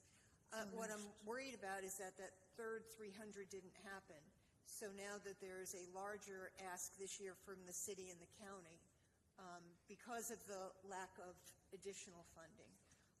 And if that's it, I understand it, but just put it out there. Yeah, we were able to raise, I believe it was a little over $100,000. We were able to find some grant money and all. I don't believe we got $300,000 total additional, but we also used a lot of our own cash, which is what has put us into a situation where our responsibility as board members is to make sure that the IRC is here a year from now, 5 years from now, and 10 years, and at the rate that we're going through our cash, that's not sustainable. And so from a financial standpoint, we had to draw a line in the sand. We had a conversation, I believe it was before July 4th, and I submitted that we had not been receivables were pretty far behind. And Mr. Wilson was working to catch those up, provided him with what we needed. And I also asked at that time, I said, we're going to need an additional $75,000 in funding to continue to do the 24/7 past the end of the fiscal year, meaning into July 1st and beyond. And I also requested that could we possibly be reimbursed for the $101,000 that we spent of our own money to support these, in hoping that we could possibly rebuild our cash position into a more healthier position. So I did, you asked what you needed. We had a conversation, and I told you what we needed, and you said, you go do it first, and then submit for reimbursement. And my point was, we don't have the money to do it first anymore. So, you know, if that's the way we have to, we're not, the bottom line is we can no longer operate this way, and $300,000, it really doesn't do, we could run our day room, which is fine. That's what we really ultimately want to go back and do anyway. If we didn't have such a homeless crisis in Greensboro, we would still be a day center. we would still be doing what we've always done, which is a very valuable service to this community. And other people would be delivering the services that we're trying to deliver. But the other people aren't there. And we're trying to do the best we can. And I got to tell you, pretty darn tired of getting beat up in the media, having promises broken, and not being on good financial situation that is not fiduciarily responsible for me or any of our other board members to continue to operate this way. And we've tried our best conversations. I don't know how else to do it. I've tried to be in contact with everyone and letting you know we have a problem. We have a problem with the number of people, but we have a financial problem. And I understand cities move slower, and that's fine. If that's what you got to do, I understand that, but I just got to tell you, we can't move that slow at this point. We're done. We're going to regroup. We're going to do very basic services. We're going to look for other funding, and we'll come back and reopen our doors when we can. So are you reopening your doors to the day center, so you're not going to do the 24/7 anymore? Without $588,000 plus additional amount for the security we're talking about, which, by the way, we're still waiting from, is it Allied?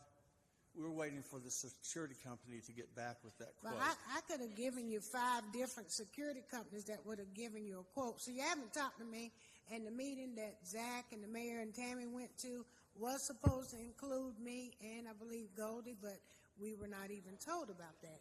But I could have got you security quotes in 5 minutes, but I think the mayor had made a commitment that if you'd done that, we would have found, I wasn't really in agreement with it, but we'd have found the money. We got CDBG money we keep pulling up out of the ground. Let's get back to Tammy, Mary Kay, and Hugh. Oh, I'm sorry. I want, but well, he made that statement, and it really bothers me that you're making the statement like we don't do anything.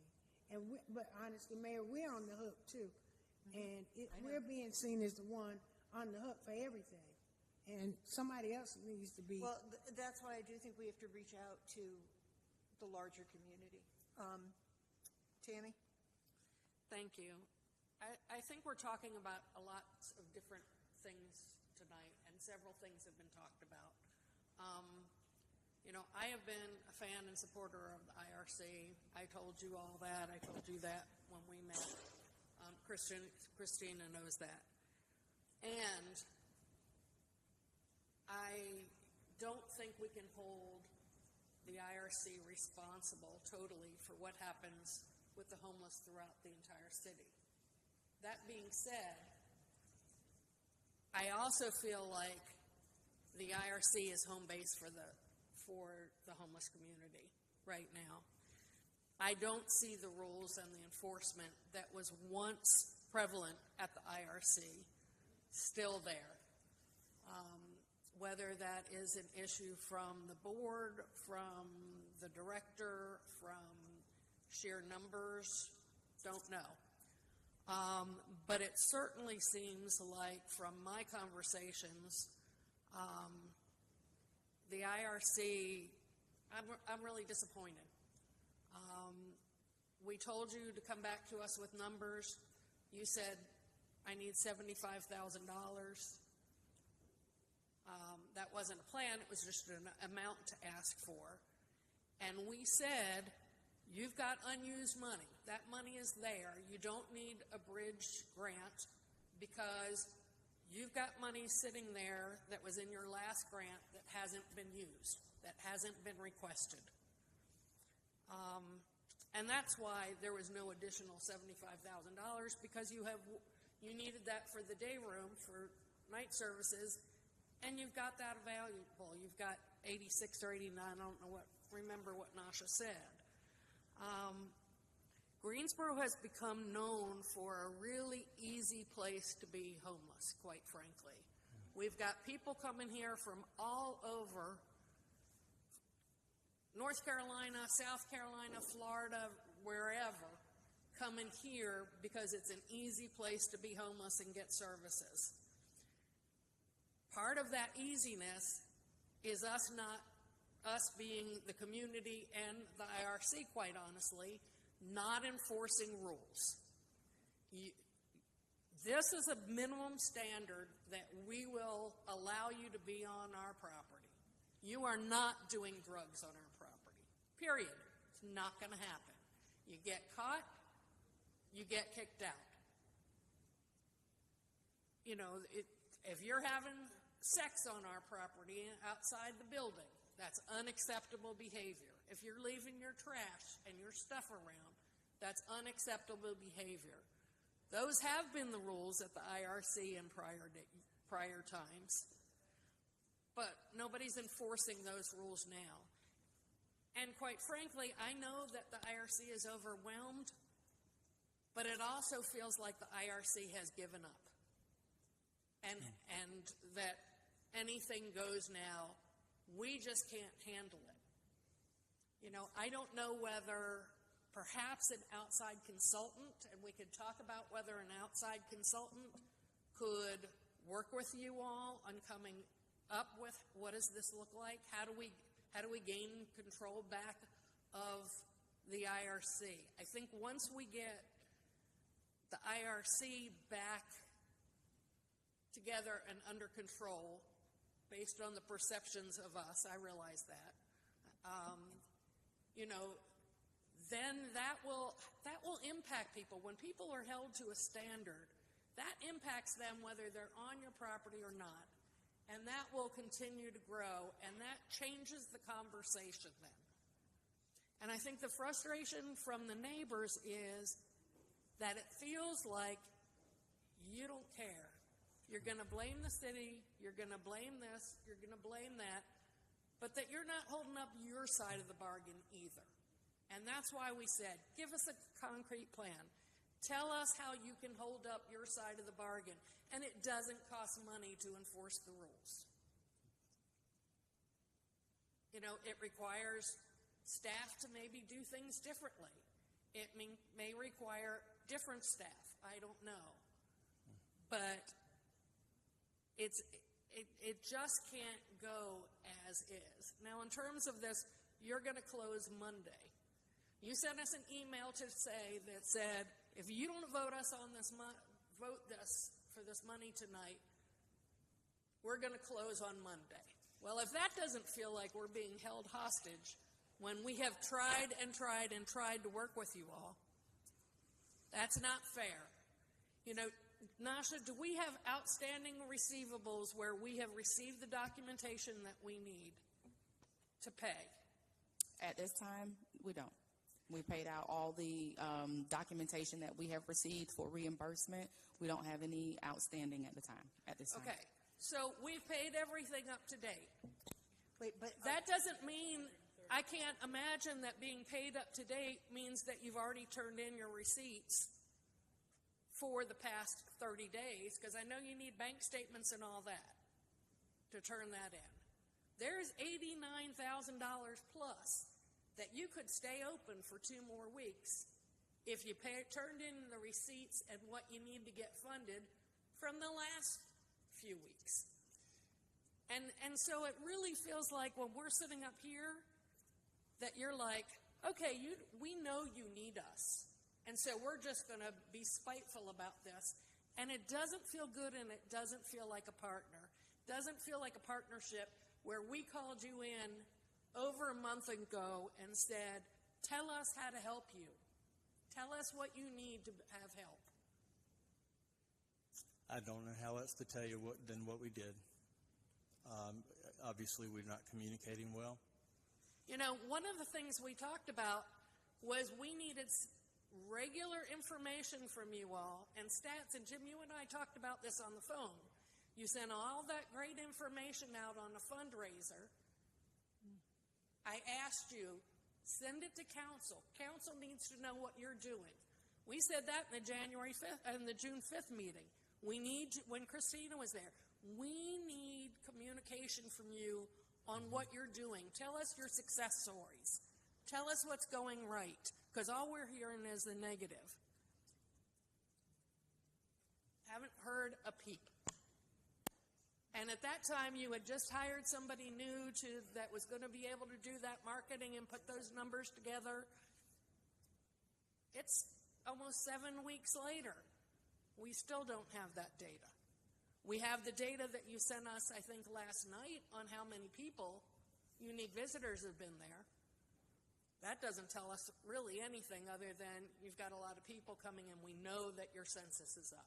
We understand those pressures. But from the evidence we have, you could be babysitting those people and not providing any other services other than babysitting because we don't know and you're not telling us. And I've asked you, please communicate directly to council with what your successes are, what you're doing, the progress you're making. We've heard nothing back. At some point, y'all have to take responsibility for that.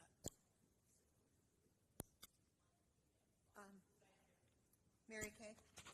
And, you know, I've had a number of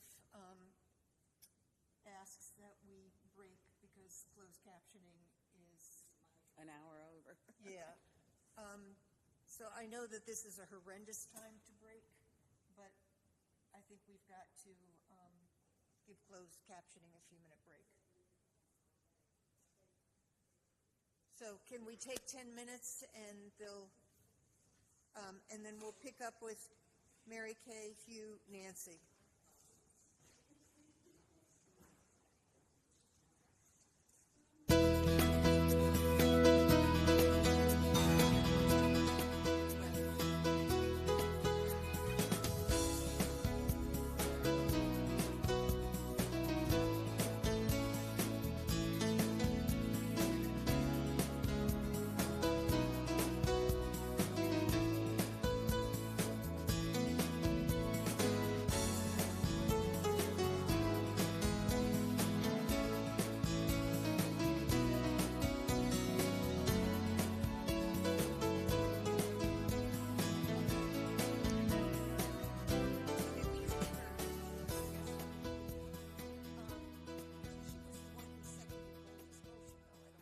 Kids climbing up your walls, or maybe kids have you climbing the walls of your house, you have to check out Ruckus Climbing Gym.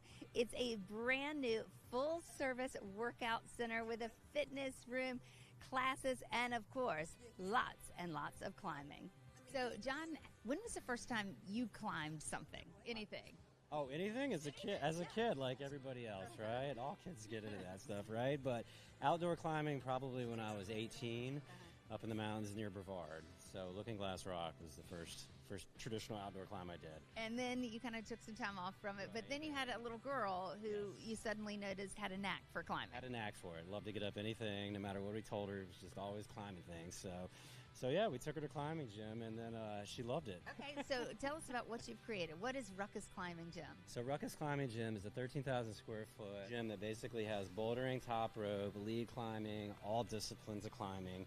And we wanted to make a focus for climbers of any age, any level, any skill set. You can come in here and have never climbed in your life. We've got everything that you need, shoes, harnesses, ropes, and we've got some routes that you could climb up, and you can get up to 40 feet high. On your first day. On your very first day, which is pretty wild for a lot of people, right? So let's talk first about this wall right here. Let's walk over here. Tell us, what kind of climbing is this? So this is considered ropes climbing, but it's an auto blaze, so you can come in here by yourself and hook into a harness, and this particular device will actually retract with you as you climb, and so it's always nice and tight, and if you fall and drop off the route, it'll catch you and lower you to the ground very, very gently. The neat thing about auto blaze is that traditional ropes climbing involves a belayer and a climber, so always two people, but you can show up. We have 9 auto blaze, and you can come in by yourself and just go up and down whatever routes you want, and you don't have to worry about it if your friends can make it that day or not. So, yeah, and if they're trustworthy, to do the belaying, protecting your life, right? How high is this? So these go up to 30 feet, and for insurance purposes, we try to cap it at that. These will go up to 40, but 30 feet's a pretty good climb there, and a lot of these are for beginner routes too on the other side. So. And what do you do when you get to the top? What you do is you basically grab on and just sit down in your harness, and it just lowers you nice and slow to the ground. And you say, I did it. So my daughter always does like the little crank, when she gets to the top of something. So yeah, Okay, let's keep walking around. Okay, so let's walk back here. This is a little taller back here. It is. So it gets up to basically 41 feet in this corner over here. Our walls top at 42. But this is essentially traditional top rope belay climbing. So this is where you have a partner. Right. They have a harness and a belay device. You're roped in as the climber, and they're keeping that rope nice and tight as you go up. And then whenever you want to come down, they just lower you down gently. And this is a social type event when you're doing, things with partners and stuff like that. This is essentially what you'd see outside, just without all the colors and all that. And okay, let's talk about the colors a little bit. So is it black, red, gray, blue, green, yellow? What do those all mean? So basically, each route that we design, you would climb only on that color. Okay. And if you look at your tags at the bottom of each of these routes, you've got different grades. And so these will start at a 5.6 and go all the way up to 513. The higher that second number, then the more difficult the route is. Okay. And so if you're a beginner, nobody's going to care if you're, climbing on multiple colors. But as you get more serious and more into it, you want to stick to the color that you're starting, and that's basically your climb, your route. Yeah. Right. Let's swing over here to this wall over here. And you were telling me earlier, this is what we might see in the Olympics, right? Absolutely. So this is basically lead climb. They're going to call it sport climbing in the Olympics. You don't have a rope at the top. You start with a rope at your harness. As you climb in, you clip into each of these clips as you get higher and higher up, right? Okay. When you get to the very top, you clip into the very top there, and you just lower back down. But this is a little bit more discipline. It takes more experience. It takes a lot more stamina. It's insane how much harder it is when you're climbing and then you're having to pull a rope up and clip into that, and you're hanging on with one other hand. It's really difficult. So these tend to be your most intense, hardest climbs. Okay, we talked about the belays. We talked about all the safety. Talk about the floors here. So this is a 6-inch pad on the floor on the top rope side. So this is going to break your fall if you come maybe from like 6, 7, 8 feet. Our bouldering walls have 12-inch pads, and so they're designed to take a fall from about 14 feet, really. And so just absorbs and keeps anybody from getting injured when they come down. What is most fun to you about this gym? I feel like it's like a fountain of youth. It just brings out this youth energy in me, and I see it in everybody else, that when you get up something you've been trying to get up for, a couple tries, it's just the most rewarding feeling in the world. You can feel it in your arms and your legs. It's a proper workout, and it's just fun. All right, Diamond, tell us what he's doing. So right now he's just lead climbing. Essentially what that means is the rope starts from the bottom and goes up with him. It's the type of climbing you find most common outside. It's also called sport climbing. This is the type of climbing that you're going to be seeing at the Olympics as well. So if he fell, would he only go as far as one of these where he just clipped in? So essentially any type of fall he takes, if he's above the clip, he's going to have to fall whatever the rope above the clip is, plus the rope that's in the slack. That's why we have one person at the ground managing the slack for him. So that way while he's climbing, I'm taking rope and I'm giving it back to him as he's climbing up. Awesome. Yep. Do your thing.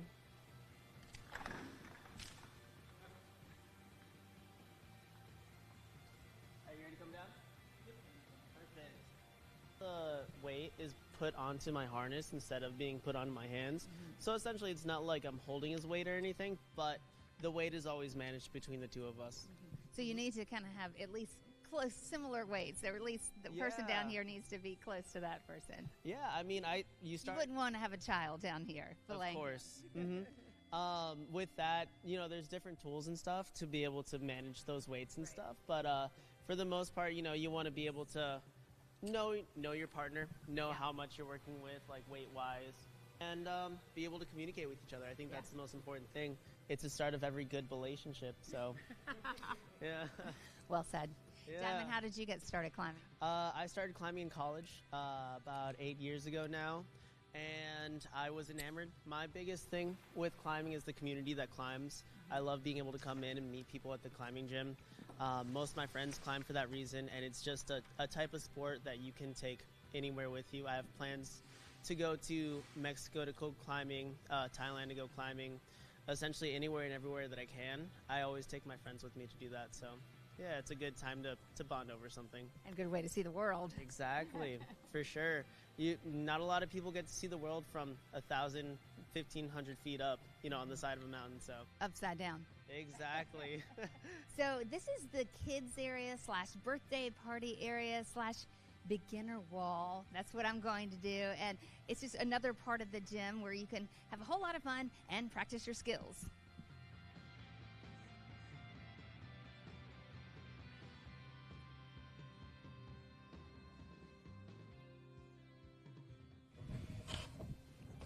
You can find Ruckus Climbing Gym on High Point Road in Greensboro and online at ruckusclimbinggym.com. Hello, I'm Greensboro Mayor Nancy Vaughn. Hello, I'm High Point Mayor Cyril Jefferson, and together we're working to address gun safety in our communities. More than 500 guns were stolen from homes or vehicles in Greensboro last year. High Point recorded 75 stolen guns in 2023. As a result of these alarming numbers, we are promoting responsible gun ownership. If you own a gun, keep it locked and unloaded. This can reduce the number of unnecessary injuries and deaths. And if you know a gun owner, remind them to keep their firearms locked and unloaded. Do your part to keep your firearms off the street by securely storing them and encourage friends and family to do the same. Remember, secured guns save lives.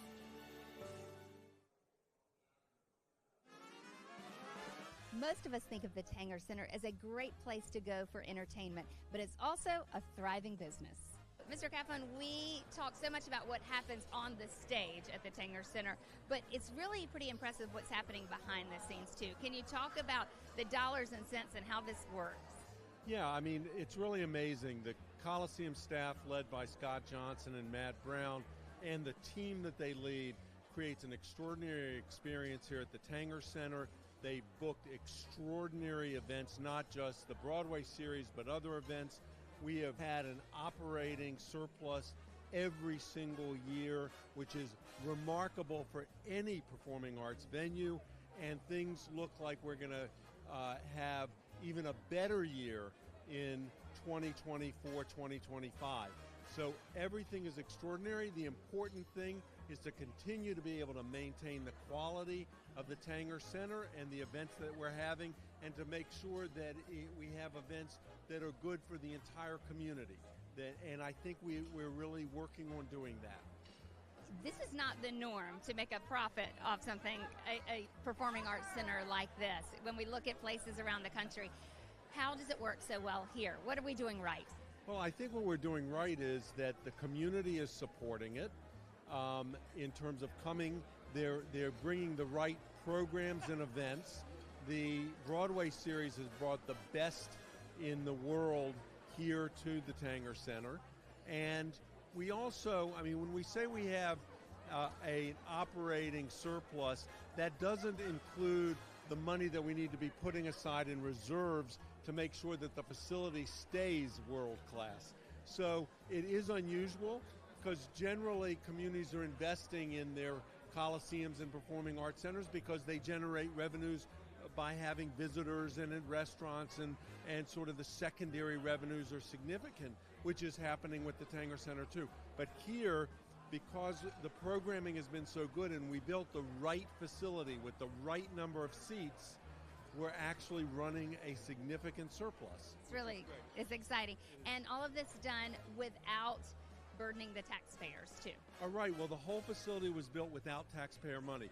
It was, half of it was raised, $43 million was raised from the private sector, and $40 million came from the public sector, but those revenues are being paid off through parking fees, ticket fees, and other things that did not include taxpayer money. And one of the important things is this surplus that we have is after we're paying all the debt service. Okay, what is your favorite part about coming to the Tanger Center? My favorite part of coming to the Tanger Center is looking back at the end of the performance and seeing all of us standing up, applauding and screaming and just having a great time. Learn more about the Tanger Center and get involved by going to tangercenter.com. The following segments are pre-recorded and sponsored by Longworth Productions.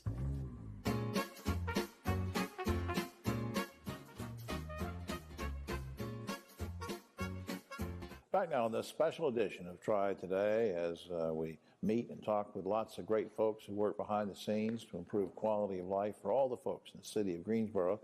And our special guest for this segment is Shauna Tillery. She's Manager of Planning and Project Development for the City of Greensboro. Thanks for coming here. Thank you for having me. Excited to be here. I've been hearing about something called the Windsor, I'm going to read this because you emailed me, the Windsor Javis Noco Complex. Community complex. Community complex. So I got that. Now, what is that? So it is a new, innovative community hub that we're building in Greensboro. So this will be the third rendition of the Windsor Recreation Center, along with Noco Park. So in the 1920s and 30s, this was one site that was the first Windsor Recreation Center in Noco Park. With the development of Eastgate City Boulevard during the 1950s, when a lot of interstates and thoroughfare plans came, the site was bisected. So we had two separate parcels, a north parcel and a south parcel. This has been a really jewel of East Greensboro for a number of years. But back in the 2012-2013 timeframe, our Parks and Recreation Director, Nasha McCrae, and the Public Libraries Director, Bridget Blanton, had this great idea to start to bring community services to the community. Sure. To bring government outside of the box that we live in directly to the community. So that is where the idea for this community complex came from.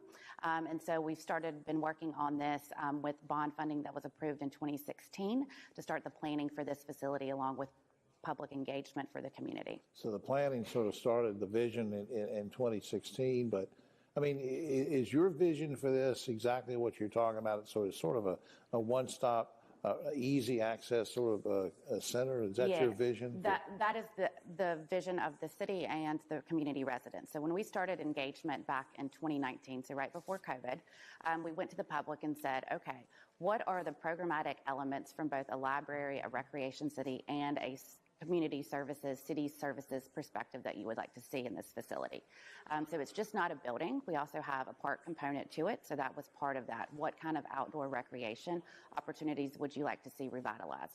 If you've been to Noco Park over a number of years, it does not look great. We have very old bathrooms and field perspectives that we will be renovating as part of this project. The building itself will be something that's innovative that we've never done before. One of the uniquenesses about this is that we're not just building a library and a rec center, we're integrating the programmatic pieces to that in a different way. We're also going to have within this facility at roughly 65,000 square feet, a indoor aquatics component. That was something very important we heard from the public. Previously, there was almost like a lake behind the recreation center when it was originally built. Lots of folks learned how to swim, so this will have an indoor aquatics piece, a gymnasium, a teaching kitchen, a sensory room, a multi-purpose spaces within it that can be utilized for community services, a dance and fitness component. We'll also have a walking track and a locker room, support facilities. Guilford County is also committed to being a partner in this project. They have committed $15 million to it. That's great. So they will have a presence in the facility from the Department of Health and Human Services and DSS. So we'll be able to do applications for Medicare and Medicaid there. We're also working on our partnership with Cone Health to be able to provide specific services there from Cone Health. And then our teaching kitchen will have a partnership with the Cooperative Extension. We're creating a teaching kitchen that looks like a regular home as opposed to an industrial feel, so that it'll be less restrictive, being able to bring those health services to the community. It sounds like there's nothing that you can't do or access from there. I just think it's great. Now, when are you going to start shoveling, as they say, shoveling the dirt to get this thing going? Yeah, so we're completing the design development actually this month. Right before Christmas, I get to review a lot of plans, and then we'll be moving into our construction documents and permitting. We are anticipating demolition by early fall of next year, and it'll be about a 2-year construction timeframe. So I can go in and start looking at it in a couple of years. Yes, and so we're going to be publicizing more of the information. We've got a new website being developed right now, and then we'll have timelines and pictures and signage available after the first of the year. Well, Shauna, you got a lot of folks excited about this just from your descriptions. I think it's very innovative. I appreciate your vision for this, and I think it's going to be great. Up on screen, this is the general website, greensboro-nc.gov, and then later on you can check out, and I'm sure crisscross over into a different portal and learn more about it specifically as things get moving on. Shauna, thanks for everything. Thank you. For all of us here on Try Today, I'm Jim Longworth. We'll see you next week.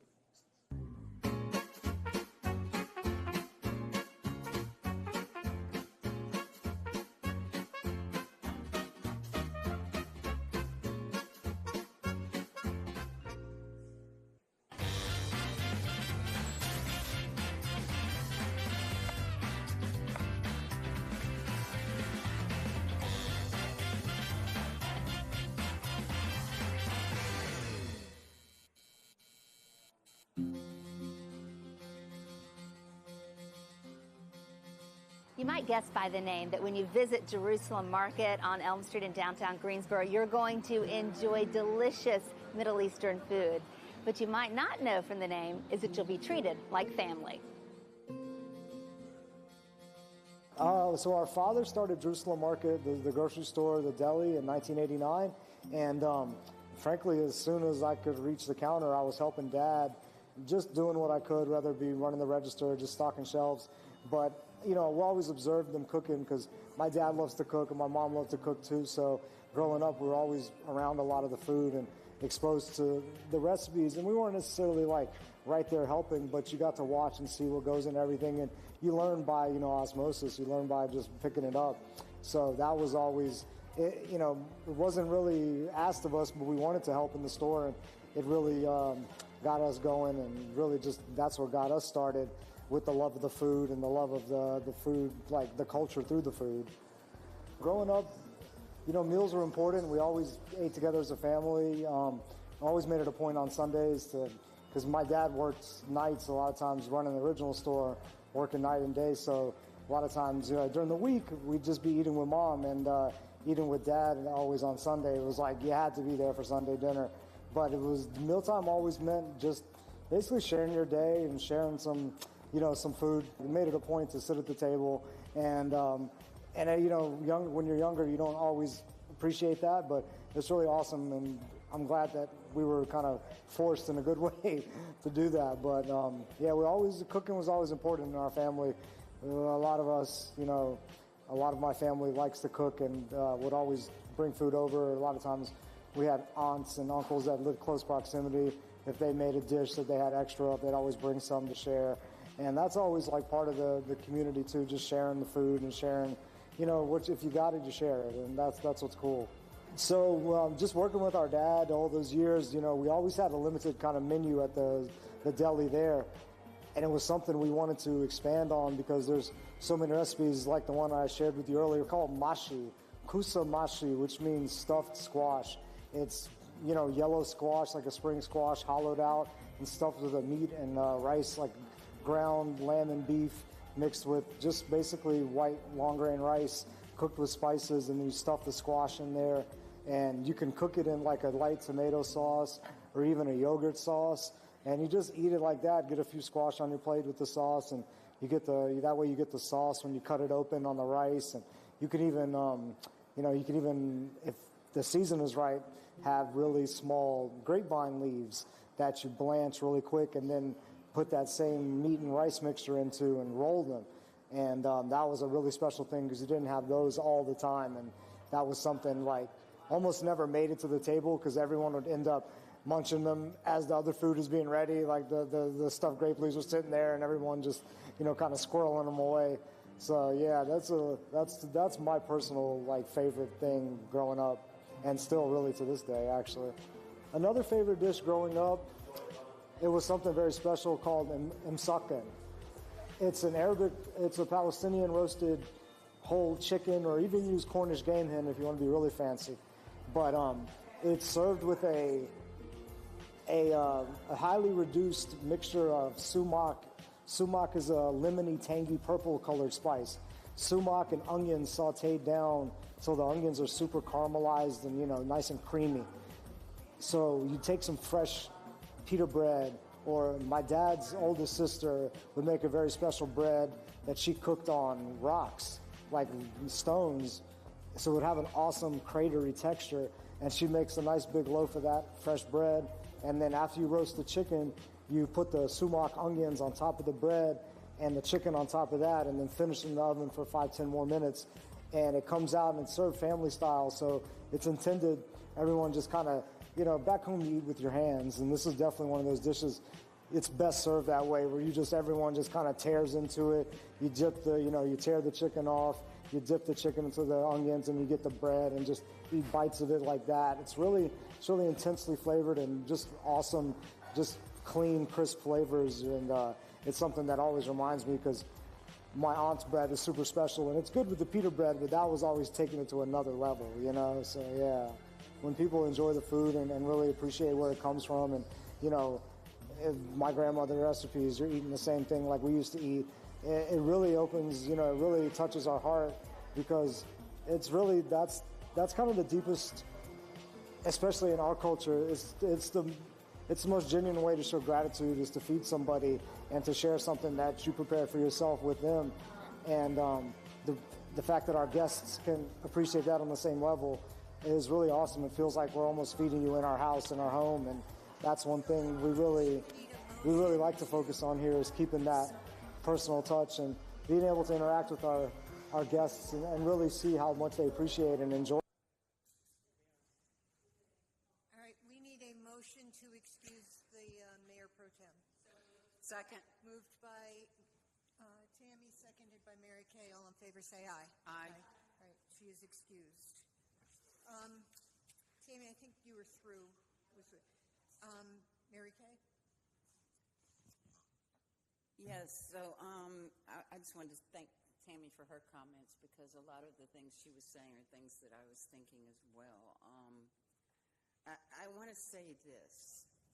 Tonight, when all the businesses spoke, basically when anyone spoke, I never heard anyone say they wanted to close down the IRC. And we don't want to. Now, I think I've got the floor. The problem here is, apparently, there is some lapse in communication on what used to be the way it was, with the rules and procedures and registrations and all of that, and to what it has turned into today, where, and I can't be in all the meetings, only 4 council members are allowed in meetings. So luckily, our colleagues are pretty well, catching us up, some of us. But I really understand, because I've been by almost every single day, not into the IRC every single day, but I've been there for some meetings, and it is wall-to-wall people. I even made a comment one time. I was very concerned because it seemed at least 50% of them were disabled. So I've got to also think about those who live in the area, work in the area, and because, like I said, only 4 council members are allowed in meetings, I took it upon myself for a week and a half. I sat in Dr. Stokes' parking lot for a couple of hours a day while I was either returning calls or seeing what was going on. Well, up on the hill from where her office is, I saw everything. And I absolutely mean everything. If you want a description, I'll be happy to, but I don't think I need to. So this is what the businesses are experiencing. And then you have the people who are coming in hoping to get some services. And I've spoken to several, they aren't getting services, or they're not understanding the services that are available to them. It's almost like I understand it would be hard for staff, because you're going to have to lead each person through and navigate. And that's the way it kind of used to be, where you would go in and see what the issue was, get the name, get every bit of information you could about this, just see how they could be helped. And with the volume of people coming in now, I understand it's impossible. But I do know that staff, council members, community, there's a couple of those in the business community who have absolutely been assisting some of the homeless, because they don't want them to have to be out in the elements either. But here's my concern. And I can't tell someone else how to run their business. But as even a few on council mentioned, there's got to be rules. There's got to be registration. There's got to be procedures. There's got to be people not peeing off the back lot. There's got to be people not throwing trash. Just a little bit of respect. There's got to be something. I don't know if that means there's going to have to be an ID card, which I don't want to hear everybody say, oh, we can't do that. Something to show that they understand the rules and the volume of the homeless that you are experiencing. All that goes out the window because you're trying to just take care and be, take care of what you can at that moment. So you're having to be reactive instead of proactive. So I am really leaning towards, please let us have this work session to talk about it, to see what we can do. But when we get, and Tammy mentioned it too, when we get a letter saying, if you don't do this, we're going to close. That is not the way to communicate with your city government. We want to be able to help. The businesses want to be able to help. I'm sure there are churches. Churches used to bring meals every day. I don't know if they still do or they still don't. Some do. Yeah. Some do. But there are so many people willing to help. So don't stop us from helping when we do need to sit down and talk about it. That's what I'm saying, because a lot of the things I was going to say were already said, but I really believe that if you allow us the time to sit and talk about it, to see what we can do, you can work on things on your end about getting some procedures in place. Like I said, it's not my job to tell you what to do. But I was in business for 22 years. You've got to have some rules. So that's all I'm going to say at this moment, but I really am going to support that we have our work session and that we sit and talk about this. And I want the businesses to thrive. I was a small business person, and I have to worry about their safety. I have to worry about the EMS safety. If ambulances won't come into the IRC, we all have a problem. Police don't even want to go there. I know they have to when they're called, but I bet you 10 to 1, nobody, really, nobody. And I feel so much for many of the people that are there. And I think the mayor talked one time about, we need to have some residency requirements because the other cities and municipalities are sending everybody here. We can't handle it. We can't. So, I don't want to sound like an evil person saying, you got to have an ID and do all this, but, somewhere we've got to draw the line. Somewhere. So that's all I'm going to say, but I am going to support us having a talk about work session. Well, thank you for your input. And we do have a board meeting Thursday night to discuss everything. I will certainly convey, nobody on our board, nobody wants to close our doors. We do, our passion are the people who have no place to go, and especially when we're setting records for heat. The last thing we want to do is have to close our doors. So we're looking for any way we can to be able to serve people, but we're in a very precarious situation. And we have, as the council has a work session to work through this, our board is having yet another meeting because we've been meeting a lot over the last number of weeks trying to work through the concerns, financial and within the neighborhood and the crowding. But this input is very helpful, and we'll certainly utilize it when we have our discussion Thursday afternoon.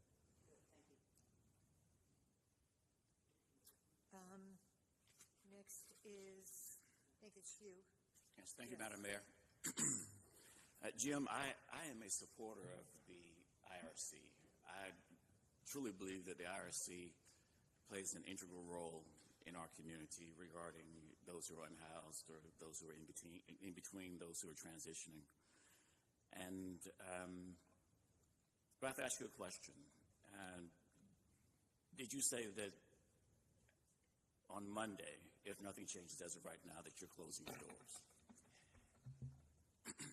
Is one of the motions that one of the recommendations that will discuss at our board meeting is doing exactly that. And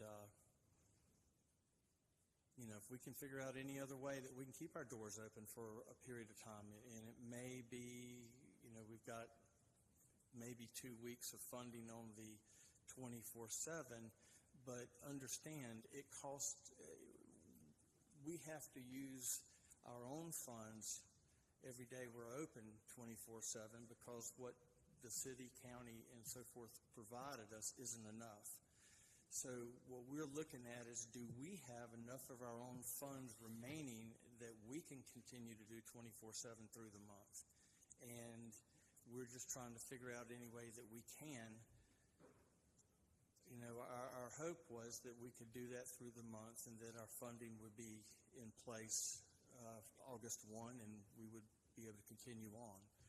But given that it's not what we were looking for and we don't know what other funding we have to make a decision very, very soon. We're getting very, very close to all we can do. And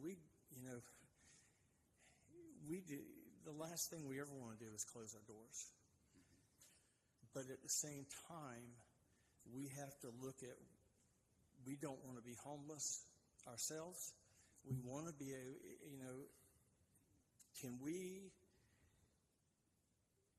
if we closed our doors, could we save enough money in our reserves that we would have the money to be able to reopen in a month or 2 or 3?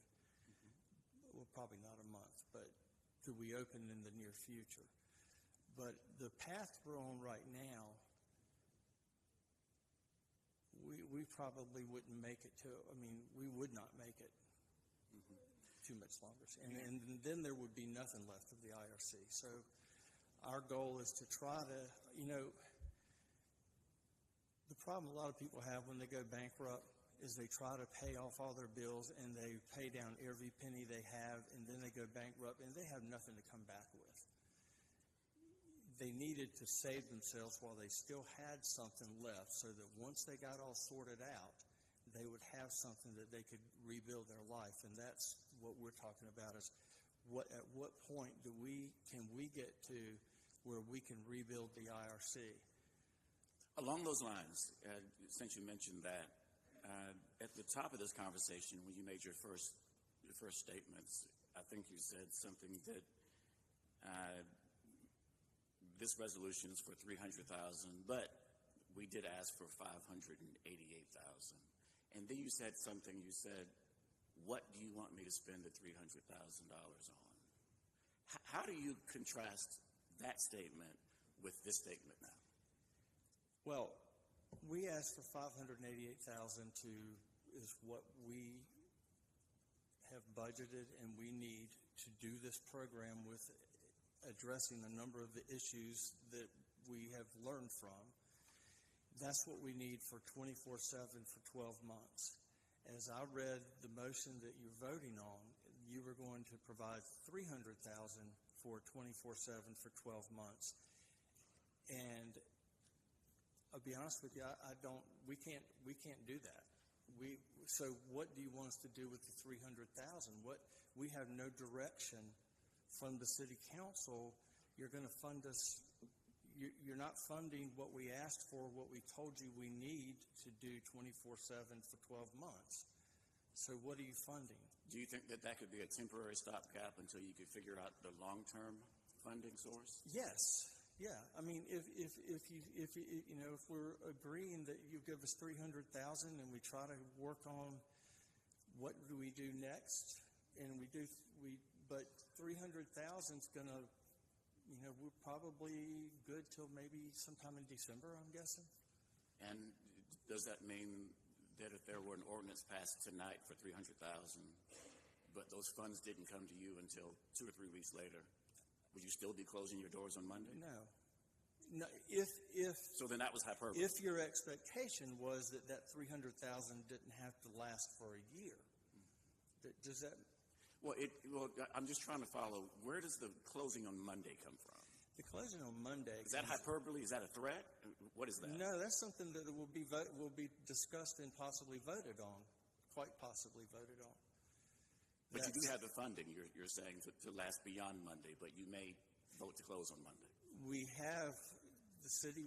We still have some left on that contract, but as I said earlier, in doing the 24/7, what the city is reimbursing us for, and the county doesn't pay for it all. So every day we operate, we're spending more of our own money, and we're getting to a point now where we don't have that much more money we can spend. So one of the things we have to discuss is where do we stop and hold where we are and do a reset. So then on that point, back on January 5th, you met with several of the council members, and there was a discussion and a commitment to create a 30, 60, 90-day plan that would detail some of these needs and sources of funds and asks. Where are you with that plan? Well, we've actually implemented a number of the 30-day things which I think was in there. Have you provided that plan as you said you would? Not per se as a 30, 60-day plan outlined, but I've called up the people at the meeting with what we have done to date in the past 30. It was actually not even quite 30 days with that, but what we've done to date. The 60 and 90-day plan, a lot of that was predicated on looking at the RFPs, the recommendations that came back, what kind of funding we had there, did we get what we needed or requested, and then we would have been able to build out a 60 and 90-day plan for that. What was the feedback from the council members to that 30, 60, 90-day plan or that plan that you presented to them? I haven't had any. Because it wasn't an actual plan. We requested a 30, 60, 90-day plan. We haven't received it, so there's no feedback. But I also think we might be talking about two different things. When we were talking about a 30, 60, 90 plan, that wasn't necessarily what programs you were going to run, but what are you doing about security? What are you doing about trash? What are the acceptable rules of behavior? I don't know any other way to say it. It wasn't what programs are you going to do over the next 30, 60, 90s. It's like, what are you going to implement to be a better neighbor? And I think that's what I'm looking for in the 30, 60, 90, not programmatic changes. And has that been but created? What about accountability to what's going on site and off site? And I would also presume, if finances are an issue, how to pay for it. Well, that's part of the issue, yeah. And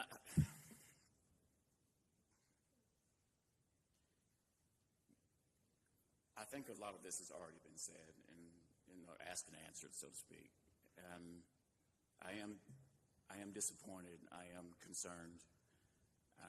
Primarily because we have some of our residents who have depended upon your services may find themselves without those services, and we as a council, as a city, would have to determine what our next steps would be. But I'm also disappointed and concerned about the lack of a plan, or the lack of the sharing of a plan, and the lack of the collaboration with city staff, with the council members to assist. We don't want you to fail. We want you to succeed. We want you to be a thriving part of our community, because not everybody is as successful as they want to be, and they find themselves in the need of the services that you provide. And that's really real travesty is in this situation is, and we're sitting here and we're in suits and we're having lunch and all kinds of good things, and there are folks who are outside who are counting on this being a success, and that's where I'm disappointed, because we haven't got to success at this point, and we're going to have to find a way to get there. And if we're going to do it, we have to do it together, and the resolutions and solutions have to come together. Now there's a very fine line. We don't, the board of directors with the IRC has responsibility, along with the executive director, of running the IRC. That's not the city of Greensboro. Right. But we're a invested partner and collaborator, and we need to remain that way for the success. We have a shared benefit, and we need to continue that shared benefit. The conversation tonight, though, has been disappointing and concerning, because there's the possibility that there could be a break in those services, and those who are the most vulnerable are going to feel it first as we go home and get in our beds and have dinner and watch television. We have to do better. We have to do better immediately, but we have to do better together. Thank you, Madam Mayor. Thank you. Nancy? I have a question, Mr. King. Did your board and your executive director underestimate the financing that you needed to operate as a 24/7 facility? On the past, or what we're doing now? Yeah. I think that given the numbers, the unprecedented numbers, yeah. Part of that is just the increase in the number of people who are coming through your door. Yeah, that's... And it seems to me, I think that my first time I was invited to the IRC probably back in, 2009 or 2010 by, I think, the chair of your board at this point, who just wanted to show the facility and talk about what you were doing. It was very impressive. And for a number of years, I went fairly often, and we had various events and so forth there.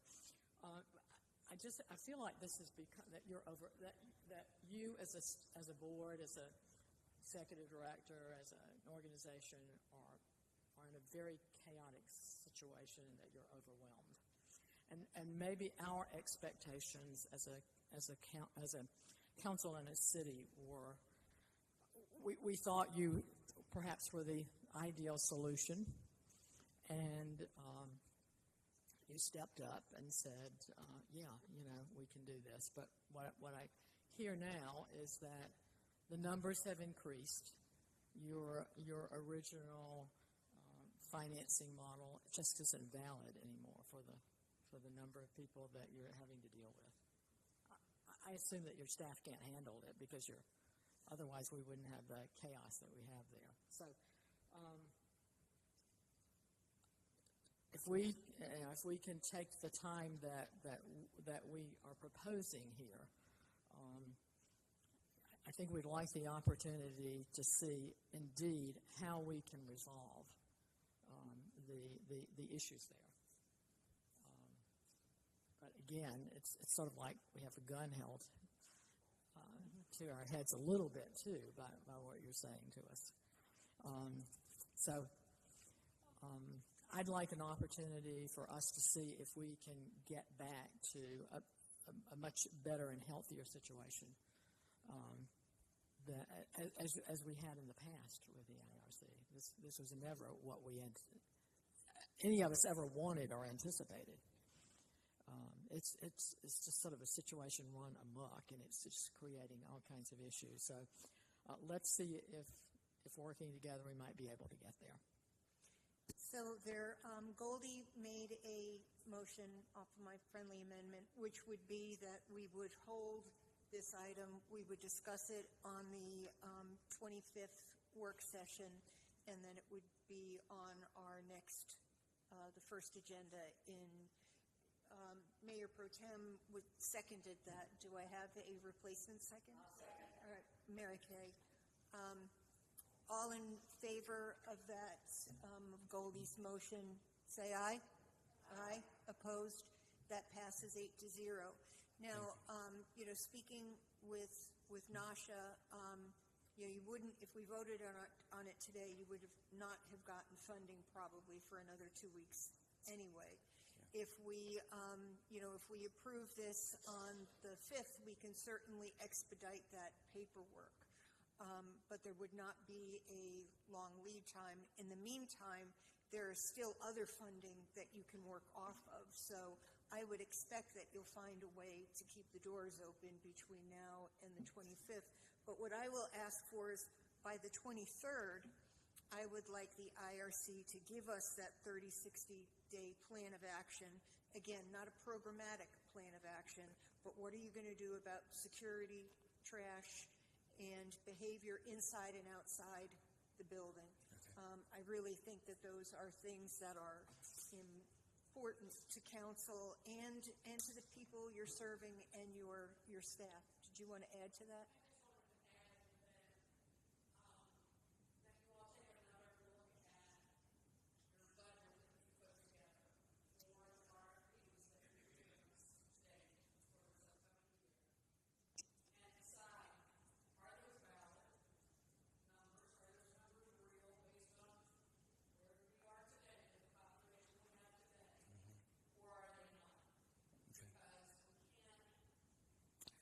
Sorry, we can't run into this partway through the year. I mean, if we decide that we're all going forward together and we're going to fund, then we need a realistic picture of what those costs are. And if your RFPs that have already been submitted aren't accurate, we need to know that now so that we can deal with it through all the proper channels, legally, et cetera. But y'all need to take a hard look at those numbers and say, okay, are they right or are they not? We'll do that. Thank you. I agree with that because that's why I asked, why are we here at this point? It was because the financing model that you originally had is no longer valid. Right. So we need to know, we need your real numbers. Okay. What's the cost of doing this business? Well, and recall that when we voted on the 24/7, it was a third from the city, a third from the county, and a third privately raised. And out of the 300,000, I think you said you raised 100,000. So that program was already short 200,000 for last year. So anyway, and I do want to say we are not just holding the IRC accountable. There are other partners that we're holding accountable, and I have requested that we do not release the funding to the urban ministry until they find a way to fill all the beds that they have. So while that was just my request, I don't know if council would like to join me in that request, but we need to make sure that all the beds in our city are being used. So that was a motion. I think I got a second. Can I ask a question about the IRC before you jump into that? In your 30, 60, 90 plan, are we, in addition to security, are we looking at how their budget is laid out? And where not future, not talking about what you anticipate, if they but currently what you're adding in, because I want to know where the money's going. Well, and what the current money is going. The plan that we wanted was more that I described, which was more of a plan of action, not necessarily where the programs are. Well, I don't think it's necessarily the programs. I want to know where your budget is. Is all your money going to admin? Are you paying your staff in your budget? Is that where the money's going? Because programs are, they're great and they need them desperately. I would say that. But I'm just curious to see what the actual budget is and where those dollars are actually going. We can provide that. Okay. Thank you. You're welcome. Mr. King, Yes. One last question relating to finances. Just looking, and this is an old one from 2022. I get asked for our 990s a lot. And just looking at the most updated one, I think it looks like you had assets at that time that was approximately $907,000. Is that still accurate? Well, and this is not in cash or any. I mean, I'm not sure. I can't tell you what of that would be in equipment and materials or whatever, but we certainly have nowhere near that in terms of liquid assets or any kind of securities. We don't have any securities anyway, but. Well, this said at the time you did have securities, which I was kind of interested in, but just looking at endowment funds in the current year, you had $218,970 in that, and just kind of sifting through this, and you don't, the land and the building don't really account for anything, but it did. Lost my page when I shut my laptop, but I'm just curious about that, because when you come up here and you get hostile with us and tell us you're going to close your doors, and it says reconciliation of net assets, which you're a financial planner, total revenue, total expenses, total liabilities, net fund balances, your net assets and fund balances by the end of the year is $834,515. So I would be curious, I know this is the most updated, but as we go through this financing model, when somebody threatens us as a board and a partner, and you look that there's other cash in the bank, that's a little challenging to understand. I will get you, if you want, our current balance. Well, I mean, I think that would go there. But, there is not one person, and I'll shut up, but there's not one person that said we want to close the IRC. But for you, the only person that said they wanted to close the IRC was you. Well, and I don't want to close the IRC. That's what you said. All right. Well, so I said I may not have a choice. Let's work through it, but let's look at Nasha. I would encourage us to look through this, and just try to understand how we partner on that. And again, we are holding our other partners accountable, and I hope that the urban ministry will come up with a plan to completely utilize the beds. We should not have empty beds in the city when we are far short of the number that we need. There shouldn't be any that go empty. All right, so thank you. And again, if we could get that information from the IRC by the 23rd, yeah. Our meeting's the 25th. I'd like it by the 23rd. Let's see. All right, we now.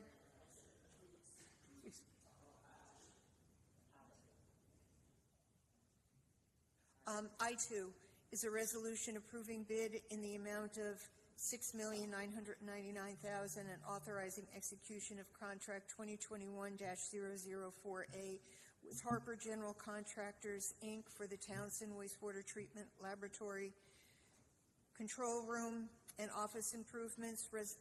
I-3, resolution approving a contract in the amount of $1,125,000 with Hazen and Sawyer for professional services for construction administration, RPR, and LIMS support services for Townsend Water Treatment Plant. And I.4, ordinance to amend the Water Resources Capital Project Revenue Bond Fund budget to establish funding for the Townsend Water Treatment Plant Laboratory Expansion and Upgrade Project in the amount of $8,124,000.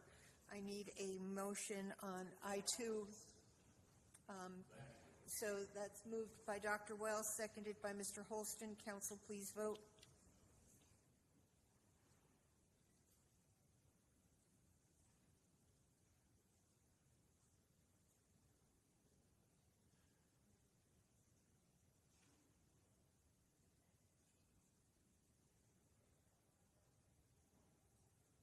Did everybody vote? That votes is 7-1 with Mrs. Hightower voting no.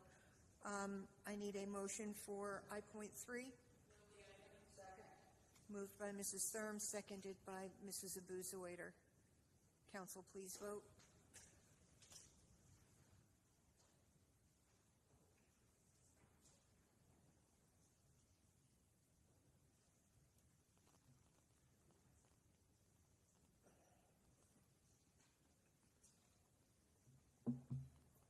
Did everybody vote? Sharon? Okay, that voted that passes 8-0. And I need a motion for I.4. Moved by Mrs. Thurm, seconded by Mr. Holston.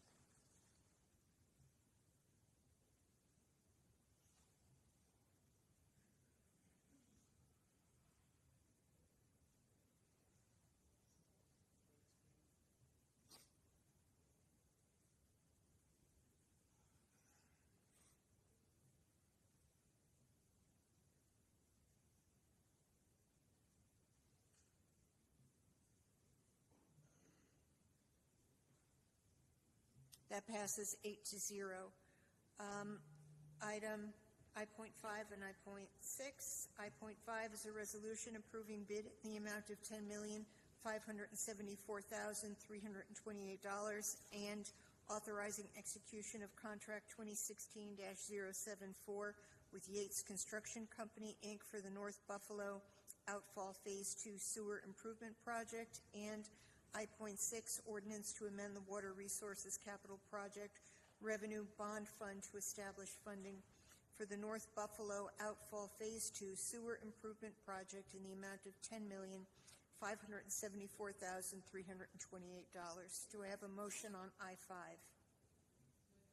Second. Moved by Mrs. Hoffman, seconded by Mrs. Abuzawader. Council, please vote.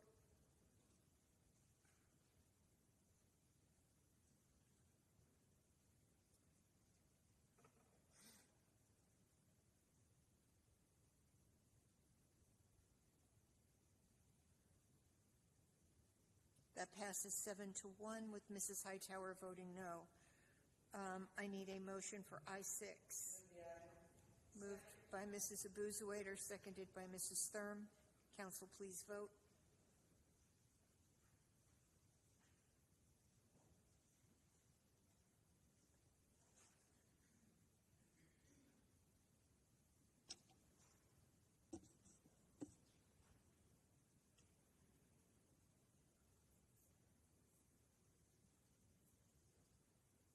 And that passes 7-1 with Mrs. Hightower voting no. And so, Madam Mayor, if I can just speak on my no's real quick. We're not meeting the goals. There's a lot of money coming out of water resources, and I'm just seeing it less and less, and I just can't support it. I just can't on principle. I don't know where the disconnect is here, what the problem is here, but it's a lot of money coming out of that department. And I appreciate Mr. Borchers, and I know he does a good job at it. But this city is 54% black and brown, and it's concerning that alone we can't achieve something better than what I'm seeing. We're down to 0.something%, on some of these things. And so if we are saying we don't have the availability of people to do this work, then what are we doing to help people get skilled in these types of work? What are we doing? How are we utilizing the plan to do mentor proteges so that people are learning? Water apparently is one of the biggest categories, and we ought to really truly be focused on how do we groom people and get them skilled to be able to work in this particular job field. Water and sewer is the biggest thing we spend money on other than sidewalks and roads, and we are failing miserably here. And something in this plan is not being utilized to the fullest. And so, Mr. Borchers, on that alone, I just can't. On principle alone, I can't. I can't support it. And I just wish we would get the message better. And I don't know how to do that, because after 10 years, I feel like I'm just a broken record. And we've just got to find a way to do better. Thank you.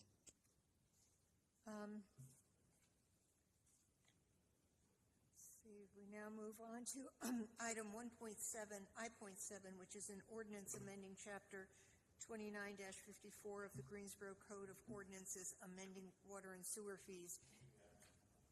Moved by Mr. Holston. Seconded by Mrs. Thurm.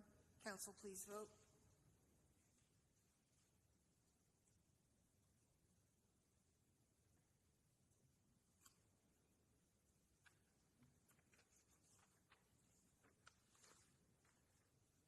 That passes 8-0. Item I.8 is a resolution authorizing negotiation and execution of workforce development adult dislocated worker and youth services contract with Ross Innovative Employment Solutions Corp. In the amount of $2,200,000. Moved by Mrs. Hoffman. Seconded by Mr. Holston. Council, please vote.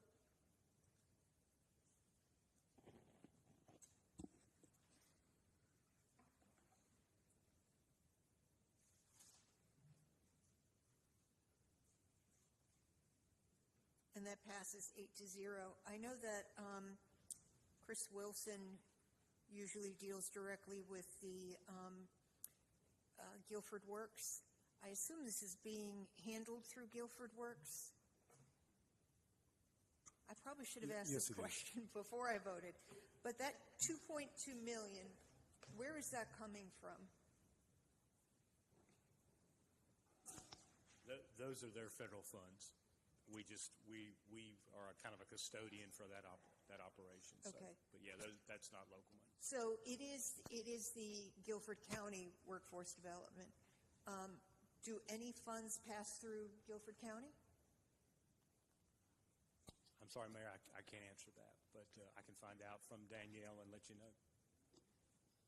Do you know? Yes. We please. have someone in the room. Yes.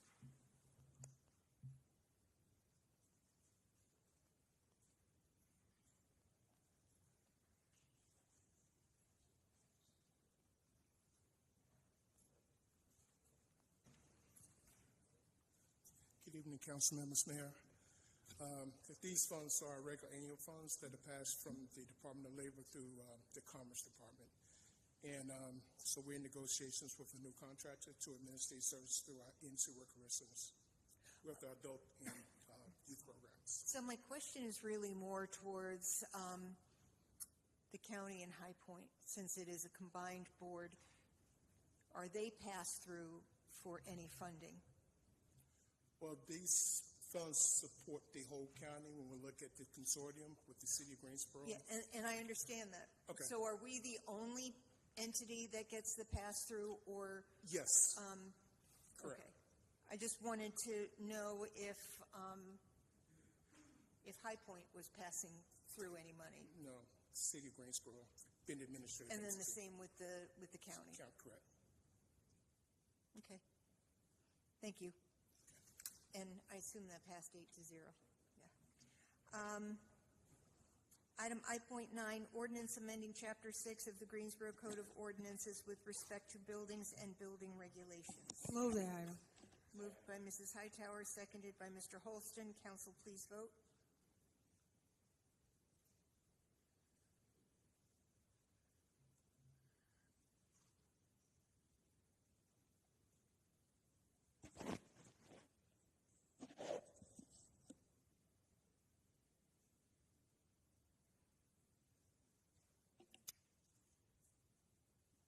That passes 8-0. And lastly, item I.10, a resolution requesting City Council approval of a memorandum of understanding supporting the evaluation of adding the City of Asheboro as a member of PTRWA. Moved by Mrs. Hoffman, seconded by Mrs. Abuzawader. Council, please vote.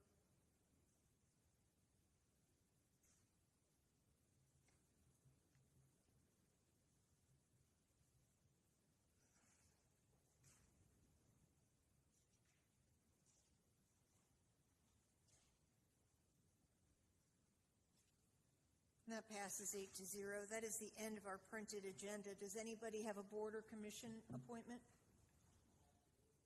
Dr. Wells?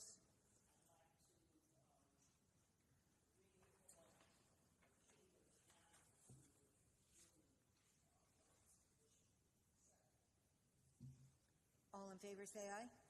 Aye. Opposed? That passes 8-0. Anybody else? Anybody else have a board or commission appointment? Let's do comments. Mrs. Hoffman? Mrs. Thurm? Dr. Wells? Mrs. Abuzawader? Two very quick ones. Just wanted to say I had the honor of someone on the I Am a Queen. You all know Elena Allen, who runs the I'm a Queen conference for teens every year. I had the distinct honor, one of the team members called me and asked me to present the proclamation to them. The mayor had declared it I Am a Queen Day. So one of the team members called me and asked if I would present it for the mayor, and I did. Second thing, very quickly, Mr. Holston and I were both at the W.G. Muhammad Islamic Center.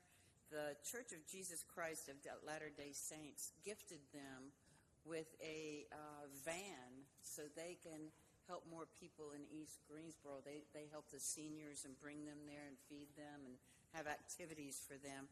And it was very heartwarming to see, churches helping each other, places of worship assisting each other. And it was an older van that they had refurbished, and inside it looked brand new. So they were excited, the community is excited, and it's just another way that people reach out and help each other. So it's really nice to be there. Great, thank you. Zach? Hugh? Just very briefly, just the conversations that we've had tonight, talking about the community, the rezoning in Sharon's district, about bringing those new homes on Spring Street. Forgot the name of the street. The conversation about CDBG, and then this last conversation about the RSC. I see those dots connected. It's about housing. It's about the folks in our community who are in need. That continuum from houselessness into home ownership. And it's going to continue to be an important part of what we do, and I'm just encouraged about the attention and passion that this council has to address it. Thank you, Madam Mayor. Thank you. Sharon? So, to that end, Mr. Holston bringing up housing and the importance of it, I want to know what is the status of the $5 million that we took out of a housing bond and we gave the Community Foundation, who in turn gave it to self-help. Where is that money? How is it being implemented?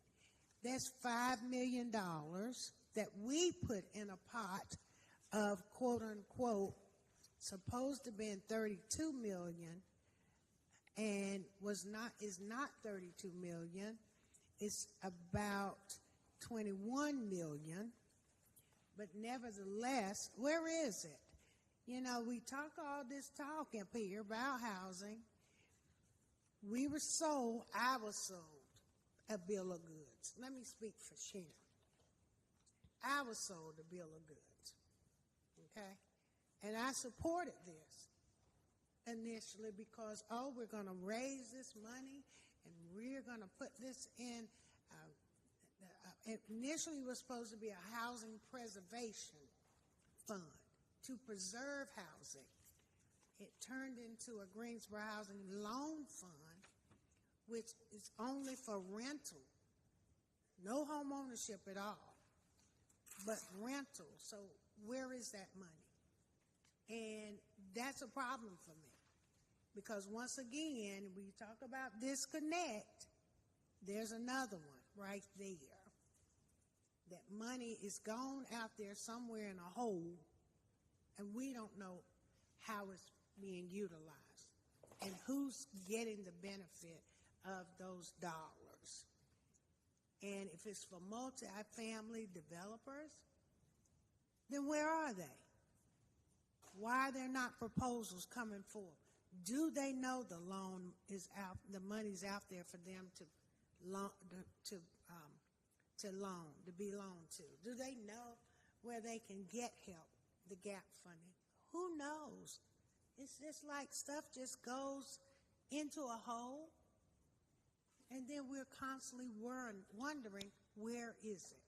So can somebody please go get me an update and tell me? Because I don't know. I went to one event that was all smoke and mirrors event, but yet the people that went to that event that I've talked to, the developers, they said, well, what happens next? And they were there, had been at college. They were there. The room was full. And none of them have been helped. None of them. So can somebody please tell me? Yes, because we need to pull that money back. I wanted us to pull it back anyway.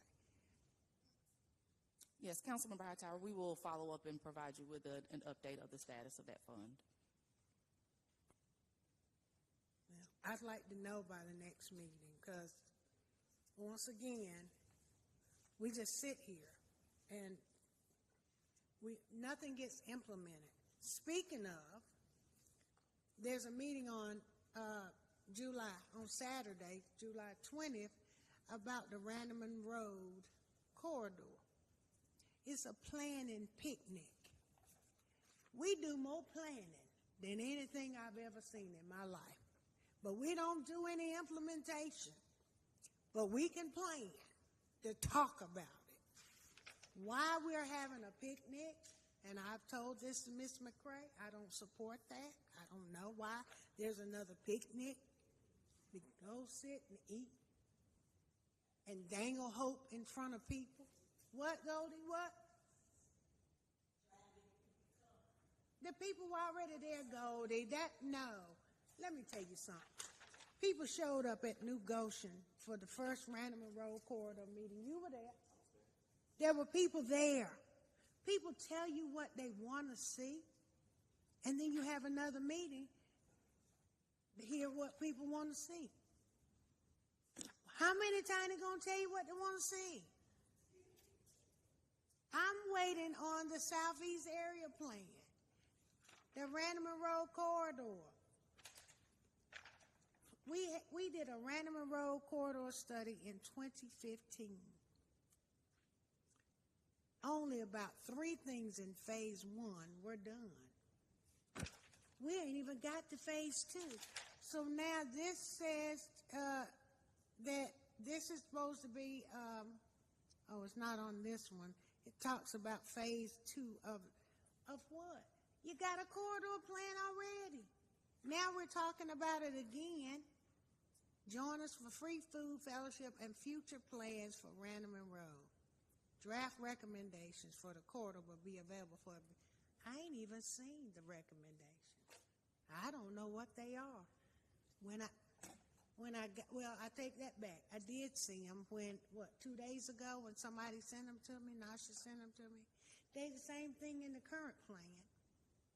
And Mr. Watt, I believe we're scheduled to have a meeting tomorrow to talk about how can we strengthen the enforcement piece of many of those ordinances that we are having issues with that are listed on this plan, around zoning issues, around code issues, parking issues.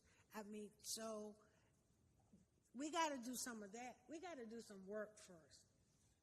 And I just have I have an issue with this. And you talk about the East is growing. Yeah, the East is growing, but it ain't growing the way the community wants to see it because there's no involvement other than you talking to them. You are talking to them when you're giving them a hot dog. But you sure ain't implementing nothing. And I'm sorry, but it's frustrating because I have to be the one that answers to the people when this kind of stuff comes out. And even I can't answer because I didn't see the draft recommendations. And here it is, today is Tuesday. So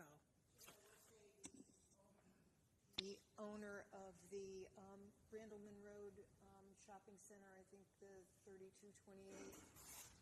He will be there, and he's prepared to talk a lot about the things that he's doing to upgrade that facility. And so I think he's got a lot of good things to say. So it'll be a good opportunity for him to be able to speak directly with the Southeast. And you know what? I know all that's supposed to happen, but until we make sure we can enforce, because we don't have a way to enforce the things that people are promising.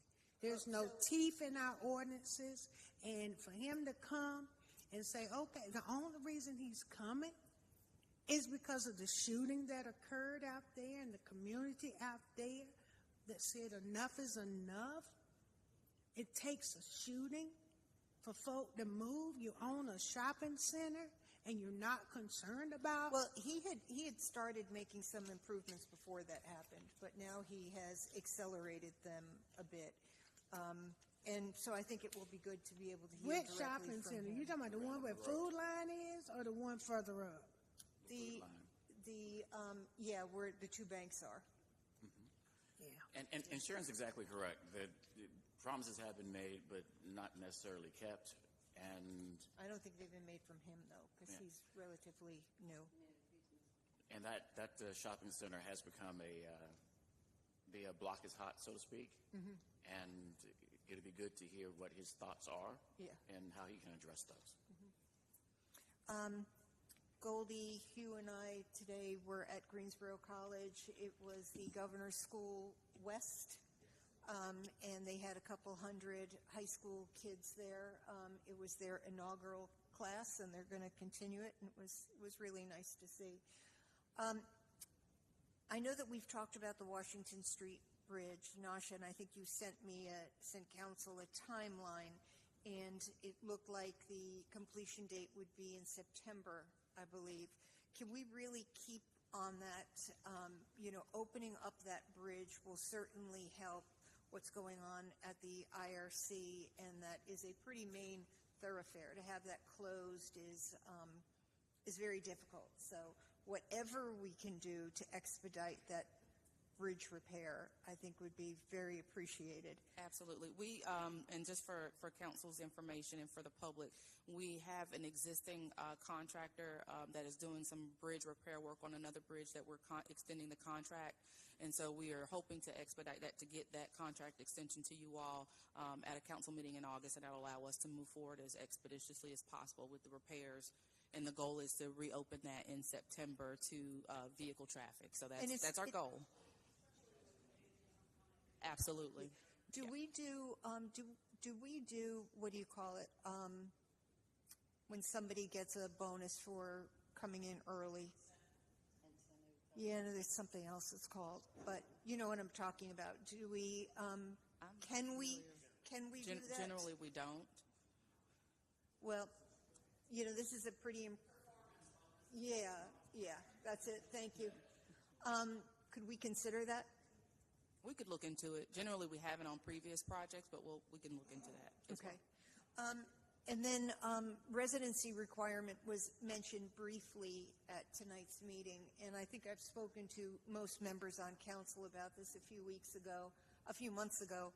The News and Record did said that I was, maybe heartless, and maybe a little naive that that we could do it. But I think really based on all the conversations that we've been having about the inundation of people coming from other communities to get our resources, I think it is something that I'm going to bring back for council's consideration among a few other things. But Nasha, I think it's important to mention it to some of the people who we may be entering into contracts with, because this would apply to people who are using city funding.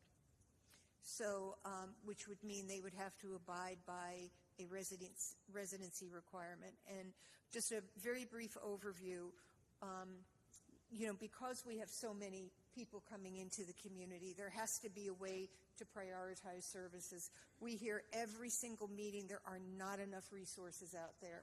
I think we all recognize that. And this is just a way of, I hate using the word prioritizing, but spending those resources on people who have been here the longest. And a residency requirement would mean that somebody would have to show that they've lived in the city or the county. It would be a county. And let's say it's 6 months. Certainly not asking for a utility bill or a rent bill, but if somebody has been to Moses Cone in the last 6 months, it would show that they were here. If they have a child registered in school, it would show they are here. Looking for very low barriers where somebody can prove that they have lived in Guilford County for the last 6 months. I think I know this is really going to sound heartless, but I think it's important that we let people know that we are not resource rich. We are stretched way beyond our means. And maybe people shouldn't hop on the bus and come here or get on the train and come here. And we've heard that. We heard, at the meeting that we had with the county manager that, one of the county commissioners was talking to people at the depot, and they have people who get off the bus or the train and ask, how do you get to the IRC? We need to really be, I think, focusing on the people who've made a life here and making sure that we can get them services first. And so maybe it was hard-hearted, but I think we have to make some painful decisions, and that's one that I'm willing to put on the table. So I'll try to have that by our work session, too. We're going to have a lot to talk about. Yeah, let's talk about that at the work session, because I have some ideas around that, too, and I really do, and I think not just residency, but people, they can't continue to say, no thanks, I don't need any help. No thanks, I don't want any help. No, if you're in this situation and we're offering you this, then that's a mandate. You must accept it. It's not just, oh, no, that's okay. Well, at some point we'll have to talk about the Supreme Court decision a couple weeks ago, and that really changes a lot of things. And I'm not recommending that we run out and change anything at this point, but it certainly gives the city power that it didn't have a month ago. Mr. Interim City Manager, do you have Mr. Interim City Manager? Nothing for tonight. Thank you. Yes. He's filling in for Chris. So any comments? Nothing for tonight. Okay. Mr. City Attorney? I don't have anything. Thank you. Okay. Do we have a motion to adjourn? Yep. All right. All in favor say aye. Aye. Opposed? All right. We're out of here. Thank you.